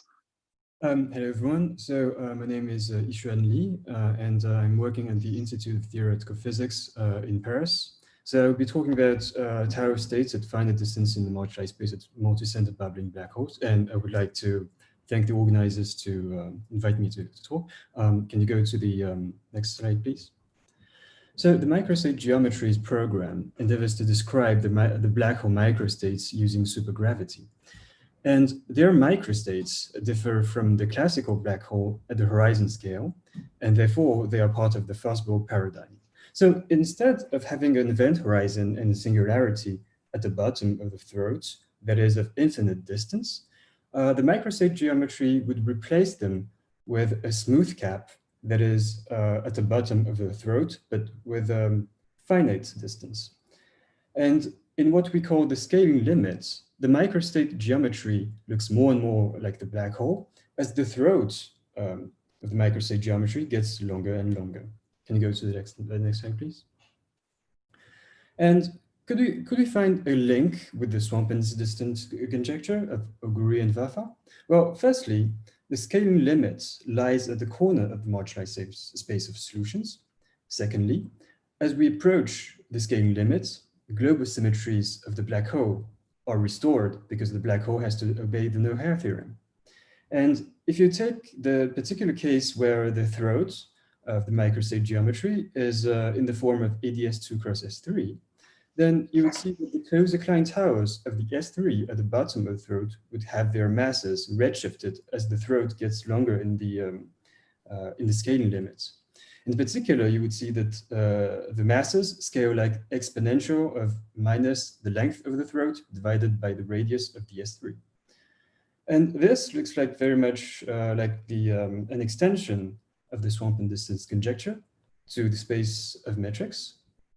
And we can read off the distance to the scaling limit just inside, in the moduli space, just inside the exponential. So this distance should be proportional to the length of the throat. And so it means that the scaling limit lies at infinite distance on any other point in moduli space. Can you go to the next slide, please? Thank you. But we have another way of getting distances in moduli space. That is to say, to consider the symplectic form on multi-centered bubbling solutions.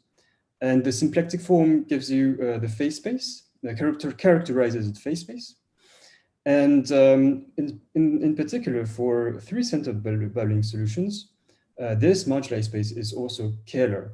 And so we can use the Kähler metric to define a new notion of distance that we call delta phase. And it turns out that if you use a delta phase, then the distance to the scaling limit is finite. And this time the masses are proportional to the delta phase squared. And then we have shown that the delta phase and delta throat do not match. And if you're interested by more details, so please come at the poster session. Thank you. Thank you very much. Are there any questions?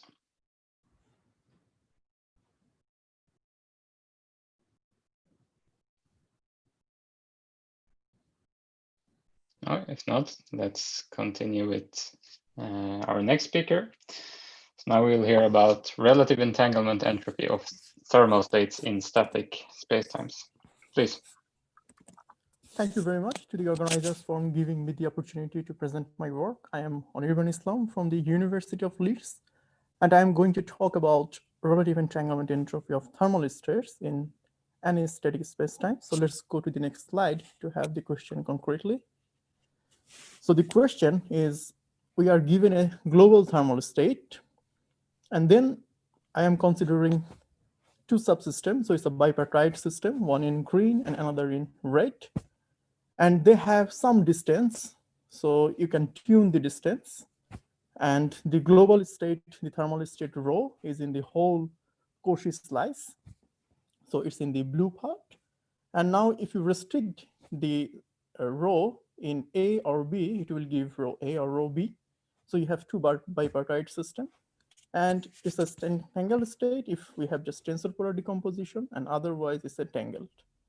Now question is, can we take D equals to 0, or they are like touching each other like in the complement? So the answer lies in the nature of the algebra, which is for quantum field theory is something called type 3.1, which tells that if D equals to 0, that if their boundary touches, then there is no independent subsystem and the entanglement will be infinite. So it's meaningless to study exactly this limit. So rather we consider the other limit where D is asymptotic, and there are various entanglement measures. So I will consider relative entanglement entropy, because it's a good entanglement measure in the sense that it vanishes on separable states and it doesn't increase on the local operations and classical communications. So can you get to the next slide, please? So the setup is alpha-static spacetime. So the manifold is R cross C and the metric is dt square H. And the dimension is any dimension greater than or equals to 3.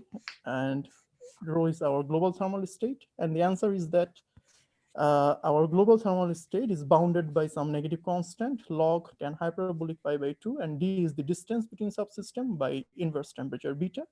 And this constant, importantly, doesn't depend on beta. And now we consider the same question for fermions. Can we go to the next slide, please? So again, the same static space-time configuration, but now we have a spin, and the dimension we have considered is 4, 8, 9, 10, modulo 8, because these are the dimensions where Majorana fermion exists. And if you don't care about Majorana, only Dirac, just take any dimension, of course, finite. And this quantity we assume to be positive.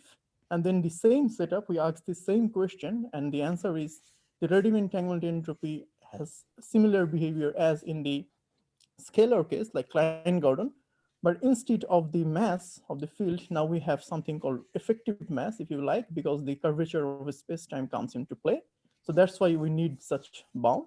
And then it has this decay. So the important point is that if you take asymptotic D tends to 0, there is the power law decay rather than area law behavior. So thank you, everyone. If you want to do more, then you are cordially invited to the poster session. Thank you very much. Are there any questions?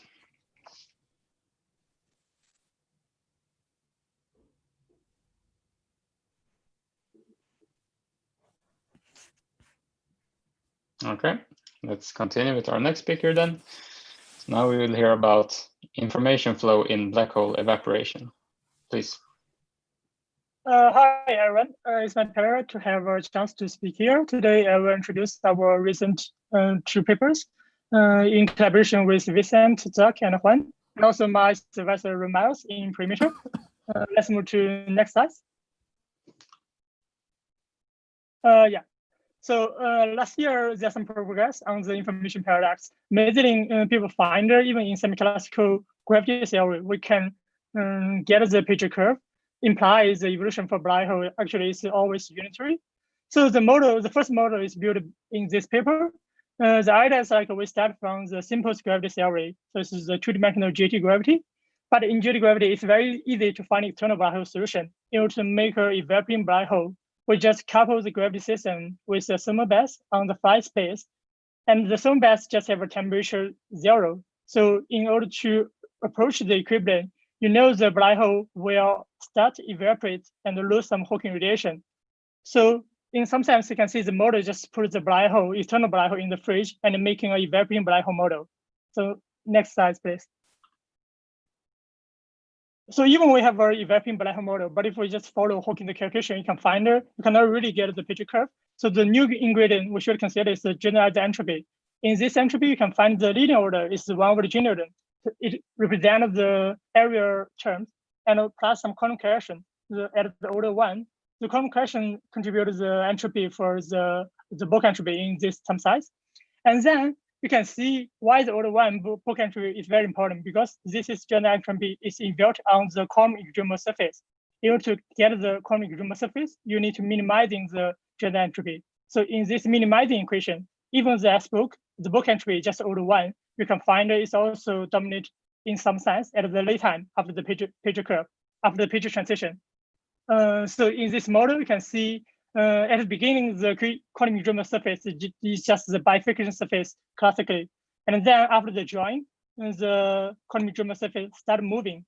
And after some late time, you can see we find another new solution near to the horizon. And this new solution will give you decreasing generalized entropy, represent the page curve. So let's move to next slide.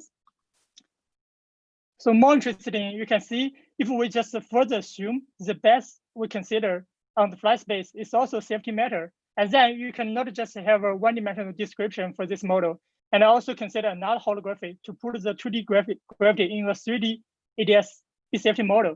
So in this 3D version, it's very clear we can consider the entanglement wedge. So at the bottom of this slide, I draw three plots corresponding to the 3 faces in the page curve. Yeah, the subregion we consider now is just the left quantum mechanics and plus the Hawking radiation. So let's move to the last slide.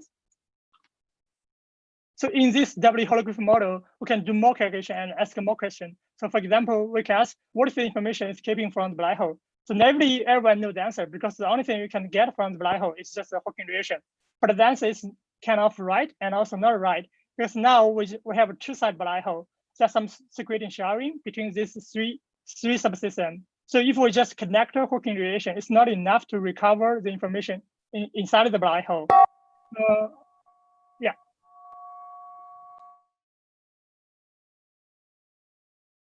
So any question? Okay, thank you very much. Yes, any questions?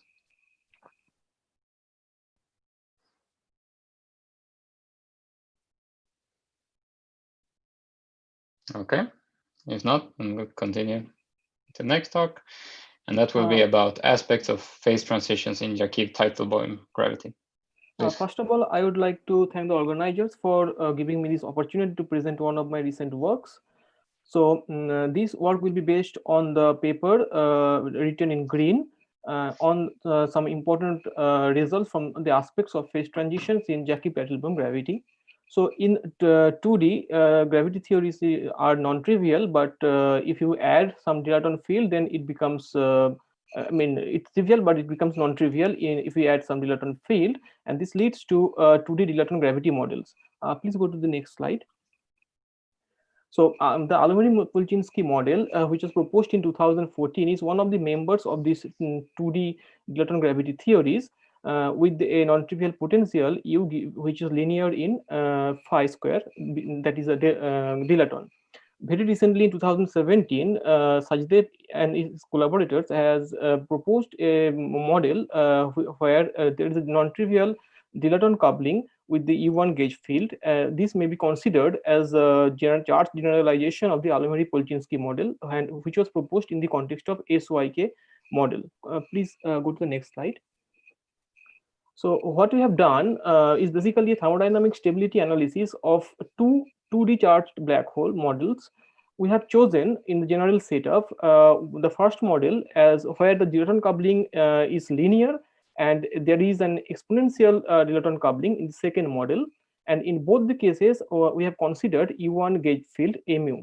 And the dilaton potential is given as taken as the same as the Alomary-Polchinski model. And in our order to proceed, we have chosen conformal gauge, where omega is a function of the light cone coordinates x plus and x minus. We have found vacuum and black hole solutions using some perturbation techniques in the U1 charge Q. Also, we have used background subtraction method to analyze the thermodynamics of the black hole. Please go to the next slide. So what we observed is a universal feature in the free energy and the entropy of the black hole. So the vacuum solution is ADH2 in the infrared and Lipschitz2 in the UV with dynamical exponent 3½ whereas the black hole is asymptotically Lipschitz with the same dynamical exponent. We observe negative free energy for all the temperatures, which means that the black hole state is globally stable. Also, there is a minimum entropy state, so which can be observed from the following plots. Please go to the next slide. So if we analyze the right-hand side plot of entropy versus temperature, we can see that there is a small window of temperature, mu1 difference mu2, where the entropy is minimum. So what does this minimum entropy state imply? Does it imply the formation of a Bose-Einstein-like coordinate set at low temperature, or is there any superfluid instability? Moreover, what the dual CFT1 implies, does it imply some relation with the SYK or what else? So these are the questions we would like to address in future. Interestingly, in a more recent paper, we have reported a Hawking page-like phase transition for the 2D gravity model, in which there is the SU2 gauge coupling, but this is beyond the scope of this presentation. So here I finish my presentation, and it's a pleasure to be a part of this school. Thank you very much. Are there any questions?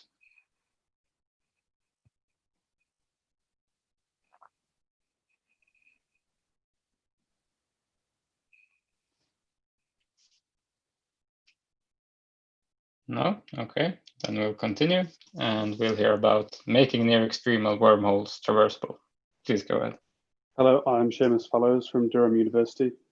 Today I'll be talking about how to make near-extremal wormholes traversable. This talk is based on work with my supervisor Simon Ross that recently went up on archive. Next slide. Time-independent black holes have a wormhole connecting two asymptotic regions. However, these regions are causally disconnected. Traversability requires a violation of the average null energy condition. That is, the integral of the stress tensor along a null geodesic through the wormhole must be negative. Traversable wormholes in the context of holography have become a hot topic in recent years after Gouge, Ferris and Wall constructed the first traversable wormhole solution and showed to be embeddable in a UV complete theory of gravity.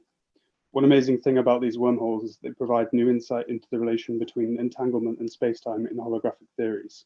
Information smoothly passing through the bulk wormhole can be understood as quantum teleportation in the dual theory. Next slide. First, I'm going to give a lightning rundown of the Gouge-Ferris Wall construction. Consider a BTZ black hole dual to the thermofield double state of two copies of a CFT living on the two conformal boundaries of the spacetime. We turn on a time-dependent double trace deformation coupling the two CFTs. Perturbatively in the coupling, find the first order contribution to the bulk propagator, which turns out to be given by an integral over a product of BTZ bulk to boundary propagators. From this, we can find the one-loop expectation value of the stress tensor and integrate it along the horizon, giving a non-zero average null energy. The key observation is that this is linear in the coupling, so an appropriate sign choice renders it negative and the wormhole traversable. Next slide. We investigated how this could be applied to near-extremal black holes. In the extremal limit, black holes develop an infinitely long throat. How difficult is it to make this throat traversable? We considered near-extremal rise to nodes from an ADS black hole dual to a thermal field double state with a chemical potential for the charge in the CFT. An immediate difficulty in this case is there is no closed form expression for the bulk propagators, so exploit the fact that the near-horizon geometry factorizes into ADS2 times the sphere and focus on the calculation in the near-horizon region, where we can still see the essential physics of the extremal limit. This ADS2 region is associated in the dual CFT with a flow to a theory with conformal symmetry acting only on the time dimension. In coordinates inherited from the near-horizon geometry, the ADS2 metric takes the form of an ADS2 black hole up to some cutoff where we patch onto the full geometry. The parameter zeta naught is proportional to the inverse ADS2 temperature, and the extremal limit is given by zeta naught goes to infinity. It will be useful to define rescaled coordinates by dividing by this extremal parameter. In these coordinates, the metric is independent of zeta naught, and the extremal limit simply acts to remove the cutoff. We consider a charged bulk scalar and expand in modes on the sphere. Next slide. For a single mode, we turn on a double trace deformation coupling the CFTs on the two cutoff boundaries. This isn't precisely the same as taking the coupling on the boundary of the full space-time, but we assume that for large black holes, the RG flow from the boundary to the near horizon region has a small effect. In rescaled coordinates, we find that the modified bulk propagator goes like zeta naught to the 1 minus 2 delta, which goes to 0 in the extremal limit, unless delta equals a half, which is at the threshold of an instability. Alternatively, notice that the source function h of t has dimension 1 minus 2 delta, so the natural scaling to take is the inverse temperature beta to the 1 minus 2 delta. This cancels the vector of zeta naught in the propagator. Integrating the corresponding stress tensor along the horizon, we find a non-zero average null energy. Hence, the wormhole can be made traversable if we scale the coupling appropriately with the inverse temperature. Thank you. Thank you very much. Are there any questions?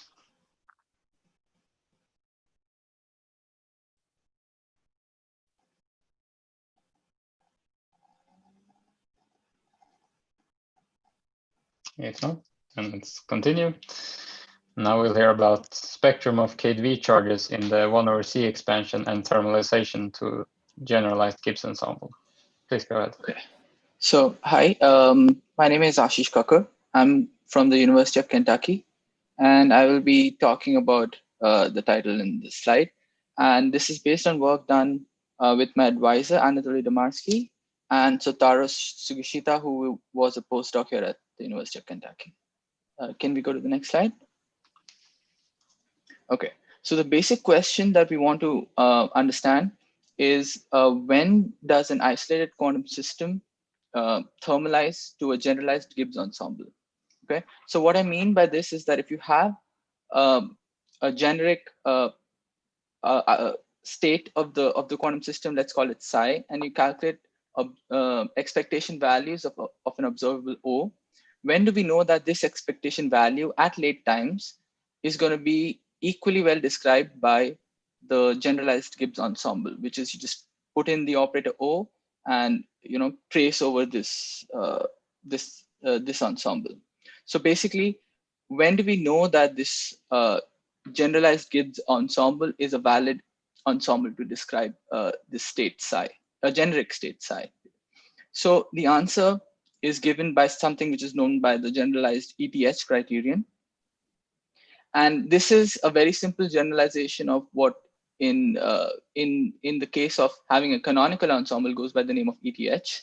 And what it tells us is that to see whether or not this happens, we need to calculate expectation values of observables O in mutual eigenstates of these sets of charges Q. And if you find that the expectation value of these generic observables are smooth functions of the expectation values of these charges Q in these mutual eigenstates E, and if the off-diagonal elements are exponentially suppressed, then this ensemble is good enough to describe generic state psi. This has been observed in a number of spin systems in 1+1 dimensions.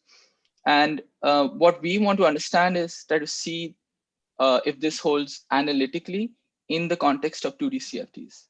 Can we go to the next slide? Okay, so in 2D CFTs, it's a well-established result by Zamolodchikov and his collaborators in the 90s that in 2D CFT, there is this integrable structure. There are an infinite number of conserved charges, and these charges are mutually commuting. And the explicit form of these charges is unknown, except for Q3, the first 3 or 4 of these charges. And the paper by Zamolodchikov and their collaborators has existence, shows the existence of these charges, but doesn't really give us explicit expressions for these charges. And if you remember from the last slide, to understand thermalization to GGE, we need to understand the spectrum of these charges. And what we did was try and understand the spectrum of these charges in a 1/C expansion. Can we go to the next slide? Okay, so this is the main result about what we learned about the quantum spectrum of these charges. So if you look there, so what I've written down here is the spectrum of these charges Q acting on a CFT state, which I'm labeling by these numbers Mi and delta. So delta is the highest weight state on which all of these, an arbitrary state is built. Mi labels the number of, so L-1 or L-2, etc., acting on that highest weight state. And Okay, I think you need to finish up there. Okay, yeah, these NKs are just counting the number of times L-M acts on the state. So basically, we got this spectrum up till this, the quadratic order in 1/C. Can you go to the next slide? Right, so I think your time is up, so maybe we shall stop there. And Any questions? thank you very much. Are there any questions?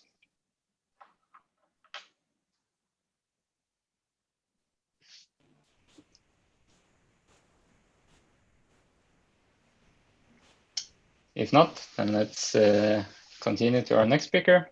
And now we'll hear about topological shadow, subregion complexity, and hyperbolic polygons in the multi-boundary island models. Please go ahead. Thank you. So I'll be talking about this title that just was spoken about.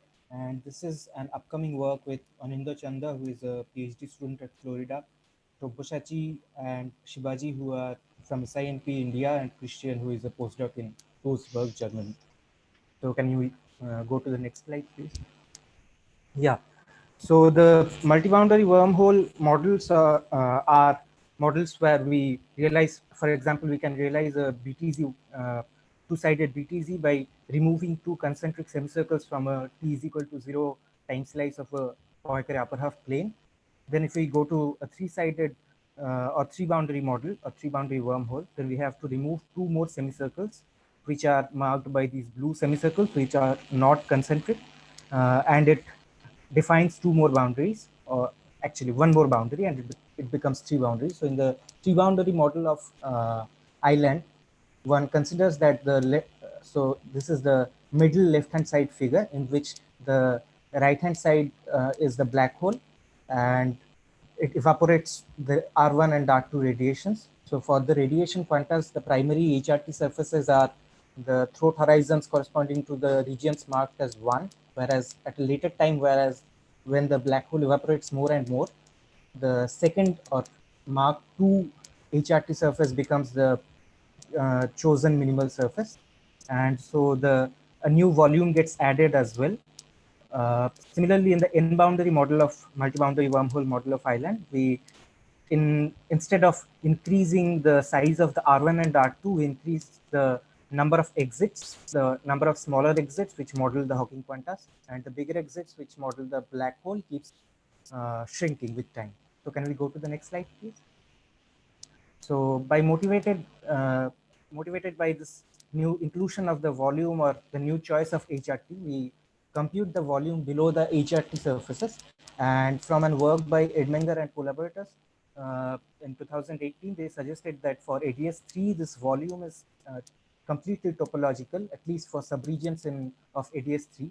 And it is completely given by geodesic curvature and corner angles made by the geodesics with where it intersects. So in case of increasing size of subregion, in pure ADS3, one finds a volume change of 2 pi in these cases where the HRT surface changes. In case of BTZ also, one finds this change of volume to be 2 pi. Can we go to the next slide, please? So when we go to the three-boundary n-boundary wormhole model, we also again get a volume change at the page transition point. So the lower left-hand side figure gives us the page curve for entanglement entropy, whereas the lower right-hand curve gives us the corresponding plot for subregion complexity or the volume dual to this thing. We can see that the volume is actually a well-behaving function. It doesn't change so much. Only at the page point, there is a small addition of volume that's get added due to the causal shadow being added to this previous volume. And this causal shadow is typically given, is completely topological, which can be calculated by computing areas of hyperbolic polygons. Can we go to the next slide, please? Yeah. So these hyperbolic polygons, the areas are calculated simply by the inputs of the hyperbolic triangles and Gauss-Bonnet theorem. Using this, we find these conclusions, which are the subregion complexity gives us some input about purification of Hawking quanta, tells us how island complexity should look, and it is nothing but constant thing which is given by the causal shadow region. It can also be understood as something like multipartite complexity of purification. We can also continue this. Okay, I think we need to finish up there. Yeah. Thank you very much. So are there any questions?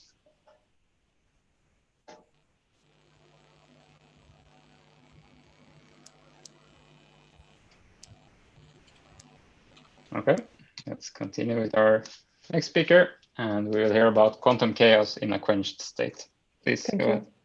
ahead. So my name is Marine Leclerc, and one of my current interests lies in the study of quantum chaos in a quenched state, analyzed both from the bulk and from the CFT side.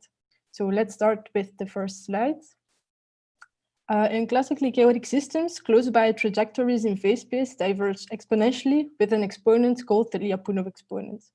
Quantum mechanically, this phenomenon can be, for example, captured by looking for an exponential region in the so-called out-of-time ordered correlator, or OTOC, between two operators V and W.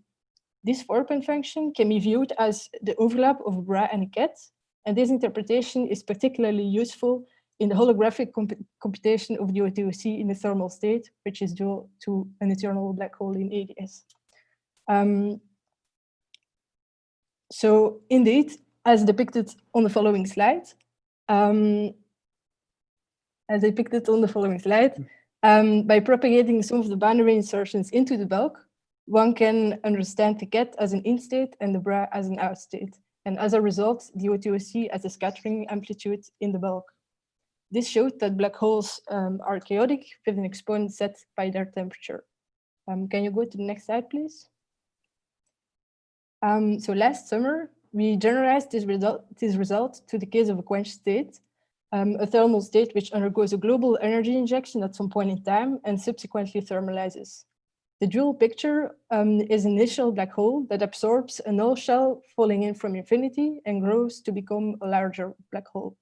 We find that the exponential growth gets separated into two factors with different exponents set by the initial and the final temperature. When you also separate those two operators spatially, there is the unexpected feature that contour lines of the OTOC spread superluminally after a quench. However, some parts of this contour plot would have required propagating a graviton across the infalling shell, which is technically harder. So some questions therefore remain unanswered and might be understood from the CFT. So for this, on the next slide, I'd like to discuss a framework to compute correlators in a quenched state, which was developed in a couple of papers by these 4 authors, where the global quench is induced by placing an infinite number of operators at fixed Euclidean time. Although a prescription was presented to compute arbitrary endpoint functions using a perturbative approach to the monadromy method, the computation of the OTOC presents some challenges. Due to the out-of-time ordering of this correlator, the location of the shell insertion relative to the Euclidean time ordering of the various operators in the OTOC is not obvious. Moreover, this computation requires going to the next order in the perturbative expansion as compared to the computation of 2-point functions, for example. And this order seems to be sensitive to the finite terms in the TO-OPE, which a priori are undetermined. So this is currently work in progress, and I'd like to thank you for your attention. Thank you very much. Are there any questions?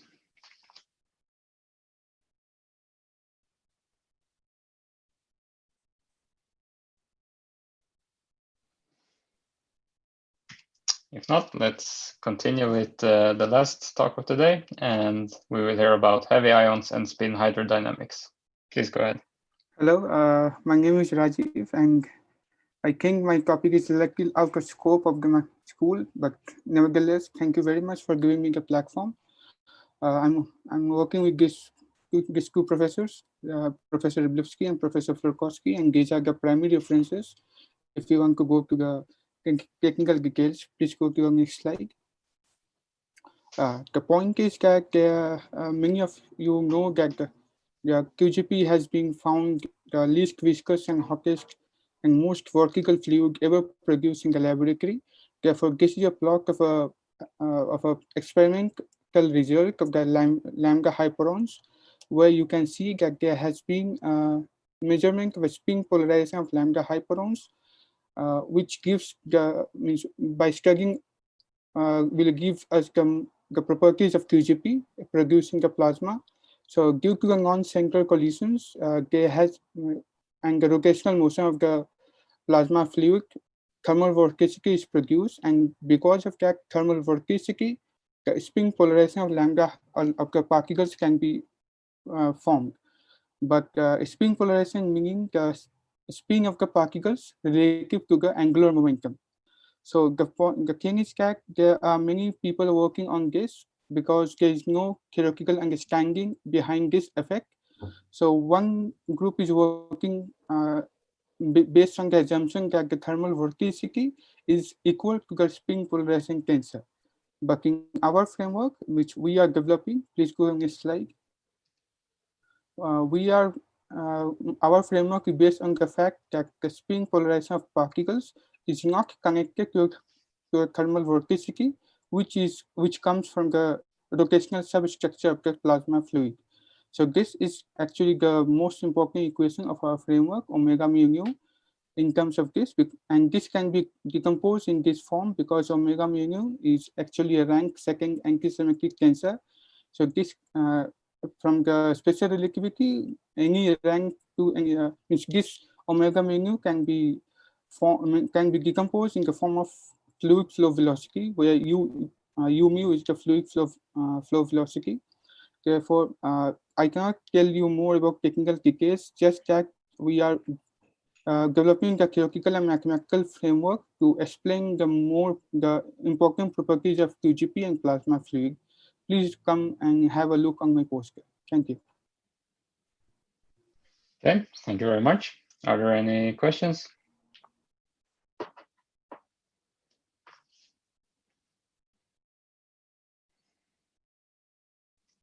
If not, then I think we should thank the speakers of today, both our lecturers and all the speakers at this Gong Show. So please unmute yourself and give a round of applause.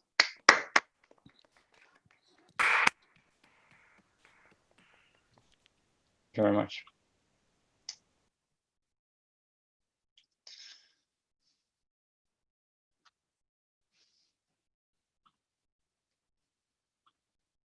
Okay, I think that's all for today. I hope you had a nice day, this first day of the school, and I guess we'll see you all tomorrow again.